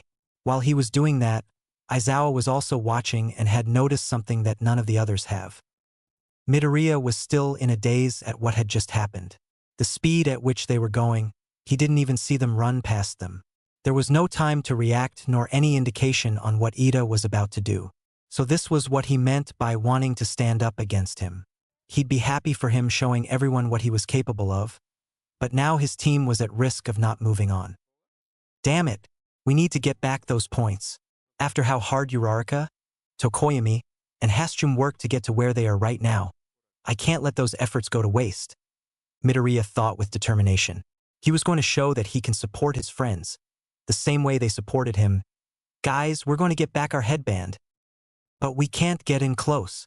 Kaminari can keep Dark Shadow away and Yaoyorozu can object to defend themselves. Tokoyami shouted with a frown. He was right. Neither Dark Shadow or his team can get close enough to grab the headband. They needed a way to quickly steal back their points while also being able to avoid any countermeasures thrown at them. As Midoriya tried to think of possible solutions, he remembered something that had just happened before facing off with Team Todoroki. Get back here, you bastards. Don't worry, I have a plan. All I need is for you guys to trust me on what I'm about to do, Midoriya explained. His team looked at him for a moment with expressions of confusion and doubt, but they quickly changed to that of trusting and confidence. You go for it, Deku. You have my full support. Go get him. The three encouraged with grins on their faces. Midoriya smiled at their reactions and almost cried to them, but he held them and put on his known determination face. Okay, let's get back out 10 million, he shouted before changing into his explosion form. Before they could ask what it was for, he stuck his arms back and set off 2 explosions to boost himself off his team and even more to launch towards Todoroki. Holy crap! Midoriya has just separated from his team and began pursuing Team Todoroki to reclaim the top spot. First Bakugo does it, then him. What is up with the kids in your class being so bold? Erase your head. President Mike yelled in shock. Even Aizawa had a look of mild surprise. The entire crowd was starting to go wild as the action was getting more intense. What? Kaminari yelled when he heard that while he and his entire team turned to see that Midoriya was indeed flying towards. It was like seeing Bakugo flying towards them with a face that didn't say he wanted to blow up someone. Don't think I'll give up that easily. Yaoyorozu, Todoroki shouted. She quickly made a stone plate that blocked Midoriya's grab for the headband, like when she did the same thing with Dark Shadow. Midoriya grunted as his hand had grabbed the thing he didn't need. Now, Kaminari, Todoroki shouted while covering his team in the insulation blanket. Kaminari then began sparking with electricity surrounding him. Before he could discharge, Midoriya quickly changed to his engine form and used the stone plate as a launch pad to boost himself onto the air. The electricity came a moment later, harmlessly shocking the ground around them. Back with Midoriya, he had changed back to his explosion form and launched himself back towards the team to make another attempt. "Don't think that same trick will work again," Yaoyorozu shouted as she made another stone plate to block him. Before he could run into the object, a shadowy hand grabbed it and broke it clean off. She glanced over to see that it was Tokoyami who had did it. Unfortunately, that distraction was long enough for Midoriya to get in close enough. Midoriya quickly scanned the headbands as they weren't showing their point values and found that the 10 million was in the middle. Thrusting his hand out, he made a grab for the headband. Todoroki reacted by bringing up his left arm in an effort to block it. He was trying to make Midoriya grab his arm instead so he could force it away and possibly have Kaminari fire off another discharge. Instead, his arm suddenly had flames erupting out of it and covering it entirely. Both of them noticed the flames and were surprised. "What am I doing?" Todoroki thought in utter surprise. "Crap, need to dodge them. Quick!" Midoriya thought urgently. The end result was Todoroki taking his focus off Midoriya to turn off his fire, while Midoriya used the arm facing away from the team to blast himself over them. When he got around them, he swiped the 10 million points, changed to his engine form and shot off straight into the air. "Wow, what just happened?" Kaminari blinked as everything was going to fast too for him to fully process it. Ida and Yaoyorozu shared similar expressions while looking at Todoroki for answers. However, they immediately noticed something different about their rider. "Todoroki, one of our headbands is gone," Ida shouted in surprise. Todoroki simply just turned up and flared at the airborne Midoriya who was gripping the 10 million point headband. "I do not believe it." In an epic turnaround, Midoriya himself was able to take back the 10 million points and reclaim his team's spot in first place. And just on the nick of time as time is up, that concludes the second round of the sport festival. "Folks, now let's see the final scores," President Mike shouted as a buzzer went off. The teams then got out of formation, in Midoriya's case landing, and were doing some pep talk before it shows who was moving on. A majority of the teams there looked disappointed as they either no points or hardly any points. A few of the teams looked confident of their number of points they got from stealing. In first place, we have Team Midoriya whose rider pulled a sick comeback to get back their points. Team Midoriya quickly took turns giving high fives to Midoriya. In second place, we have Team Todoroki who took everyone by surprise with their speed. Everyone except Midoriya, of course. Kaminari grumbled for that last comment while Ida and Yaoyorozu were discussing how they could have done better. Todoroki was just staring at either his left hand or Midoriya. In third place, we have Team Bakugo who also managed to pull off an epic comeback when their points were stolen. Bakugo simply responded by screeching bloody murder in extreme anger, as he didn't get the indisputable win that he was aiming for. Some of the nearby people looked very disturbed by it. And in fourth place we have Team Testweight, Team Shinso. Where did they come from? The purple hair kid was walking away from his team, who looked like they had just snapped out of a trance. These four teams will move on to the next round, a one-on-one fighting competition. We will now take a quick intermission for the students to get ready and for US to set up the stage, President Mike said before turning off the microphone. The students then started walking to the cafeteria to get something to eat. As they walked, some of Class 1A were talking about the cavalry battle. "Geez, Ida, I never knew you could go that face. Why didn't you tell us?" Uraraka asked with a pout. "It was never my intention to deceive you. It is just that I wanted no one to expect it. It was supposed to be my ultimate trump card, but I was still outdone by Midoriya," he said while doing erratic chopping gestures. "Yeah, I'm still having a hard time believing that you can go super fast. Though Midoriya did do an epic clutch move at the end," Kaminari said with a sigh. "Speaking of which, where is Midoriya? I haven't seen him nor Todoroki since when we were on the field," Yaoyorozu pointed out while looking around for the two. The other three shrugged their shoulders and assumed that they would meet up with them later on. While that was happening, the two aforementioned students were currently starting down each other in a secluded hall. Todoroki had a level expression with hints of frustration and regret while Midoriya was trying to not look extremely nervous. The two stood in silence for a few minutes before one of them talked. "So, what did you call me here for? We should go to the cafeteria. Our classmates are probably wondering where we went," Midoriya said in an effort to break the tension. "I broke my promise," Todoroki suddenly said. "Huh. During the cavalry battle, I was so frustrated at losing to you that I broke the promise I made to myself years ago. I didn't even realize what I was doing before it was too late," he said while looking at his left hand. After a few seconds, Midoriya understood what he was talking about. "It's your left side. Your fire, isn't it?" he asked. It was met with silence.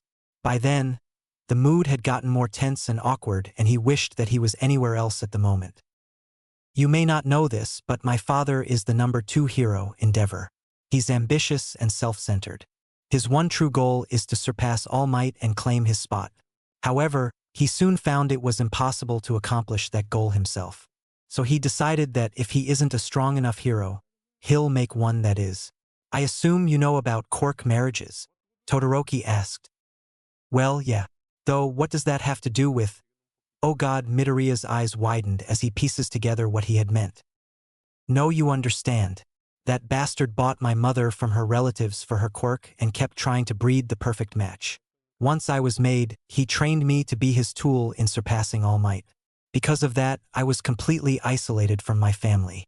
Hardly ever talked to my siblings, and even my own mother drew the line with my resemblance to him by pouring boiling water on my face," he explained while his hand instinctively raised to touch his scar. "Oh my God. I had a feeling he's some form of unpleasant childhood that made him so cold and harsh. But this is just messed up," Midoriya thought while trying to hero his face from showing how horrified he actually was. "So I made a promise to never use my left side, my father's quirk. I will only use my ice to show him that I reject him with my very being. Since you made me break my promise, I will show no mercy when I defeat you in the next round." After that, Todoroki walked out of the hallway. Midoriya just stood there staring at the back of his classmate. It was amazing that he's gone through that and still have the will to fight instead of giving up. To choose your own path instead of the one that others want you go. His motivations were in many ways strong and understandable. However, I can't just let him win without a fight. No matter what he's gone through, everyone here is giving it their all. I'll just have to show him the results of my motivations as well, he thought with determination while walking towards the cafeteria to join up with his next classmates. After Midoriya found a seat with his friends in the cafeteria, he began loading up on energy drinks. The last 2 rounds had really taken up a lot of weapon energy, especially for the explosion and engine forms.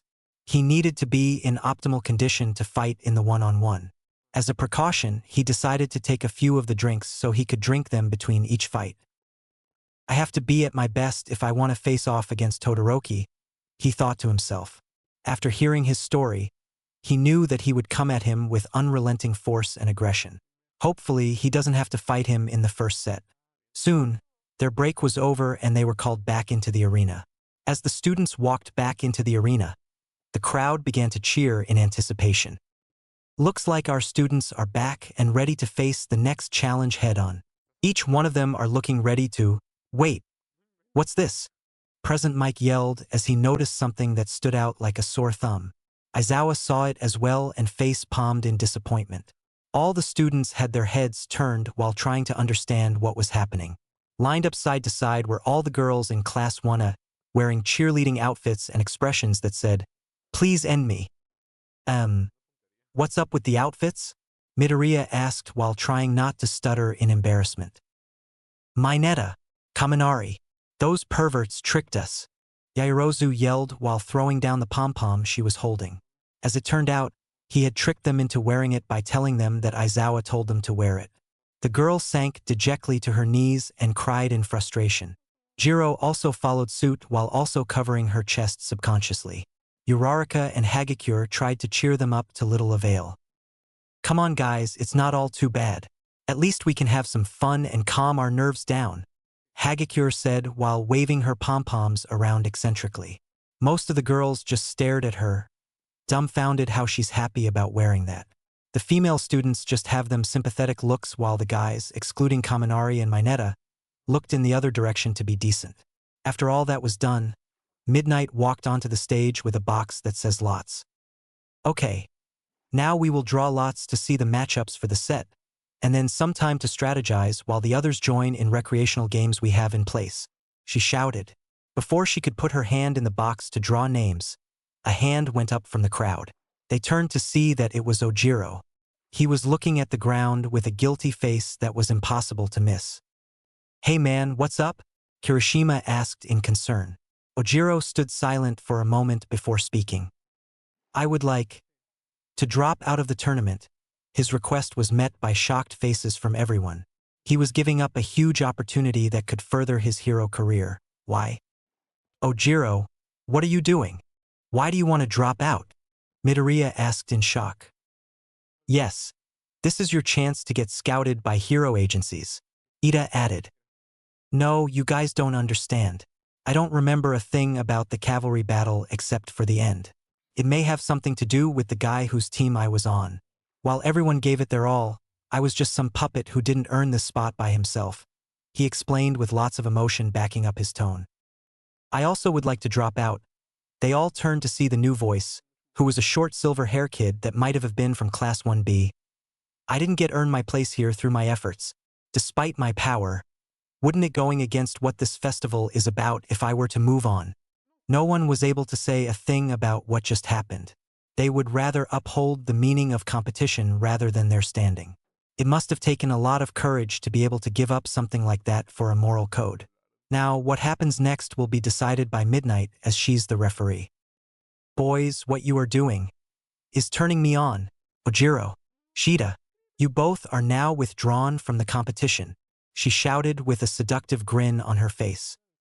She did not just say that out loud. All the students thought in shock when she said it turned her own. Then, two people from the losing teams named Tetsutetsu and Shiozaki were chosen to take their places. After that, the screen turned on to show them what the brackets were and when each pair will go. Kirishima versus Tetsutetsu. Hatsum versus Ida. Bakugu versus Kaminari. Shiro versus Tokoyami. Todoroki versus Yaoyorozu. Ashido versus Shinso. Oyama versus Shiozaki. Midoriya versus Uraraka. I'm fighting Uraraka? Midoriya thought in surprise as he turned to his friend to see that she had the same expression. Some of the other competitors were also looking around for the person they were going up against. Some reactions were good, like Kirishima and Tetsutetsu wishing each other a good match, while some were not good, like Bakugu yelling at a scared Kaminari that he was going to be obliterated when they fight. Everyone was pretty psyched to see how far they could go and if they might win the tournament. After that, the recreational games began for all the students. Some of the 16 students participated in them to help distract them and calm their nerves. Most of the others went by themselves to strategize and focus. Midoriya had chosen to the latter option as he began formulating attack plans. Okay, first thing I need to worry about is Uraraka. With her quirk, all she needs to do is touch me once and shove me out of bounds to win, he said while scribbling notes in his notebook. I should focus on using long-range attacks to attack from a distance. Quirks like Jiros and Kaminari's should be good. Though what do I do if she manages to touch me? Maybe I can use Shiro's to take me down or Kaken's so I can move in mid-air. For the next few minutes, he wrote down anything he could on every student in the one-on-one battle. He already knew a majority of the quirks of the 15 students and could somewhat figure out what they can do with them. The biggest opponents he would face were obviously Todoroki and Bakugu. They had the power to take him down in moments if he wasn't careful. The only way to beat them was to make sure every move is as efficient as possible, to take them down with extreme force to match theirs. After the games were finished, the students were called up to designated areas on the bleachers. They were separated by class, so Class 1A had their own area. When they met up there, 18 of them were there with the exception of Kirishima, who gone down for his match, and Todoroki, who was nowhere to be seen. Midoriya walked over and took a seat next to Uraraka and Ida. Ah man, I'm so pumped up for this. How do you think Kirishima is going to do? Uraraka asked with lots of enthusiasm. I can't say for sure, since they both have extremely similar quirks, he responded. Really? How did you know? Well, I saw the silver hair guy burst from the fallen robots that Todoroki caused with his skin looking like metal. I see. Then this match is going to be decided on skill rather than quirk matchup then, Ida exclaimed. Hello everyone and welcome to the one-on-one tournament of the sports festival. The loud voice of President Mike brought their attention back towards the fight area. Now, let's introduce the fighters for this match. From Class 1A. With a strong sense of courage and a manly spirit, we have Ejiro Kirishima. As he shouted that, Kirishima walked onto the stage with his arm raised and a huge grin on his face. And from Class 1B, also with a strong sense of courage and a manly spirit, we have Tetsu. Tetsu then walked on stage with a very strained smile after hearing the announcement. As the two stood on opposite ends facing each other, Midnight stepped up to start the fight. Before we begin, here are the rules. To win your match, your opponent must either be incapacitated, unable to move, or stepped out of the boundary lines. Should the fight get out of hand, we will intervene and stop the match. So without further ado, let the match begin, she shouted before stepping away. Immediately, the two boys activated their quirks and charged at each other. When they reached each other, they both threw a punch towards their opponent. It ended up with their fists colliding and a stalemate of force. They took a few steps back and charged again. Whoa. They both seemed to have the same amount of strength, Yaoyorozu commented as the two boys kept throwing punches at each other. I know, it's like Kirishima's fighting another version of himself. What are the odds? Kaminari said with a chuckle.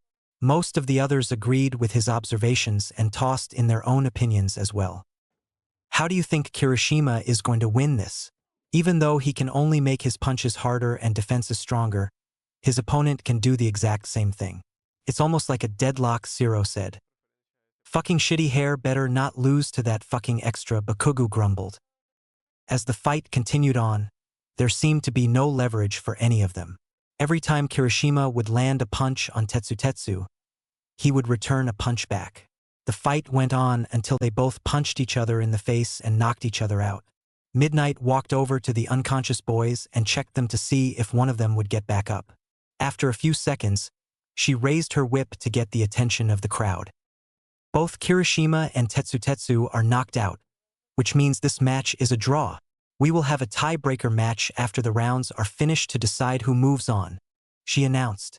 Some robots came into the field and carried the boys on stretchers to the nurse's office. That was an interesting fight, Midoriya offhandedly commented. Well, I am up next. I sincerely hope you all wish me good fortune, Ida said while standing up to go to the field. Yeah, you show her what you got, Ida, Uraraka yelled in encouragement. Midoriya was about to wish him good luck as well when he noticed that Ida had something attached to his body. Ida, what's that you're wearing? He asked while pointing to the strap-on contraption. Oh, this?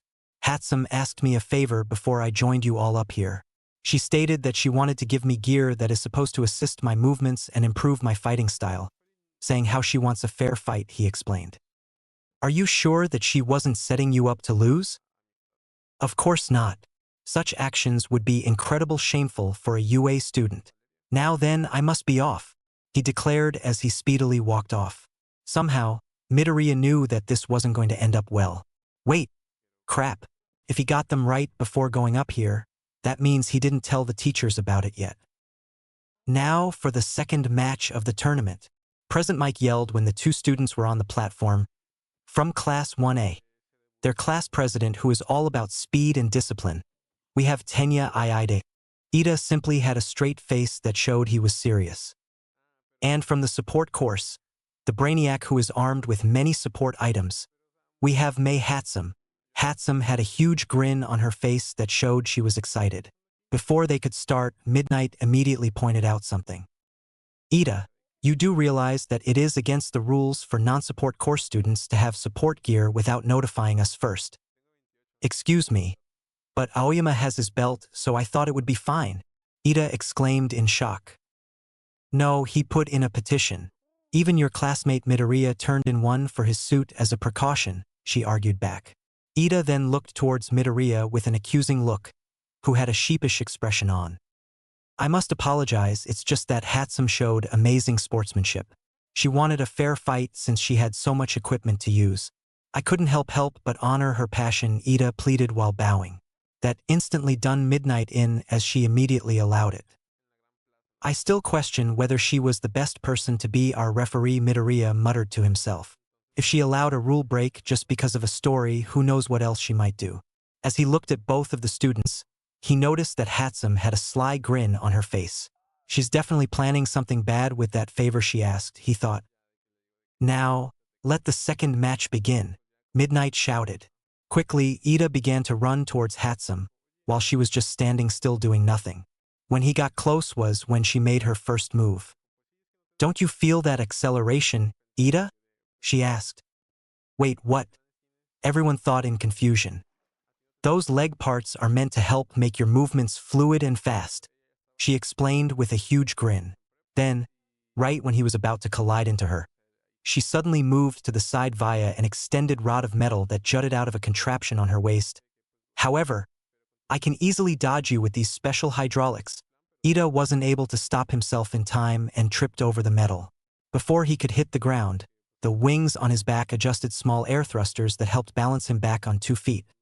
Thankfully, the auto-balancer can adjust a person to their natural upright position. They can stop the user from tripping unless they want to. Is she advertising? Midoriya asked with a skeptical expression.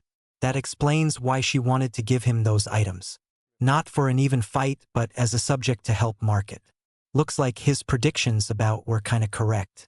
This continued on as Hatsum kept pulling out more and more inventions that either helped her out or make Ida look more like a fool.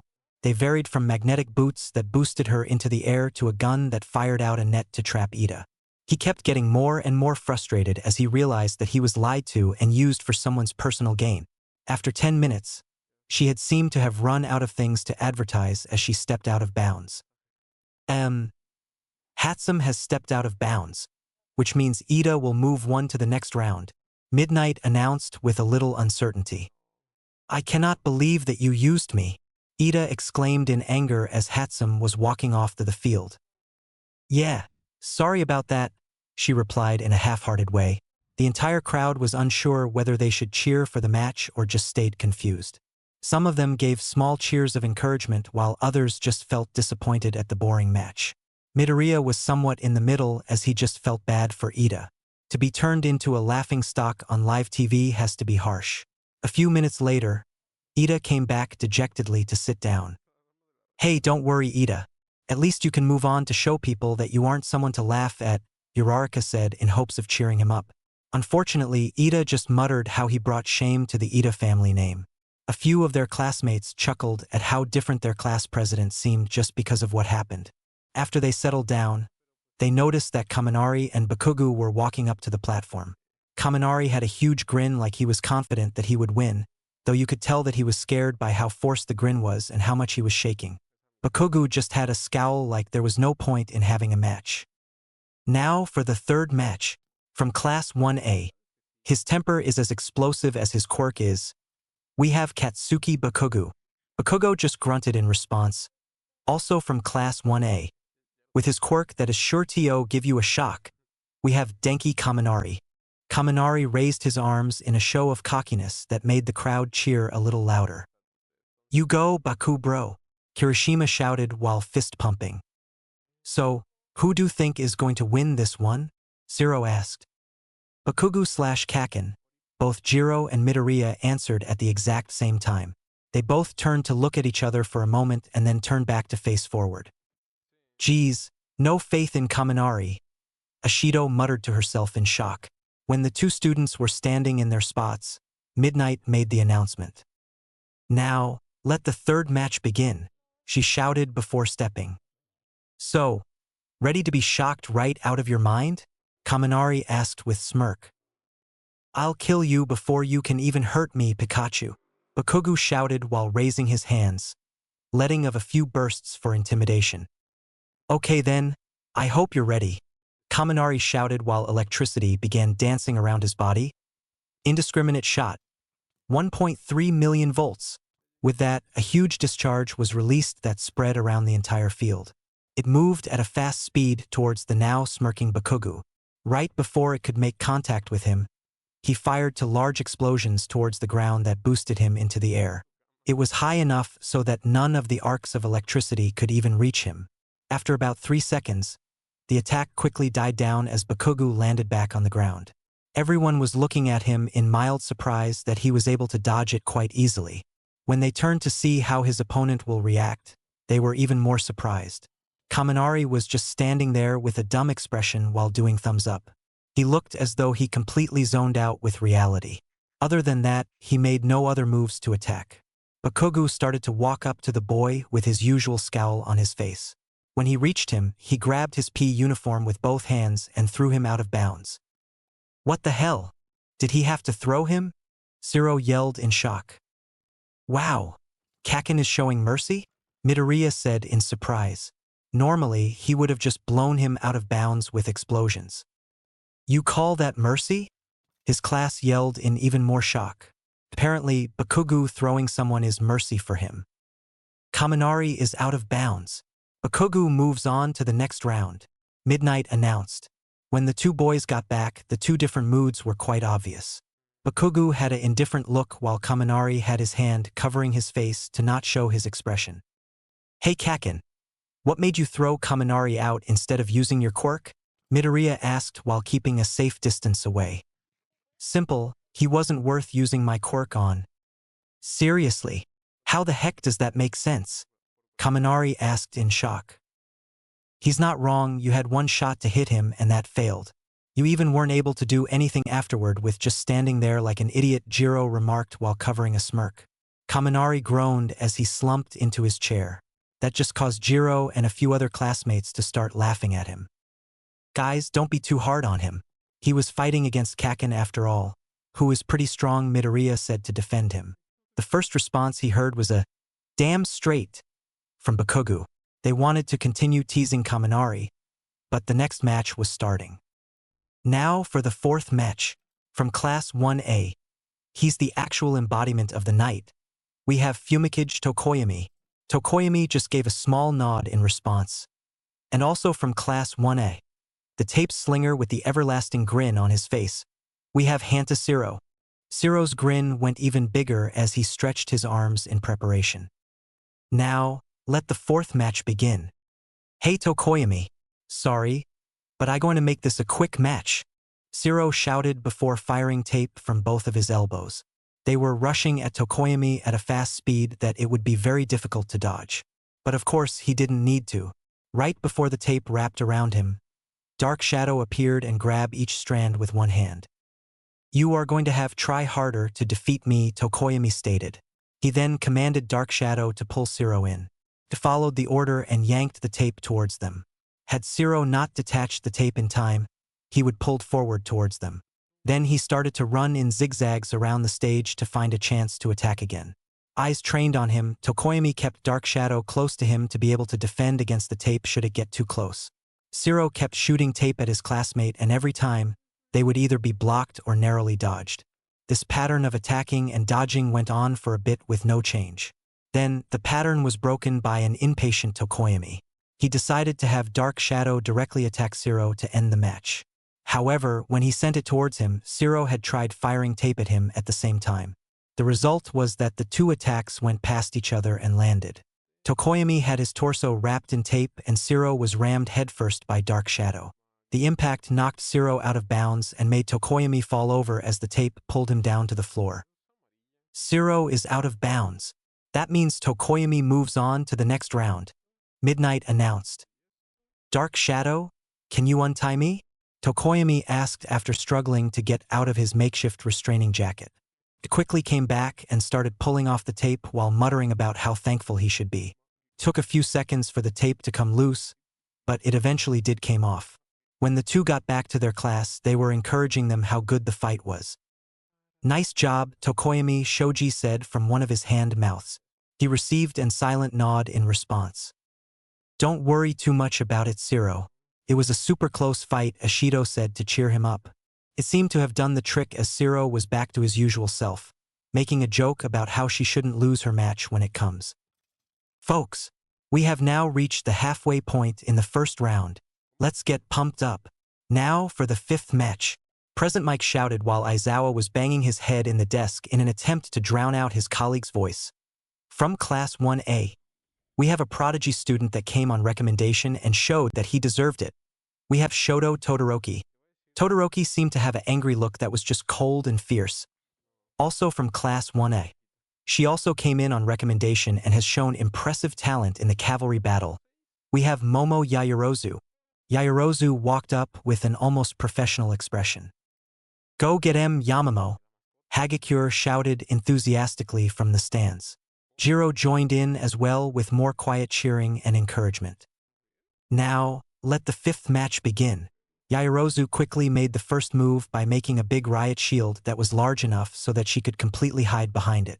She also made metal bat that she gripped in her right hand. Here I come, Todoroki! She yelled before charging straight towards him. For some reason, he hadn't made a move yet. He seemed to be brooding over something and he was prioritizing it more than the fight itself. As she got closer, there was no change in his stationary position. When she got in front of him, she raised her bat to land a strike in him. Before it landed, he looked up and had a crazed look in his eyes for just a moment. It was so quick that almost no one could spot. Only the most observant of the audience could have picked that up. A moment later, another thing happened in just an instant. However, this time, everyone had definitely noticed it. Every person in the crowd had shocked expressions as they tried to process what just happened and how it was possible. Right in front of their eyes was a massive formation of ice that was half the size of the stadium itself. It's so huge that the top of it peeked over the edge so that people outside of the stadium could see as well. For the Class 1A, the mini iceberg was only a foot away from their faces. Mineta even passed out from just the shock alone of seeing it. Back down towards the stage, Todoroki was just standing in the same place from when the match started, breathing out visible cold air. Yaoyorozu was almost completely covered in ice, with her face being the only thing left free. Her shield and bat laid shattered and forgotten within the ice, like prehistoric trapped in time. Why Yaoyorozu? See, can you move? Midnight asked while heavily shivering as half her body had a layer of frost on it. And no, she answered after she found that she couldn't move an inch. To then, Yaoyorozu is incapacitated. Todoroki moves on, she announced. Todoroki then walked up to the ice and placed his left hand on it. It soon began to slowly melt as steam rose from the spot where he made contact, all the while having a bit of a remorseful expression. Sorry, he quietly said so that only she could hear. It took almost 30 minutes for the ice to completely melt and they were able to use the field again. Yaoyorozu was the only one to come back to where her class was and she had a blanket wrapped around her body. Hey, you okay? Jiro asked when she sat down next to her. Yeah, she said with a sad expression. It was obvious that the match had really put a huge dent in her confidence. She wasn't even able to do anything against that huge attack. The girls tried comforting her to the best of their abilities. The only one not doing so was Ishido as she had to leave for her match. Now for the sixth match. From Class 1A. She is all about having fun and moving around. We have Mina Ishido. Ishido was throwing peace signs to the crowd with a huge grin on her face that could match Ciro's. And from general studies, he has been able to perform as well as the hero course students at this festival. We have Hitoshi Shinso. The purple-haired boy that was now identified as Shinso had a small smirk on his face after he heard his announcement. I hope she remembers my advice, Ojiro quietly said to himself. Midoriya had heard him and looked over. Ojiro, what do you mean by that? I meant that she shouldn't respond to him if he talks. If she does, it will cost her the match. Cost her the match? What happens when you answer him? I'm not 100% sure. But I think that guy has a brainwashing quirk. If you answer him, you become under his control, he explained with a grim expression. Midoriya's eyes widened as he recalled what Ojiro said when he dropped out. I don't remember a thing about the cavalry battle except for the end, so that was what he meant. Now let the sixth match being. So, that monkey boy that dropped out of the competition, he's in your class? Shinso asked out of nowhere. Ishido narrowed her eyes into a small glare. He has to be stupid to give up a chance like this just for his pride. She looked as though she was about to make a retort, but she visibly held herself back from the urge. What is he doing? Kaminari asked, confused. Is he trying to distract her or something? Shiro added. Shinso saw that she was trying not to talk, showing that she knows how his quirk activates. No problem, just a little more aggravating and she will crack without even realizing.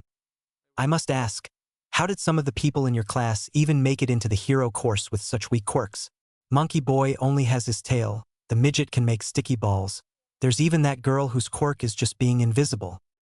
How did they make it in while others with better quirks didn't?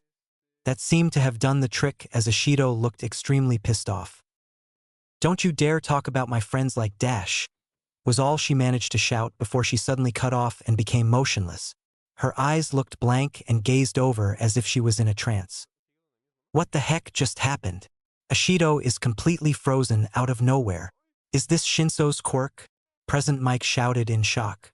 Aizawa's eyes just slightly narrowed as he looked at the Gen Ed student. Damn it! I warned her not to answer him, Ojiro exclaimed, frustrated while gripping his hair. There we go. Now be a good little hero and walk out of bounds for me, Shinso commanded with a smirk. Ishido then turned around and began walking towards the boundary line. Her movements were slow like she was a zombie. After a few steps, her foot landed right outside the line. Ishido has stepped out of bounds.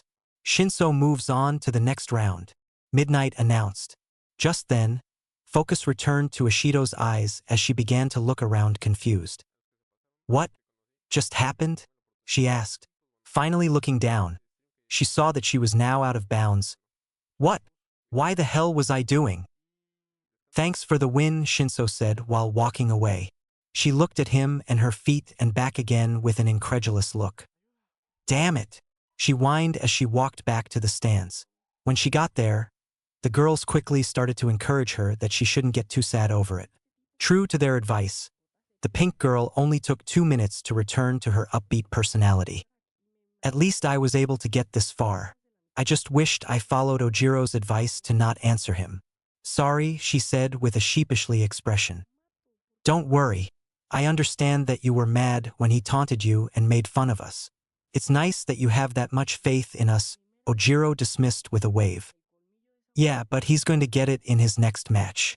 Todoroki is going to flash freeze him before he could even say a word, she shouted with a devilish smirk. Most of the class laughed at her over-enthusiasm for someone to lose. I know that he was wrong for making fun of our classmates, but he sounded very emotional with that last taunt. Either he's a great actor or he might have actually meant that, Midoriya thought to himself. He wanted to discuss it with Ojiro, but the next match was starting. Now for the 7th match, from Class 1A. He has a French complex and a need to stand out. We have Yuga Aoyama.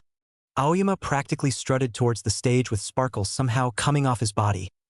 And from Class 1B, the assassin who is in touch with nature, we have Ibara Shiozaki. The thorn-haired Shiozaki walked delicately as if she didn't want to disturb nature by walking too loudly. Excuse me, but why did you call me an assassin? She asked loudly enough so that people could hear her. I certainly do not wish to be labeled as someone who takes another's life. I believe that all lives have value, under the name of our Lord and Savior. Sorry, Present Mike shouted guiltily. After the two stepped onto the stage, Midnight gave the starting announcement. Let the 7th match begin. I hope you forgive me, mademoiselle, but I simply outshine you in this match, Aoyama said before putting his hands behind his head. Art of seduction. With that, a blue sparkly laser shot out of his belt and fired straight towards Shiozaki. Surprisingly, she looked very calm about it. Before the laser reached her, she turned around and clapped her hands together as though she was praying. Suddenly, her vibe-like hair stabbed into the ground and burrowed into it. A moment later, a shield made completely of vines sprouted from the ground and intercepted the laser. It struck the shield and only caused a little burn to form. Touché, but I shall not be faltered that easily, Aoyama said while preparing another shot. Right before he did, vines shot up from underneath his feet. It slithered around his body and wrapped him up in a tight cocoon that only left his head visible. Mon aim, this is quite the predicament. Nothing that my naval laser can't fix. A subdued blue glow flashed in the middle of the vines, but they remained intact. A few more glows later, Aoyama looked extremely sick with his face turning an unhealthy shade of purple. He stopped trying to break out and surrendered. Aoyama surrenders. That means Shiozaki will move in to the next round.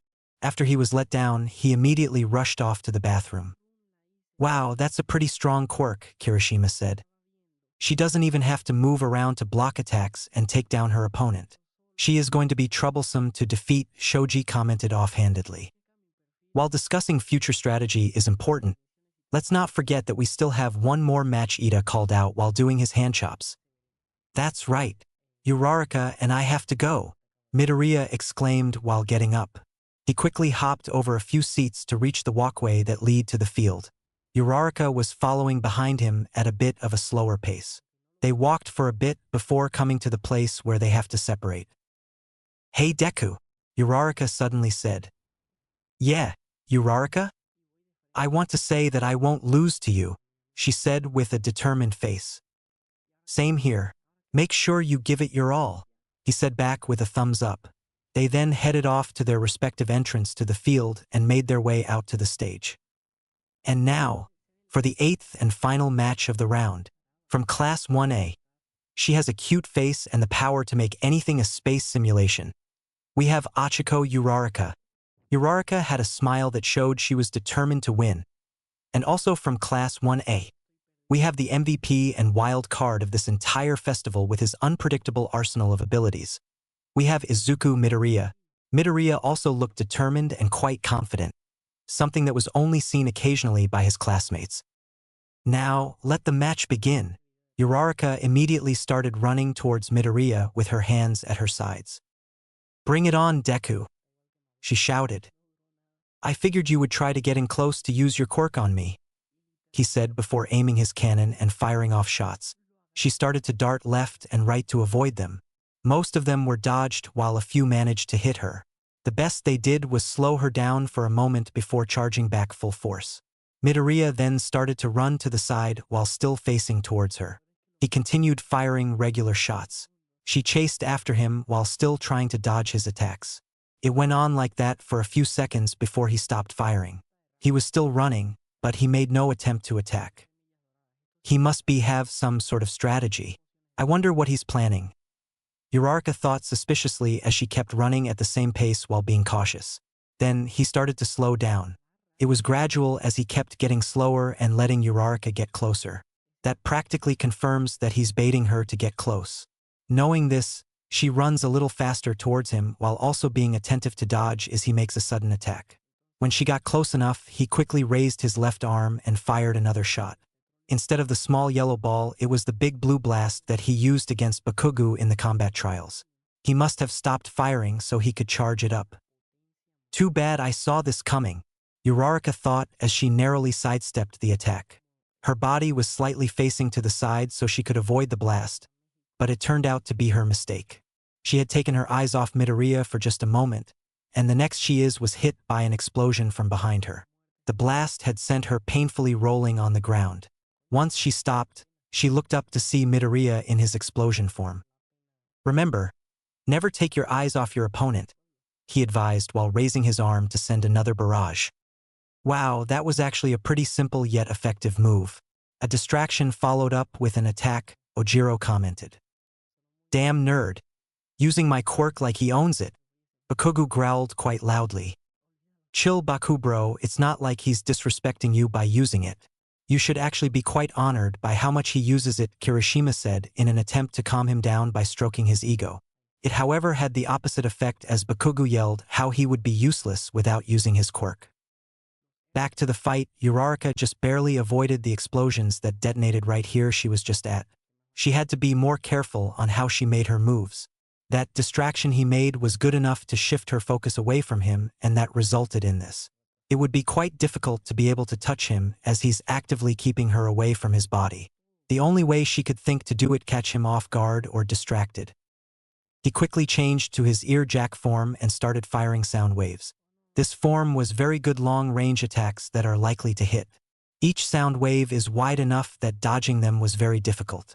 True to his observations, Uraraka was getting hit more by the sound than the regular shots. Every time they hit, it would cause her to stumble back and cover her ears. However, she still kept on running towards him. It has to take a pretty strong will to be able to endure that and still keep moving. When she got close, he changed to his explosion form and launched explosives at the ground in front of her. He didn't want to directly hit her with explosions, so he opted to just using explosions to knock her back. The explosives detonated and blew up the ground where they landed. A big cover of smoke was blocking him from seeing where Uraraka had landed. Suddenly, he saw something flying out of the smoke right towards him. He changed to his earjack form and fired another sound wave at it. It hit it and caused the smoke around it to blow away. Instead of Uraraka, what laid on the ground was the jacket that was a part of their PE uniform. Wait, if that's her jacket, then where? He was thinking while lowering his arm. Then, he felt something. No, someone moving behind him, and it was getting quite close. Reacting on instinct, he ducked down a little to avoid the hand that was reaching for his shoulder. He then grabbed with both hands, yanked it forward, and used the momentum to flip Uraraka over him and onto the ground on her back. Ow! She yelped when she hit the ground. He quickly grabbed her other hand and held both of them together using his right hand. Using his left, he aimed the buster right at her face. "Do you yield?" he asked. She looked up at the cannon pointing right at her face and immediately tried moving her hands. It was futile as he had a strong grip on them and made sure that he held them in a way that she couldn't touch him with 5 fingers. After a couple of seconds of struggling, she stopped and slumped down. "I surrender," she said loudly enough for Midnight to hear. "Uraraka has surrendered. That means Midoriya moves on to the next round," she announced. Midoriya quickly let her go and helped her up. She said a quick thanks and both of them walked back to their class. When they got there, they were congratulating them. "That was an awesome fight. So manly," Kirishima yelled while slapping Midoriya on the back. "You put up a good fight, Achiko. You almost got him at the end with that distraction," Ribbit Tsu said in a flat tone. "Thanks. I just wasn't expecting him to react so quickly," Uraraka replied while scratching her head. "Still, you really had me on the ropes. Had I not reacted quick enough, you would have touched me and floated me out," Midoriya said with a small smile. She returned it as the two of them sat down. Kirishima left since he has to go down for his tie-breaker match against Tetsu. It turned out that it was just a simple arm wrestling match. Though, the fact how they were gripping the block of concrete hard enough to crack showed it was more than just simple. In the end, Kirishima won when cracks formed in Tetsu's arm. It also led to them starting some form of bromance as they acknowledged each other as manly men. When he got back, they showed the bracket to remind the remaining 8 students how they would be going up against. Kirishima versus Ida. Bakugo versus Tokoyami. Todoroki versus Shinso. Shiozaki versus Midoriya. Shiozaki. I need to be careful of her hair or else she might trap me in them like Aoyama. Though I think I have a good quirk to counter it, Midoriya thought with contemplating expression. If he were to beat her in their match, that means that for the 3rd round he might be facing Todoroki. He hoped both of them make it to that point because he had to fight him to settle the challenge he made in the hallway. They took a brief intermission after the first set to give some resting period for the fighters.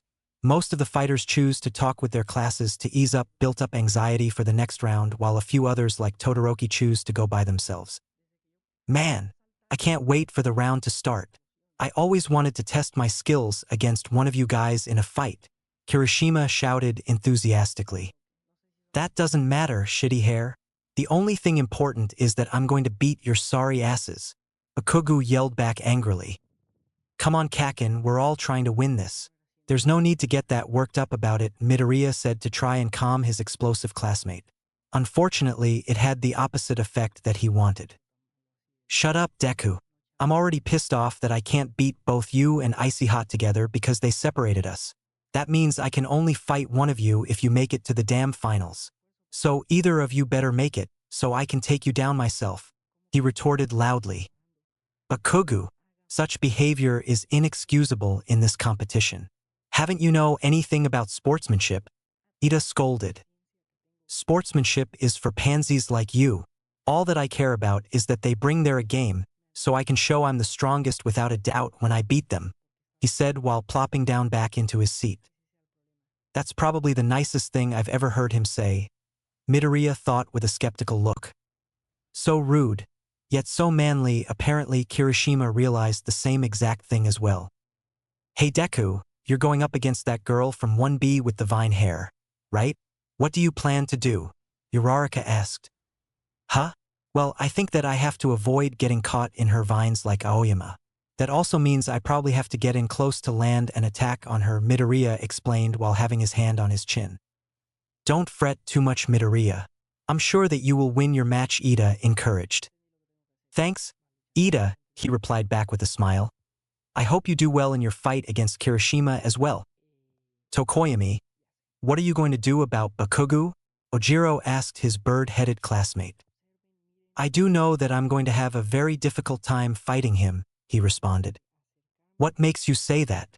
Bakugo may be strong, but you are quite powerful yourself, Shoji asked curiously. You shall understand when we begin our fight. That cryptic answer left the two of them slightly confused and even more curious, though it seemed that only Koda and Midoriya understood as they were giving him sympathetic looks. After a few more minutes of them talking, the intermission had ended and they were ready to start the next set. Okay, everyone. We are now in the second set of the tournament, and I can't wait to see how these students will do. Any thoughts? Eraserhead. Present Mike boomed while looking over to his co-host. They're doing okay, Aizawa said with a deadpan voice. You heard the man. Even he thinks the students are doing amazingly well. Present Mike continued while Aizawa sighed in annoyance. Now let's get this started. Will the next competitors please make your way onto the field? Well, wish me luck, guys, Kirishima said. Zero, Ashido, and Kaminari cheered for him in response while Bakugo just gave an affirmative grunt. I hope you two will be cheering me on, Ida said. Midoriya and Uraraka gave him thumbs up with big smiles. A few seconds later, the two were making their way onto the field. For the first match, we have the manly-spirited and bodied Kirishima going up against the speedy Ida. I wonder how this match will turn out, Present Mike shouted. Hey Ida, let's have an awesome match, Kirishima yelled with a huge grin. Yes, I feel the exact same way, Ida responded with his own grin. Okay, let first match begin, Midnight announced. Ida immediately kneeled into a starting position with the air around his engines began to shift around. Recipro burst, he shouted before zooming off towards Kirishima. He was essentially a navy blue blur to the naked eye. Right before he could run into him, Kirishima quickly activated his hardening and dug his feet into the ground. A moment later, Ida slammed right into him and began pushing him towards the boundary line. They both grunted in pain at the painful collision of ramming into each other. Normally, this would have been enough to push anyone out of bounds with little difficulty. However, Kirishima was able to halt them both right before he went out. His feet were digging into the cement and holding firmly against the force Ida was pushing with. Nice try, Ida, but I won't go out that easily, he shouted before raising his hardened arm and decking him right in the face. That knocked Ida back a couple of feet away and left him dazed for a few seconds. Kirishima took that opportunity to charge and land more hits on him. He was able to punch him in the gut and the face again before Ida backed away quickly. Whoa, that was pretty close. Had Kirishima not used his hardening in time, Ida would have pushed him out, Midoriya commented to himself. Show him who's boss, Kirishima. Ashido yelled loudly so that almost everyone could hear her. Don't give up, Ida, Uraraka shouted, only more quieter than Ashido. Back to the fight, Kirishima had then taken the initiative and started to charge Ida. Ida was trying to back away as quickly as possible to avoid getting hit, but it didn't work too well. Punches would occasionally land on the face or in the gut and each visibly wore him. Every once in a while, he would manage to counterattack with a swift kick to the head which usually would hit and knock Kirishima to the floor, though he immediately got back up afterwards. They kept doing this pattern for about 2 minutes before they appeared to be quite tired. Both of them were breathing heavily and had quite a lot of injuries from attacks. You know, you're a manly fighter, Ida, Kirishima panted with a small grin. I thank you for the compliment, Ida replies with a similar grin. Though, I say it's time we finish this. After that, he started to run towards Kirishima. Kirishima quickly put up his arms to be ready to block any attack that comes to him. Once Ida reached him, he jumped into the air, spun around, and threw a roundhouse kick to the head. Kirishima hardened both his head and arms to block. When the leg hit, Kirishima was sent sliding back a few feet, though mostly unharmed. Gah! Ida cries in pain the moment his leg made impact with the arms. The same couldn't be said for him though.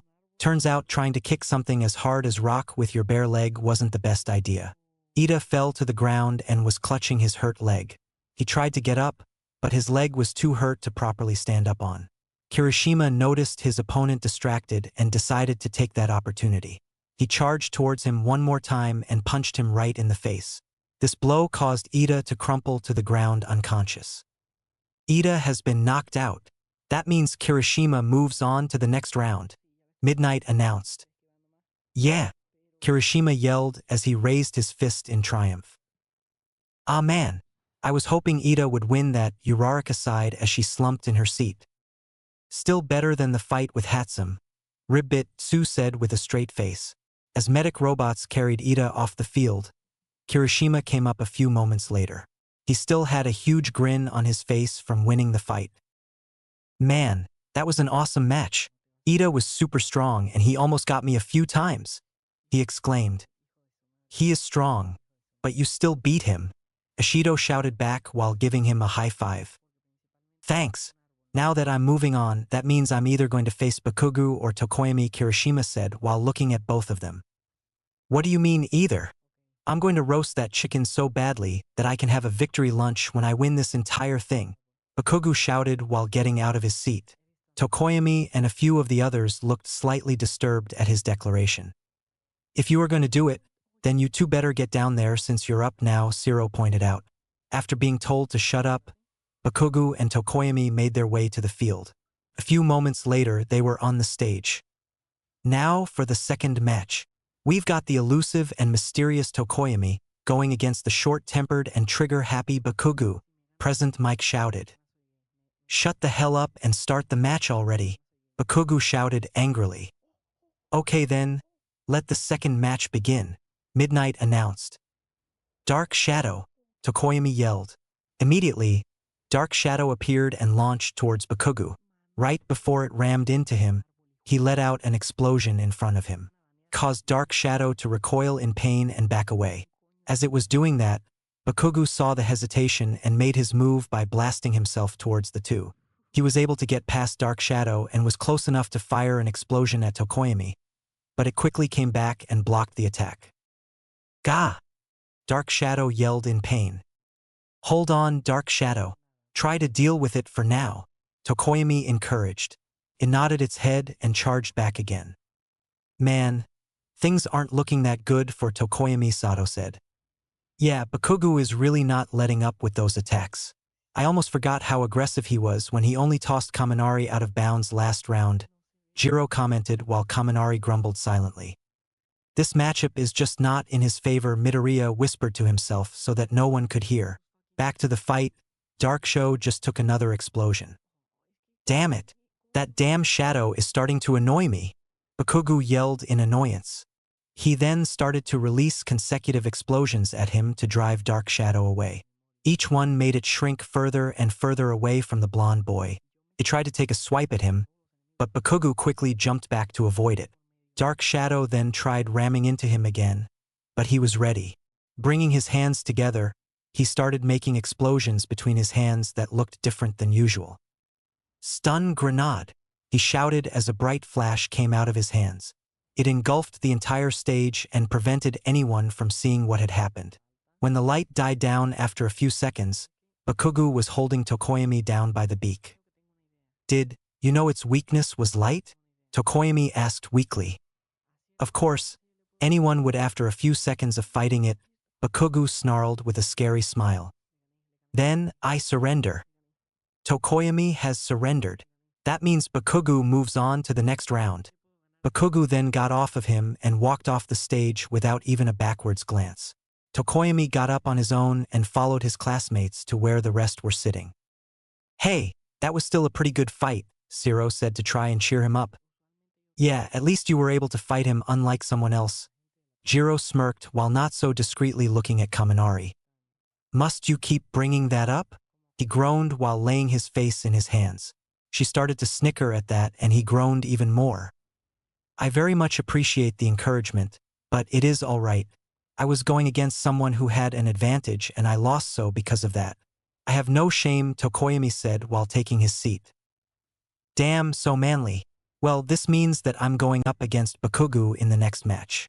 I hope you put up a good match, Kirishima said with a huge grin. I'll murder you, was all he got in response. After he and his friends laughed it off, the next two competitors were coming up to the stage.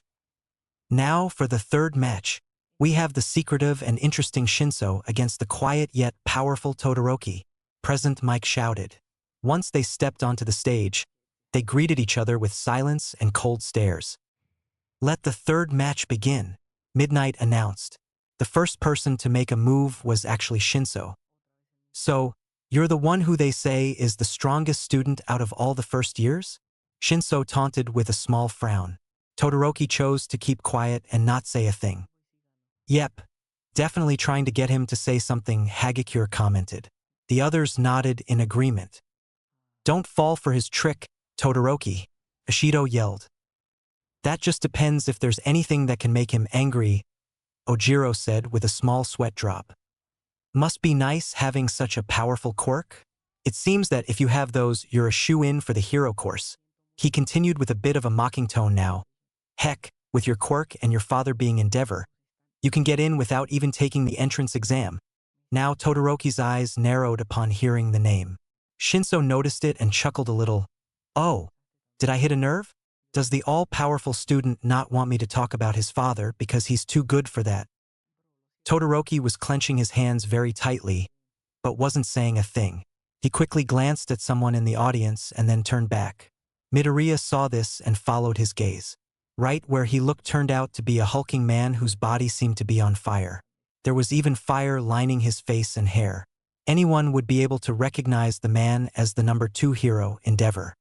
He had a deep scowl that shows his displeasure towards something, which might have been Todoroki as he was constantly looking at him.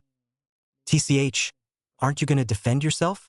Shinso asked, getting impatient and a little frustrated at how nothing was working. Then, his eyes widened in revelation and a small grin formed on his face. You know, it's interesting how the first two things people probably notice about you is your hair and that scar. Todoroki's eyes widened in shock and then it changed from shock to livid anger. You could feel the ice-cold hatred coming off of him. Ah, so that's a sensitive subject for you. That means someone else might have caused that. Like your dad or your emo dash. Shinso wasn't able to finish what he was going to say. Before his entire body was completely covered in ice. He was flash frozen within a second and unable to do anything afterwards. Back with Todoroki, he was just glaring at the ice. Shinso has been incapacitated. Todoroki moves on to the next round, Midnight announced. He then walked up and began to melt the ice off. It took a few seconds until Shinso was thawed out of his icy prison. Don't you ever mess with things you don't know, he spat coldly before marching off stage. Shinso had an upset frown as he got up and walked away as well. Damn, that was tense, Jiro said awkwardly. I know, like that Shinso was really trying to push his buttons. That guy is definitely trouble, Kaminari said with a frown. A few of the others nodded in agreement. Guys, let's not write him off as bad just yet. That was probably the only way for him to use his quirk in this situation. He probably didn't mean any real harm, Midoriya reasoned. Fine, but I'm happy that I was avenged, Ishido shouted in glee. Deku, you should probably be going down there for your fight, Uraraka suggested. Midoriya nodded and got up to go. Can you please avenge me as well? Aoyama called out before he left. Sure, he replied sheepishly before walking off. He able to walk to the field more quickly than the last round since he already went this way. When he stepped out into the open, the crowd began to cheer a little bit more loudly than they did for the others. Had he already made that big of a performance with the obstacle race and cavalry battle? Either way, he wasn't going to lose this match. Now for the fourth match. We have the calm and serene Shiozaki going against the crowd favorite Midoriya. Present Mike shouted. Then, you could somewhat hear Aizawa in the background asking him to be quiet for a minute. Well, that confirms my theory, Midoriya thought when he heard that. When he stepped onto the stage, Shiozaki was standing on the opposite end. She seemed to be praying as her eyes were closed and her hands were clasped together. Okay, let the fourth match begin. Immediately, Shiozaki's hair started to move and it shot into the ground, trying to capture me like she did with Aoyama. Well, I'm not gonna let that catch me that easily, Midoriya thought as he changed into his engine form and boosted forward. The vines sprouted up from where he just was and grabbed at the air. He was quickly sliding on the ground towards Shiozaki and was about to shove her out when a big wall of vines appeared right in front of his. He crashed into it quite painfully as some thorns pricked his face. I must admit, you are quite strong and fast, but I shall defeat you in the name of the Lord, she said calmly before the vines of the wall untangled and tried to wrap around him. He just barely avoided being encased by the vines by boosting backwards at the last moment. When he was able to get a safe distance away from her, he dug his feet into the ground to stop himself. They both paused their actions to stare at each other, observing for when the other makes a move. This stare down lasted a few seconds. Then Midoriya's eyes widened and he swung his legs to the side and boosted to the left. A moment later, vines shot up from that spot. Wow, how'd he know that they were below him? Zero asked in surprise. I think it was some sort of scanning ability. Deku told me about it one time, Uraraka tried explaining while remembering. Well, it's good that he had it or else he would have been trapped, Yaoyorozu commented. Back to the fight, the odds have tipped in Shiozaki's favor as she had Midoriya on the ropes. He was constantly moving around the stage in erratic movements to avoid being ensnared by the vines that came out of the ground. He had decided to change to his normal form to move around as the engine form was difficult to make quick changes in direction. This isn't good. She's not letting me have any time to breathe with these constant attacks. If I stop for just a moment, she'll just capture and end the match. Midoriya thought urgently as he dove out of the grasp of sprouting vines. As he did, he felt something tightly wrap around and grip his leg. Turning around, he saw that it was single vine that was separate from the clusters that were sent towards him. He immediately grabbed it and tried yanking it off of him with a sense of urgency. However, it was too late for him. More vines sprouted around him and started to wrap around his entire body. His struggling became more urgent as he was thrashing his body around, trying to break free from the trap. It proved to be futile as more and more of the vines covered up his body and had almost reached up to his head. With one more layer, the vines had completely encased Midoriya. No! Ida and Uraraka yelled. Most of the other students just gave shocked and sad looks for their classmate. They mostly expected him to win the fight with how strong his quirk was. But Kogu was simply just pissed off how someone else beat him before he could. After a few seconds of nothing happening with the plant cocoon, Midnight raised her whip to make the announcement. Midoriya has been incapacitated. That means Shiozaki MOFWOSH, she started to say before a plume of flames erupted out of the vines. Everyone was shocked at the sudden fire, especially Shiozaki as she watched her vines get burned. Coming out of the vine trap, Midoriya jumped out with only a few scratches on his face and armor. His suit was now an even split of white on his right side and red on his left. The flamethrower on his left hand was glowing dully, showing its recent activation. Don't count me out just yet, Midoriya yelled. Well, looks like Midoriya was able to get out before I finished talking.